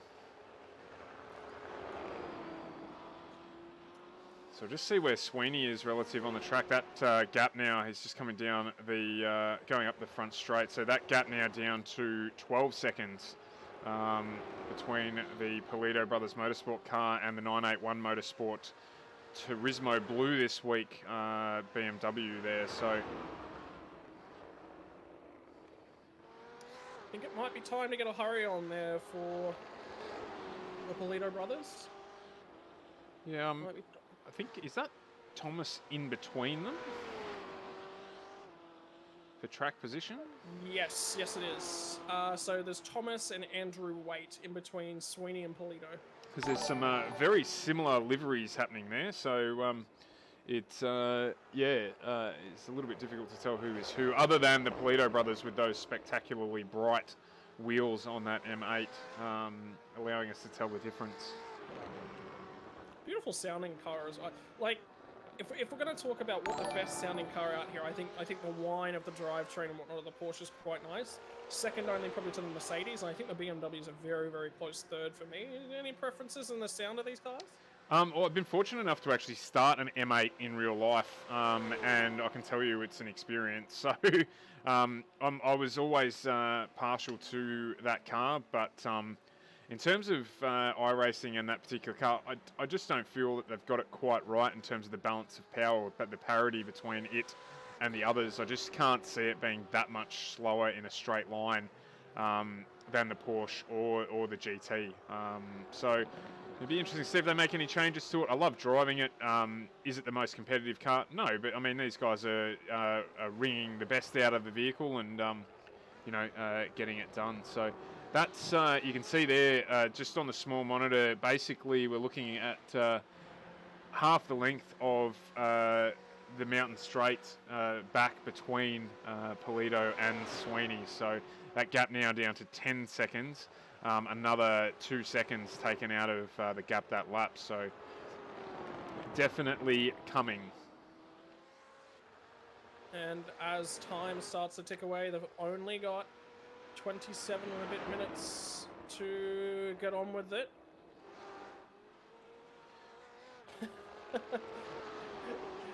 You're going to hate me, Stuart. I have a feeling that the software may have just crashed again. Certainly the track map has had a small issue there, so we'll just turn that off. And the clock's actually frozen as well. And the clock's frozen as well, so yeah, it has. So obviously just having some connection issues with the third-party provider there. So I'm just, I'm still getting live data up on the screen. I'm just going to reboot it again, and we'll see if we can fix that up for you so that we get the right stuff. Oh, Sweeney's just run a little bit wide there on the entry onto Conrod. Trying to maximise that run and really trying to hang on to the back of the car in front of him. Definitely wanting to try and maintain as much as he can the draft where he can get hold of it. So just switched all that off there again and reconnecting it. The interesting thing is the feed on the small screen is still working. So we do have active information. We just don't have it on the big screen. So it's just rebooting again now. And it looks like we've reconnected. So just wait a few moments. That'll all come back up again.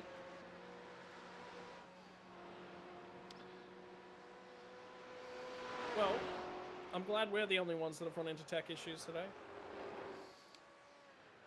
Yeah, absolutely. And we have had a few drivers suffer from technology issues while they have been racing, and it's unfortunate, but it's part, at the end of the day, it's the computer version of replicating what happens in real life. A gearbox fails or a drivetrain component fails in a real life car and the car's out of the race. So same sort of thing happens here. If your internet drops out, or if you if you have a hardware failure with your wheel or your pedals, it's no different. All right, so that margin now from Sweeney to Polito, I can tell you, has just dipped below 10 seconds.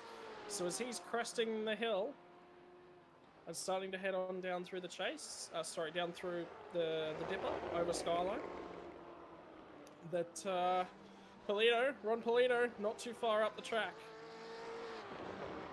No, so Polito is in the small window there on your screen as well. We actually have had both drop out. So Polito is the car on screen in that small window. So you can see there, he's just going up over the crest of Conrod Straight, and there is Sweeney making his way down Conrod at the same time. So definitely, where are we now? I'd say probably 3 or so laps away. Maynard, don't tell me that's Maynard that's just had an issue with It his is, car. yeah, Maynard is out of the race. We've given him the commentator's curse, and he is out of the race. He has just had technology crash on him as well, with all 3 screens going blank. So that is unfortunate for him, but we will see him next season, and may even see him joining us in the Combox as well at some stage over our coverage of the series that we have joining our stream over the next couple of weeks. So bad luck there, Josh, and thanks for your participation in Season 1, and we'll see you next season. Yep, 100%. All right, so eyes back to the action happening on screen. I can tell you the gap is still closing. It's not closing as much as you think it is anymore, though. It's 1 second. So I can, from what I can tell, the Polito brothers are very much quicker across the top of the hill. But of course, with all that aero damage, they're struggling down the straight. yeah, that's really where they're, because going up the hill and right across the top, it looks like they make a little bit of time on the Sweeney car. And then have to be in a straight line. There's no way that the Polito brothers are reaching maximum speed with that level of damage. There's just no way. I'm a little bit concerned as well. The amount of damage to the front left corner of that car could cause some radiator and heating issues. If this race were to go another hour and a half, 2 hours, I'd be concerned. Where they are and how close we are to the finish, I think they'll be fine to get home. Yeah, I really don't see them having too many issues with that. It's just going to be whether or not they can hold off the fast closing Sweeney vehicle. Alright, so get a lap time for you for for Polito, as he crosses the line once again. Crosses in a 2:05.22. His fastest lap of the day, or sorry, the car's fastest lap of the day is a 2:02.82. And Sweeney is in the picture. Look at that. You can see it. It is closing. He is coming. But the margin only closed by 0.2 seconds. So Polito is now responding in terms of pace at 2:05.43. Sweeney will get a little toe up the road there as well, so see how that helps him through this lap as he brings it across the top of the mountain. He's got to get this done cleanly. I can tell you Purnell is faster just at this point of the race. So the last times past the start-finish line for both of those drivers, 2:02.65 for Purnell, Nash was 2:02.84. So at this stage of the race, for them to be that close is very indicative that it has actually been a good drive for both of those drivers, and it's just not as directly close on circuit.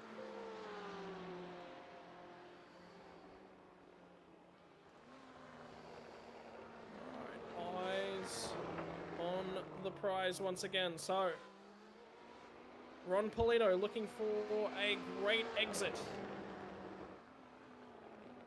off the last couple corners here and down onto Conrad Straight. It's a really nice, good run off Forest Elbow, so he won't be giving up too much time here. And indeed, my readouts are telling me that he's actually made a little bit of time to the middle sectors over Sweeney this time past. He loses a lot of it in the straight line, though. So he's got to get the thing stopped, turned in nice and cleanly, and not overrun it through those curbs in the last sector of the lap. And Sweeney really needs to get the job done here as well on Andrew Waite, just probably holding him up a little bit down the straight there, albeit he got the benefit of the draft, but the BMW in that condition certainly faster in a straight line than the Ferrari, and Jaden's being a little bit conservative here. He really needs to get it done so he can keep the chase on to Polito. So we'll just watch this here to see if he gets it done down into Hell Corner, and again he's just not going to quite get the job done there. So he'll get the drag up the straight here, which will help him a little bit, but he really needs to get past that Ferrari before they head across the top of the mountain. I'd be interested to see, when did they pit? So the Polito brothers pit on lap 87. That was a long time ago. It was actually on lap 105 for them. He's got the job done this time past Sweeney. So now he'll lead that Ferrari up the hill, which will actually be of detriment to the Ferrari, because if they're turning similar lap times, the Ferrari's got to be much stronger across the top. That's the only way that they'll be making pace. So hopefully Andrew just says, yep, look, our race is done. We've done all of our job. It's no longer, something that we need to invest into. We've got just around 18 minutes left in this one to go. So just trying to keep a rough idea on the time for you all there as our timing clock has gone down. 17 minutes. We just ticked past 17 minutes to go. 17 minutes to go.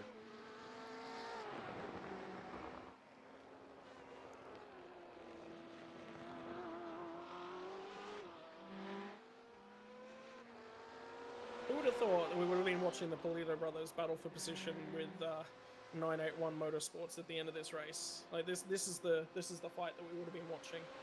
I certainly wouldn't have expected it, but boy, am I glad it's coming. I'm pretty sure we called it. I'm pretty sure we called it at the start. Yeah, so, we definitely did. Yeah, who would have thought it? Who would have thought it? The battle of the Beamers. 3 Beamers in the GTE class today. JWM Motorsport would most likely be taking out third place. They'll lap the difference back to the Polito brothers. Followed by second and third in BMW. Look at the margin! That is a hungry BMW if ever I've seen one. So we're just down to 9, just over 9 seconds here for these two. They took out 0.9 of a second that lap. Sweeney managed to push the car back into the 204s, and that's critical. He's been struggling for a little bit of consistency over the last couple laps. Just with that Ferrari holding him up there, it was clearly damaging his times down the straight. So definitely we'll be glad to be out of the path of that Ferrari and back on the pursuit again of the Polito brothers BMW. Actually, could have been harming him with the aero wake across the top of the hill as well. I think that might have been the bigger issue, was that he wouldn't have been as accurate with the car and been able to pick his turn-in points, braking points, everything across the top of the mountain. So, I'm telling you, man, we could. How great would it be to see both of these cars come out of Griffin's Bend together for the final time? Griffins? Yeah, Griffins. Murray's corner. Not Griffin's. Got there in the end. That's all that matters. And it could definitely happen. I think we're going to probably see it. So just see how we go over these next couple of laps. It's all up to Sweeney here to do the job and keep closing that gap. Righto, so Polito crosses the line, stops the clock that time past at a 2:05.24. Sweeney I'm seeing green sectors pretty much across the board, 205.026. It takes 0.2 of a second out of him that time. It's not going to be enough. He's going to have to dig a little bit deeper. The margin is now 9.4 seconds as Sweeney turns and starts to climb up Mountain Straight once again.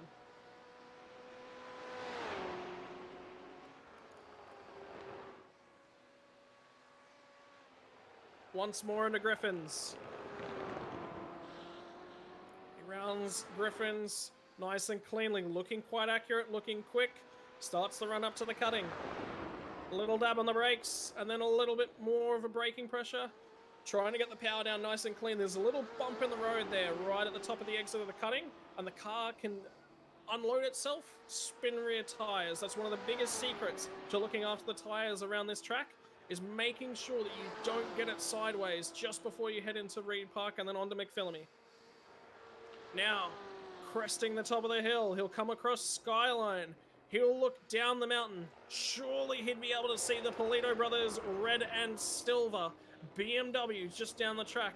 He'd be looking over the top of Jess Thomas in the third place JWN Motorsports to do it. Now on to Forest Elbow. It's critical he gets the car turned in, gets a clean run, because this is where he's going to pull so much time back on Polito. Again, the sectors look green. He looks like he's going to be pulling in more of the margin, and it's lap by lap, inch by gravelly inch, that he has to hunt down the BMW of the Polito brothers. JWM Motorsport will be interesting to see whether or not they will need to clear the BMW of the Polito brothers, or whether they just get out of the way of this one. They might actually be catching them. No, that's the Mercedes. The lap times are all much for muchness. How you doing over there, Stuart? No, we're still struggling with the overlay, but we've abandoned it for the last 12 minutes of the race so that I can give you a hand to call this one home as we close down to 8 seconds. It's going to be just under 8 seconds this time around for Sweeney in the 981 Motorsport car. You can see there's just basically the hill in the way between these two vehicles as we head into the last 12 minutes of this race. So around about 6 laps to go. Can Sweeney close the gap over those last 6 laps? He pulled 2 seconds out of the gap last time around. So definitely there, if he wants it, it'll be a last lap showdown, which is what we would love to see. So we're all eyes on Sweeney and Polito as they bring us to the end of this race. Braden Nash still leading at this point in time, ahead of Chris Purnell and Jeff Thomas in third. And we do have Andrew Waite, Mark Gibson and Brad Klenk as your top 3 in the GT3 category, with just on 11 minutes to go. As Sweeney comes across the top of the mountain now, heading down through Skyline, jumping on the brakes, making sure he gets the car turned in, back into second gear, down through the dipper and out the other side. The run onto the main straight here, the back straight, is going to be critical for this car to make up the extra time. Does he get it done cleanly? Yes, he does, and hopefully he'll get a little bit of assistance here from what I think is the Ryan Porter Mercedes in front of him. There'll be a little draft, a little bit of help, and this is where the Polito brothers are struggling at this stage with just the damage to that front of that car, just slowing them down in a straight line. So Sweeney there out wide and down he goes. Thanks very much for the shout out there, Reese. Good of you to join us yet again. Jeff doing a fantastic job up in third and definitely representing Adelaide well in this series. So I can definitely say I was watching each individual sector that time through. They took time out of the Polito brothers in every single sector. Now that they're clear, and hopefully they get clear of this Mercedes nice and quickly as well, they are tearing up the circuit in their last ditch attempt to claw themselves onto the back of the Polito brothers. So down to 6 seconds now. The Polito brothers, crucially, they stopped on lap number 87. They may be fuel saving. They may be, I would say they're going to be right on the limits of the tank to make it home, but I think they should be okay. Whereas the 981 Motorsports machine, currently behind the wheel, Jaden Sweeney, pitted on lap number 92, and they are safe. They are not fuel critical at all. So he's just managed to navigate his way around Ryan Porter there, who did move over onto the inside of the track to give him room, which is fantastic. So there'll be no hold up for Sweeney as he heads up to make his way across the top of the mountain. He's just entering the grate before he heads through Reed Park here, and he will be on it as he makes sure that he gets this one through nice and quickly across the top of the mountain before heading down into that critical turn on to Conrod Straight. The Polito brothers just making their way down to the turn into Conrod Straight now, and getting themselves out the other side. Sweeney, as you can see there, is equally just making that turn in now. He's going to close up on the back of Thomas, who is in between these two, and then it will be on like Donkey Kong, I reckon, in 2 laps time. We've got just on 8 minutes to go in this one, so around about 4 laps, and it will be I reckon, last lap crack if they're going to have a crack at it to move that 981 Motorsport car up into 4th. You may well be right. Polito may well be saving fuel. Yep, and certainly pushing that BMW uphill in terms of the aero load that car is currently under. Crucially, we were talking about coming into the endurance racing witching hour. Well, not crucially, but something that's just recently flicked across my events feed is that Andrew Waite actually went off track again somewhere. I don't know where, but he's just in behind these guys as well. So coming to the end of a motor race, drivers and tyres and cars are tired. They're done. 44 degrees Celsius, the hottest it's been all day. On the track temperature side of things, the mistakes might be starting to creep in. Will we see a mistake from the Polito brothers? Will it be from Sweeney, or will it be from the car in between? The number 86 of Jeff Thomas might just put a foot wrong at some point. Could it hamper Polito? Could it hamper Sweeney? Well, it's still to be written. So you can see there the gap just ever so slightly closing again. That lap there basically on par with the 2 cars. So I didn't see whether or not, yeah, and here we go here. Thomas has just made his way around the outside of the Polito Brothers Motorsport. So it is now clear air between Sweeney 981 Motorsport and the Polito Brothers BMW, with Tomo on his way down the mountain in front of that car. So again, maybe conserving fuel potentially, or just with that damage there, holding Tomo up a little bit in a straight line. His last lap at 2:04, Polito at 2:05, and Sweeney at 2:05 as well. He will get a little bit of a hand here from the draft of the other M8 as they head back down Conrod Straight, but you can see there Sweeney can taste the exhaust coming out of the back of that M8. He is getting closer and closer. Question is, can they get it done? 6 minutes to go in this race, approximately 3 laps. He needs to make up another few seconds here. The timing screen telling me that he's made up a wad of time down the back straight there. It's down the gap now to 3 seconds to Ron Polito. There's no way. There's got to be fuel saving. Absolutely, down to 3 seconds here. So good strategy. This strategy, we questioned it at the start with the 981 Motorsport boys pitting very early on, but you can see the gap there. They are now both on the same screen, and it could pay dividends with the Polito brothers, we think, fuel saving towards the end of this race here. And the Turismo blue 981 Motorsport car, headlights blaring, is on the hunt. And isn't that a beautiful shot, looking back down the mountain at all 3 BMWs? I'll tell you what, don't take your eyes from the screen. If you need to run to the loo, hold it. This motor race hasn't written her final letters in the book, in the story of what's about to unfold. So for Sweeney, he's just now got to be nice and clean, nice and smooth. He knows he's faster. The gap dips below 3 seconds. So we're just going to jump on board with the Polito Motorsport Brothers vehicle here and see if we can feel any of the fuel saving that they're doing, just to understand where all this time is coming from. Maybe it is just the tyres have gone off as well. You know, as you mentioned, track temperature quite high now. A lot of these cars may be potentially not set up to run in the high temperatures at the back end of this race. So it could be that the 981 Motorsport boys have just set the car up to close out the race really well. And that may have been part of the decision-making process. Oh, running real wide there, and he's hit the wall. He's hit the wall. 100%. As soon as he was wide on entry there, I knew that car was going to be in the fence. Right, so there's a little bit more of the gap starting to come back the way of the 981 Motorsport car. We're going to get him. He's going to be in the draft here. if it's not this lap, it will certainly be next lap. Sweeney will be in the draft. We are 1.3 seconds time differential between these two cars. And if you're in Ron Polito's seat, you are sweating absolute bullets. It is not just trickling down from his armpits. It is absolutely showering, because this is not going to be an easy position to be sitting in at the back end of a motor race. The time on the clock reads 3:56.25, 26, 27. So we're 3 and a bit minutes left in this motor race, and the gap less than 3 seconds. So I've just put the back end of the Polito Motorsport car in your screen. And as we speak, the timing monitor comes back up as well. All of the racing gods are shining down on us at the end of this race, as we've got 3 minutes 12 to go. The overlays are working on both screens, and we're going to have a heck of a run to the finish.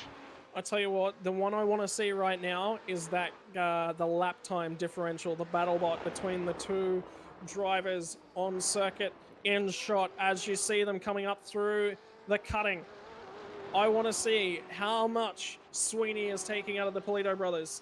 The gap, it looks like it's maintaining itself slightly. It's just under 2 seconds now. Sweeney, 1.8, 1.9, flickering right in that margin. So if he can claw his way onto the back of this BMW for a big draft down Conrod Straight, he might just pip him in top speed and might go past them, but he's got to close that margin before he can consider the opportunity. I have a feeling that this is where he's really going to get the deal done. The BMW of the Polito brothers is very slow through this section of the track. They're struggling with track temperatures and understeer, with the running wide and the run onto the straight last time. You can see there, Ron's pulled the car right in. Sweeney not having the same problems, though, able to get full acceleration out of the corner as he heads down onto the straight, and this is really where you'll see him pull that gap. What are we looking at now? It's dropping. We're down to 145, down into the 130s. So he's really pulling it back up onto the back of the Polito Motorsport car here. And next lap around, if he keeps it consistent and keeps it close across the top of the mountain, he will be in the draft. We're under 2 minutes to go. We are under 2 minutes to go. And the margin here, it's down to 1.2 seconds.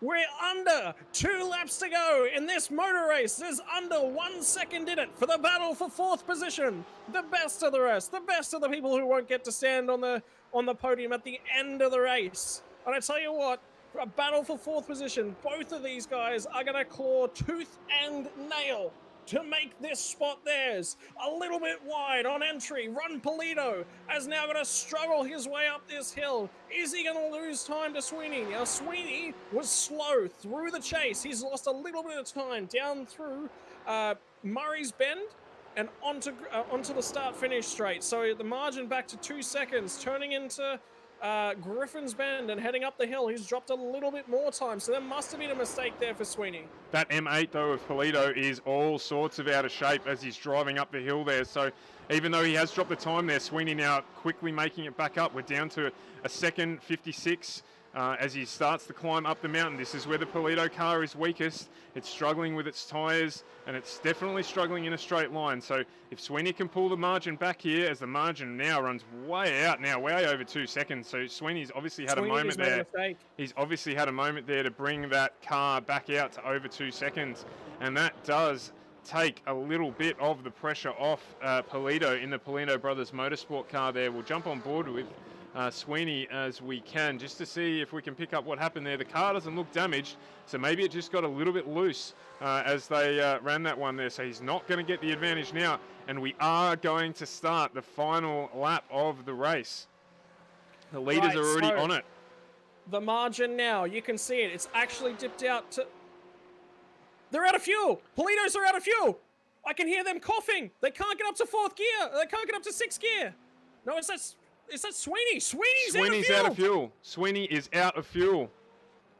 They are still a lap to go to the finish, so Sweeney was short on fuel. We knew the Polito brothers were fuel saving. We didn't expect it from Sweeney.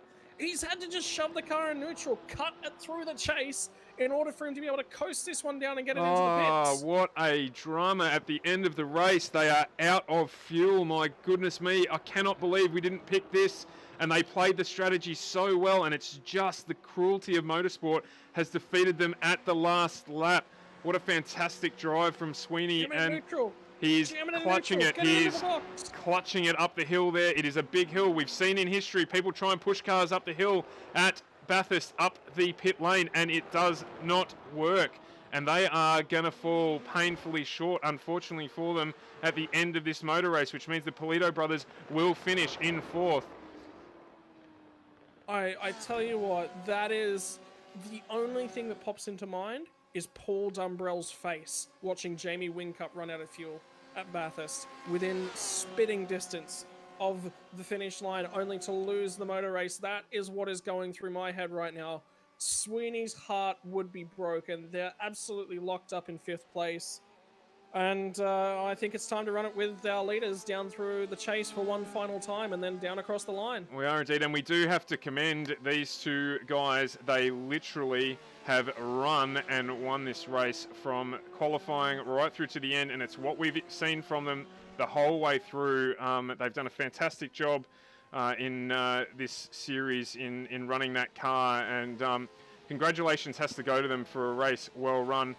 Just jump on board as well while we watch them do some burnouts. Sweeney has made it into pit lane, but I am not sure if... yeah, he has got that refueled, so he will run round to the finish, and they will end up taking out 6th place outright and 5th in class as he navigates some burnouts. But just going to jump on board with Chris Purnell in the small window there.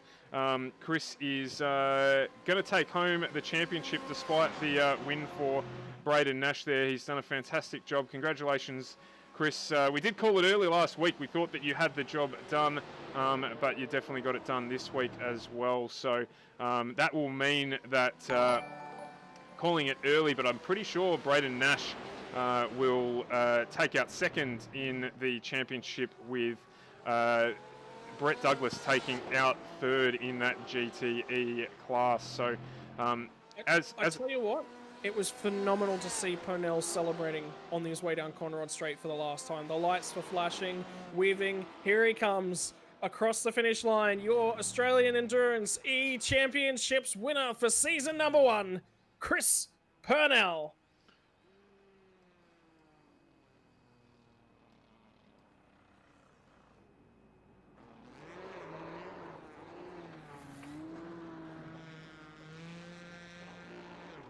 There we go, some big burnouts for us to see. And at the same time as well, we need to take note of this man, Brad Klenk, who is coming around now as well. He is our GT3 champion. Congratulations, Brad. You drove a ripper season as well. And as we asked for, we have got plenty of burnouts for you at the end of this one. Not necessarily there, we don't. We're just going to go back to the dual screen main view and jump on board with a couple of the guys as they give us a good showing of what's left of their tyres and certainly what's left of their fuel. I can tell you what, there was not much left in the way of tyres coming out of Purnell's Ford GT, but there's even less now. Oh, look at that. That is a static burnout for the ages. But I tell you what, look at the top of the mountain. Look at the NSR Esports Porsche in all its green glory, celebrating as Sweeney just drives past the Purnell Ford GT. I tell you what, I have a fair idea that there would be a lot of fans up on top of the mountain celebrating in real life if this was a thing. That was one hell of a drive to bring it home for Braden Nash. Absolutely, and look, lots of comments on the way home through as well that we just couldn't get to because we just see there Evie Collado, who's been a big supporter of the Polito Brothers Motorsport boys, saying she can't breathe. Come on, Politos! I can tell you as well, Evie, we didn't take a breath there for probably the last 20 minutes, and as always with these endurance races, the last 30 minutes is just full of action. A real pity there for the 981 Motorsport guys, well driven by Sweeney and Ashmore, running the gauntlet with that early strategy. And look, all bar, let's say half a litre of fuel, not paying off for them there. Jeff Thomas did a fantastic job bringing home the JWM Motorsport car in 3rd place there as well. And obviously Polito Motorsports, well done. And we're going to go for the jump here. Is he going to get... Oh no, he flipped it! So he didn't make it. So there was the challenge for the jump there, and he's given it a red hot crack. And it's testament to the build quality of those Porsches. That car's still going.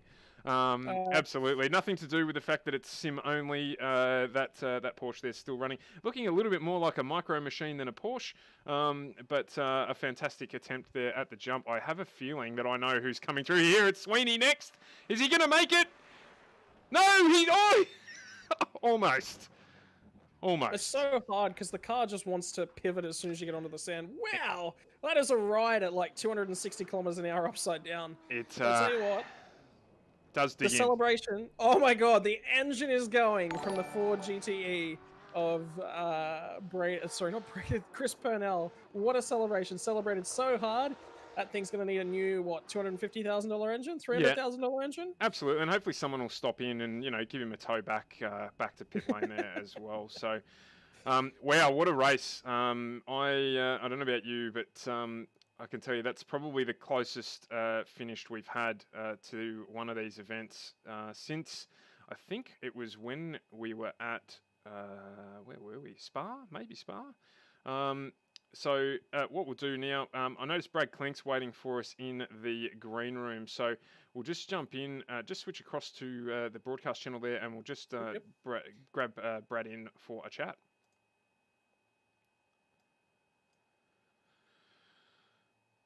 Brad, welcome. How was it?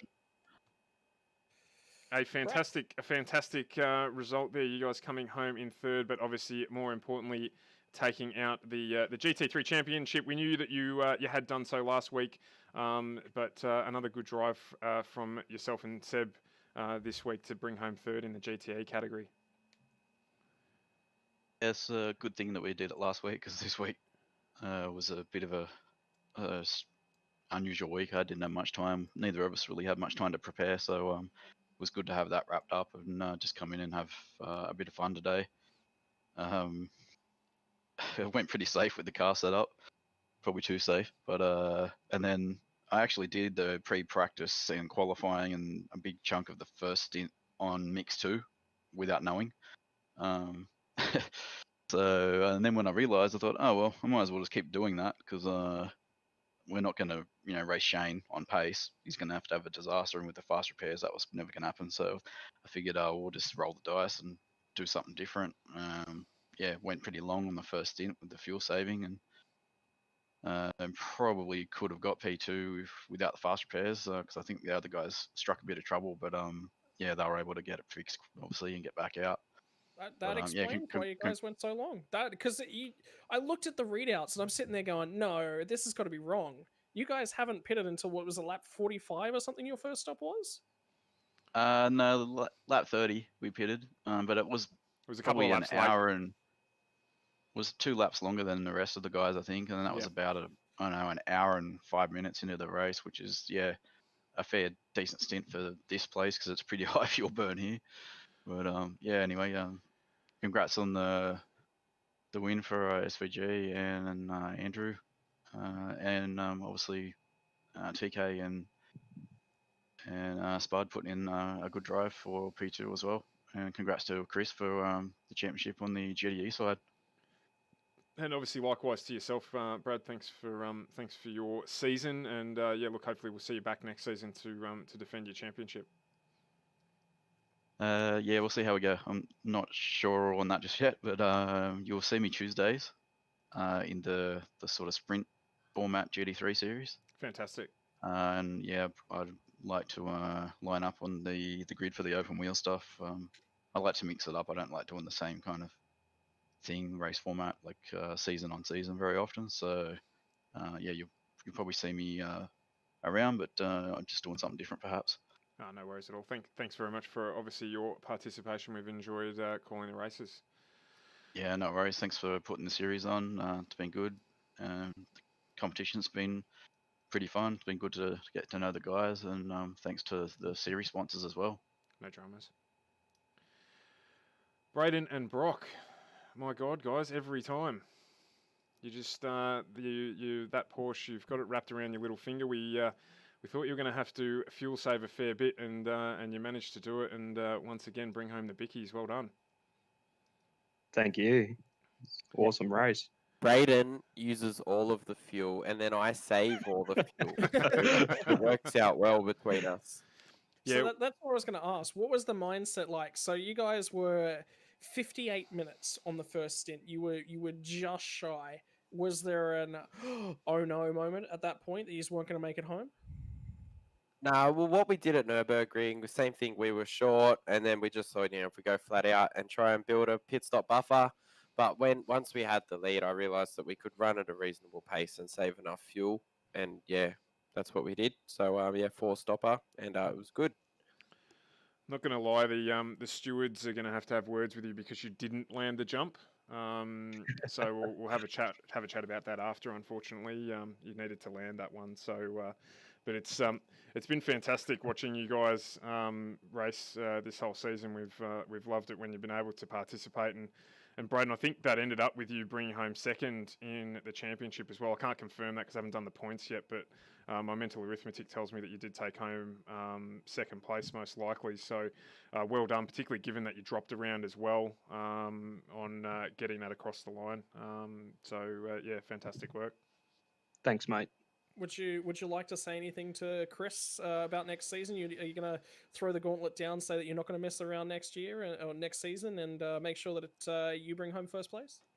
Yeah, well, I think I'm having a change to the GT3s next season, but from what the track list I saw, I'm pretty sure I can run all the tracks, so I should be at every race meeting next season. Ah, fantastic. That would be good. And now, time to celebrate with the most important award of the night, the GTE Championship winner, Mr. Chris Purnell. How does it feel? You certainly over-celebrated on the engine of that Ford. Yeah, I wanted to break it because I'm not happy with the thing, and I won't be driving it next season. It was it was really cool. So obviously, massive props to Brock and Braden. They drove fantastic today. We just didn't have the car under us to do anything with it. But yeah, at the end of the day, you got to be there for every race. I'm stoked to win the championship, and looking forward to backing it up next season with hopefully another crack at it. Yeah, you certainly bit off a lot with the Ford. You guys were the sole runner of that vehicle throughout the series, with not only no one else trying it, but no one else even probably thinking about it. So you set out to challenge yourself, and you did end up managing to take home the trophy at the end of the season. So well done. Thank you. It's been a great season. Obviously, battles with Jesse all through the season. Congratulations to Brad on wrapping up the GT3 Championship. Great. It's just been great racing all season. So I've thoroughly enjoyed it, and I'm looking forward to seeing what next season has in store. And I definitely won't be picking a car to challenge me so much next time. That's for sure. So also important for us at this point in time to acknowledge you as one of our sponsors as well. So Virtual Motorsport Mentor are one of this series' sponsors and have been for the whole season. Chris sponsors just about any or every form of iracing motorsport that gets around and does a lot for the community. So thanks for your contribution off the track as well as to our series, Chris. It's greatly appreciated. Nah, thanks, guys. I really enjoy obviously getting involved and helping as many people as I can. So it's great that I've got the opportunity to be able to spread that and help people. But more importantly, if I want to be able to replicate your celebratory burnouts, how many times should I be rolling my Porsche during a race? A lot. Thanks, Chris. Nah, all good, buddy. So that's it. That's the end of season 1. And Scott, I must thank you for joining me today. You most certainly will be a much more permanent feature of our coverage going forward. A much more enjoyable second 4-hour stint in the Combox, doing the longer format endurance races with a partner in crime than the solo stint at the Berg last week. So thank you to you for your contribution. What I was just going to ask quickly was, I could just see Jay Sweeney and Reese Moore sitting actually in the 981 Motorsports channel. I was wondering if we might be able to go and grab a word with them. So I'll be right back if you just want to hold the fort for a second. Yeah, absolutely. Go and grab them. So on that juncture as well, it's an opportune time for us to thank all of the people that made this possible. So first and foremost, simrigs.com. We contacted them at the start of the environment that we live in at the moment and said, we're going to put on this series and we wondered if you might want to jump on board and get involved as a sponsor. And straight away they said, yep, no problems at all. We'd love to sponsor the windscreens of all of the cars and have done so. So thank you very much to the team at simrigs.com for getting involved with our stream and taking a chance with us. Equally, the guys at Aftershock Computers, Aftershock PC, same story there. We contacted them out of the blue and said, hey, we're putting on a show. Would you like to get involved with that show? And again, they said, yep, we can definitely jump on board and help out with that. And we greatly appreciate their support as well during this time. We are a Razer affiliate, Razer streamer. So we love being part of that program and do use their equipment. It's not a paid thing either, so we don't get equipment for free. From any of our sponsors, they are genuine sponsors, so albeit we choose to use them in support of their businesses as well.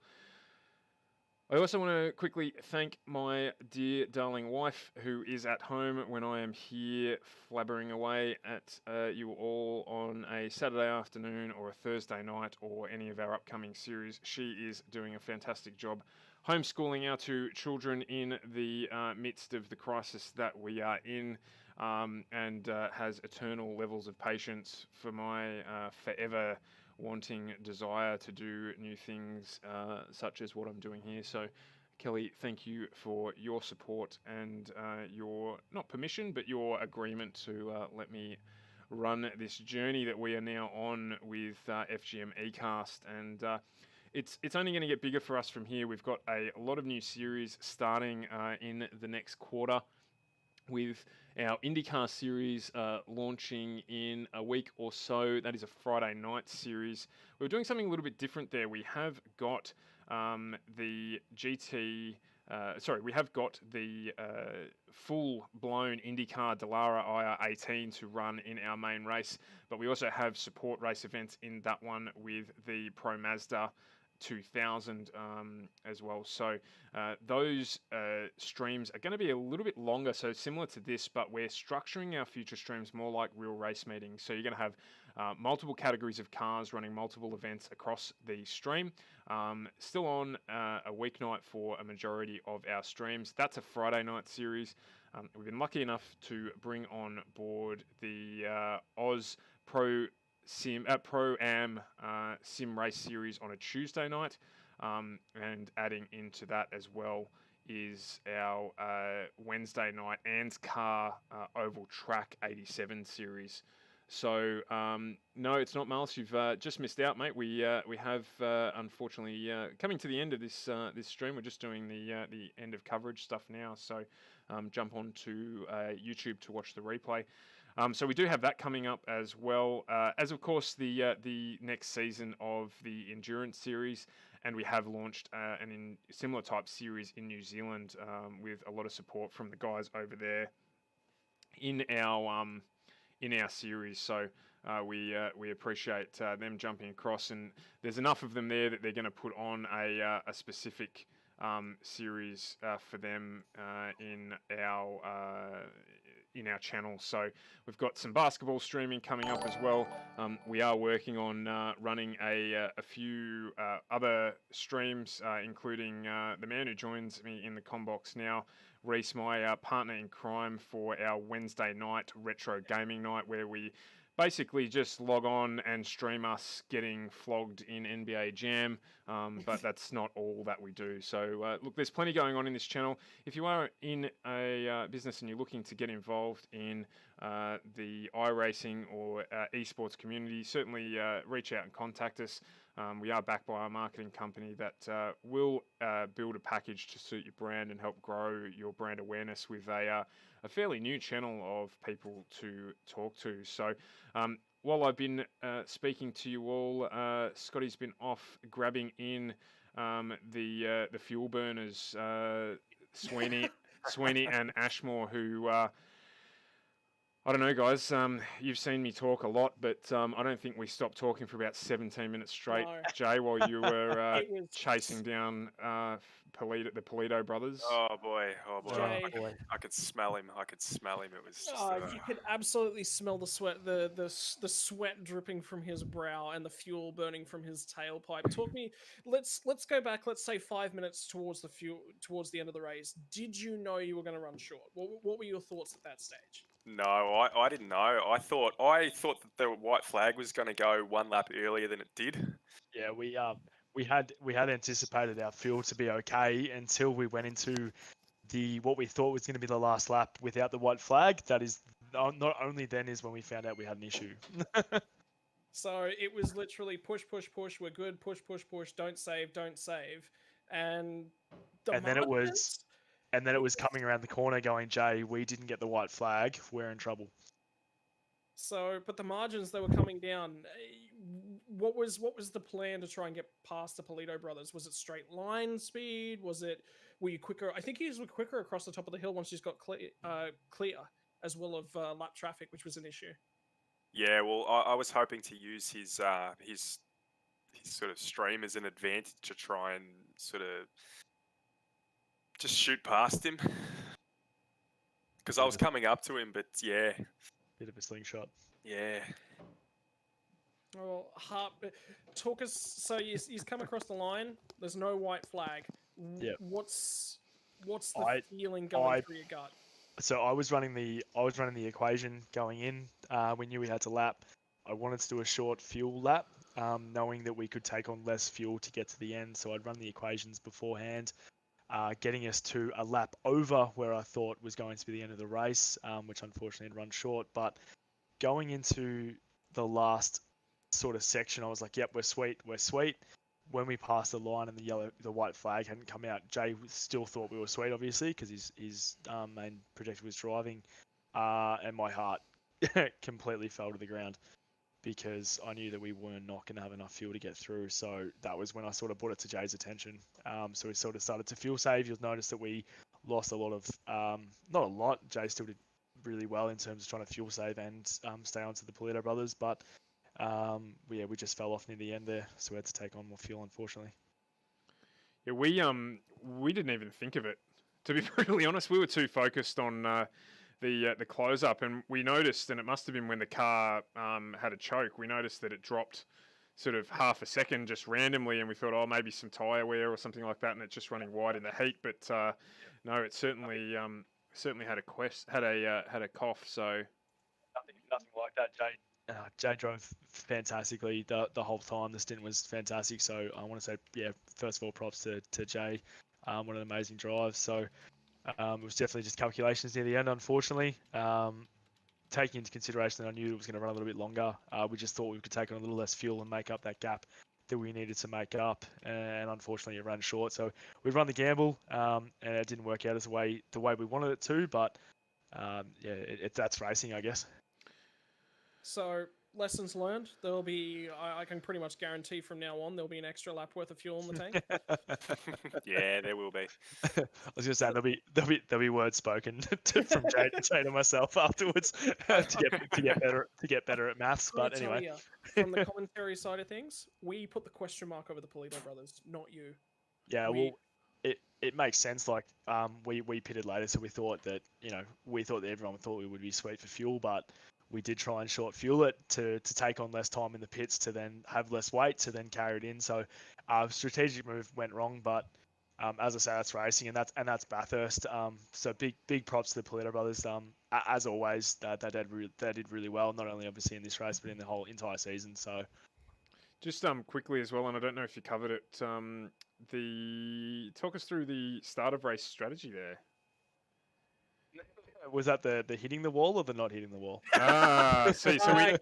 We didn't catch that bit. It didn't actually give us an off track for you. We're having a little bit of issues with the overlay. Why wouldn't we have issues with the overlay? Because it's just part of what we do. But it didn't come up on the incident screen at the start there. So we actually thought that you guys had deliberately got out of the pack, because at the time you were battling with couple of the GT3s, and it was a bit messy, and you were just in front of them all. So we thought, oh, you've done the right thing, and you've pulled out, topped up the fuel, and gone for the clean air run, which sort of worked in your favour. So we're always counting on you coming back to the front of the pack towards the end there.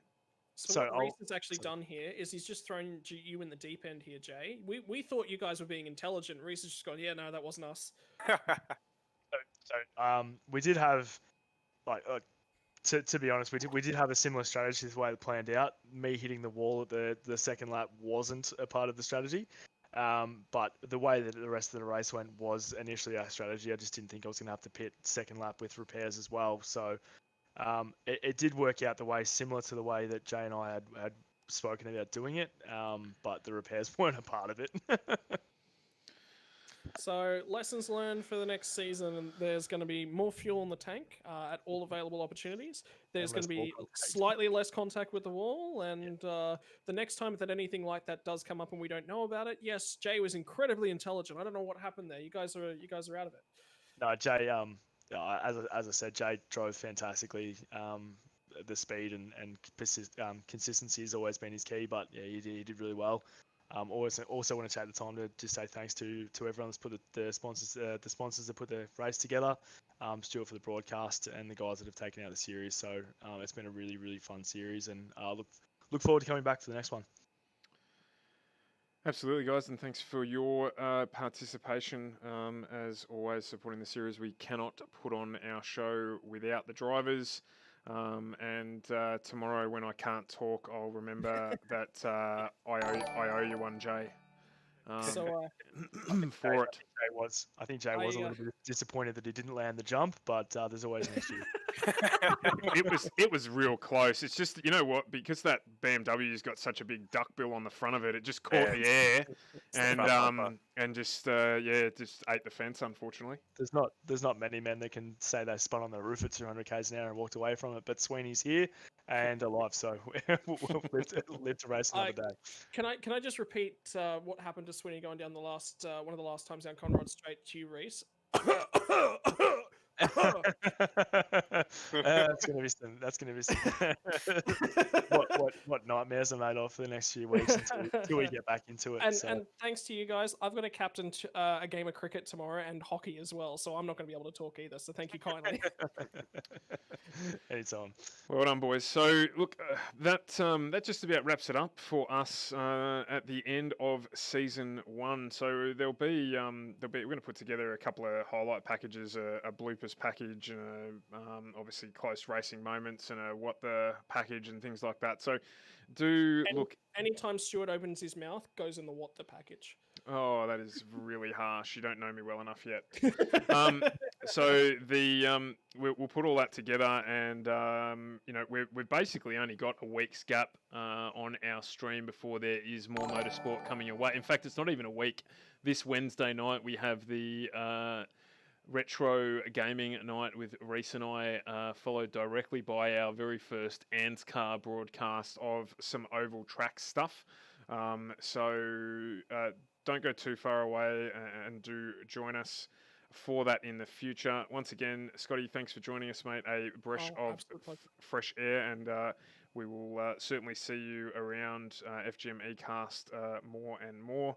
And once again, Aftershock Computers, or Aftershock PC, I should say, go out, see Ryan and the crew if you're looking for a gaming computer. They have computers across a range of budgets to get you started and get you running.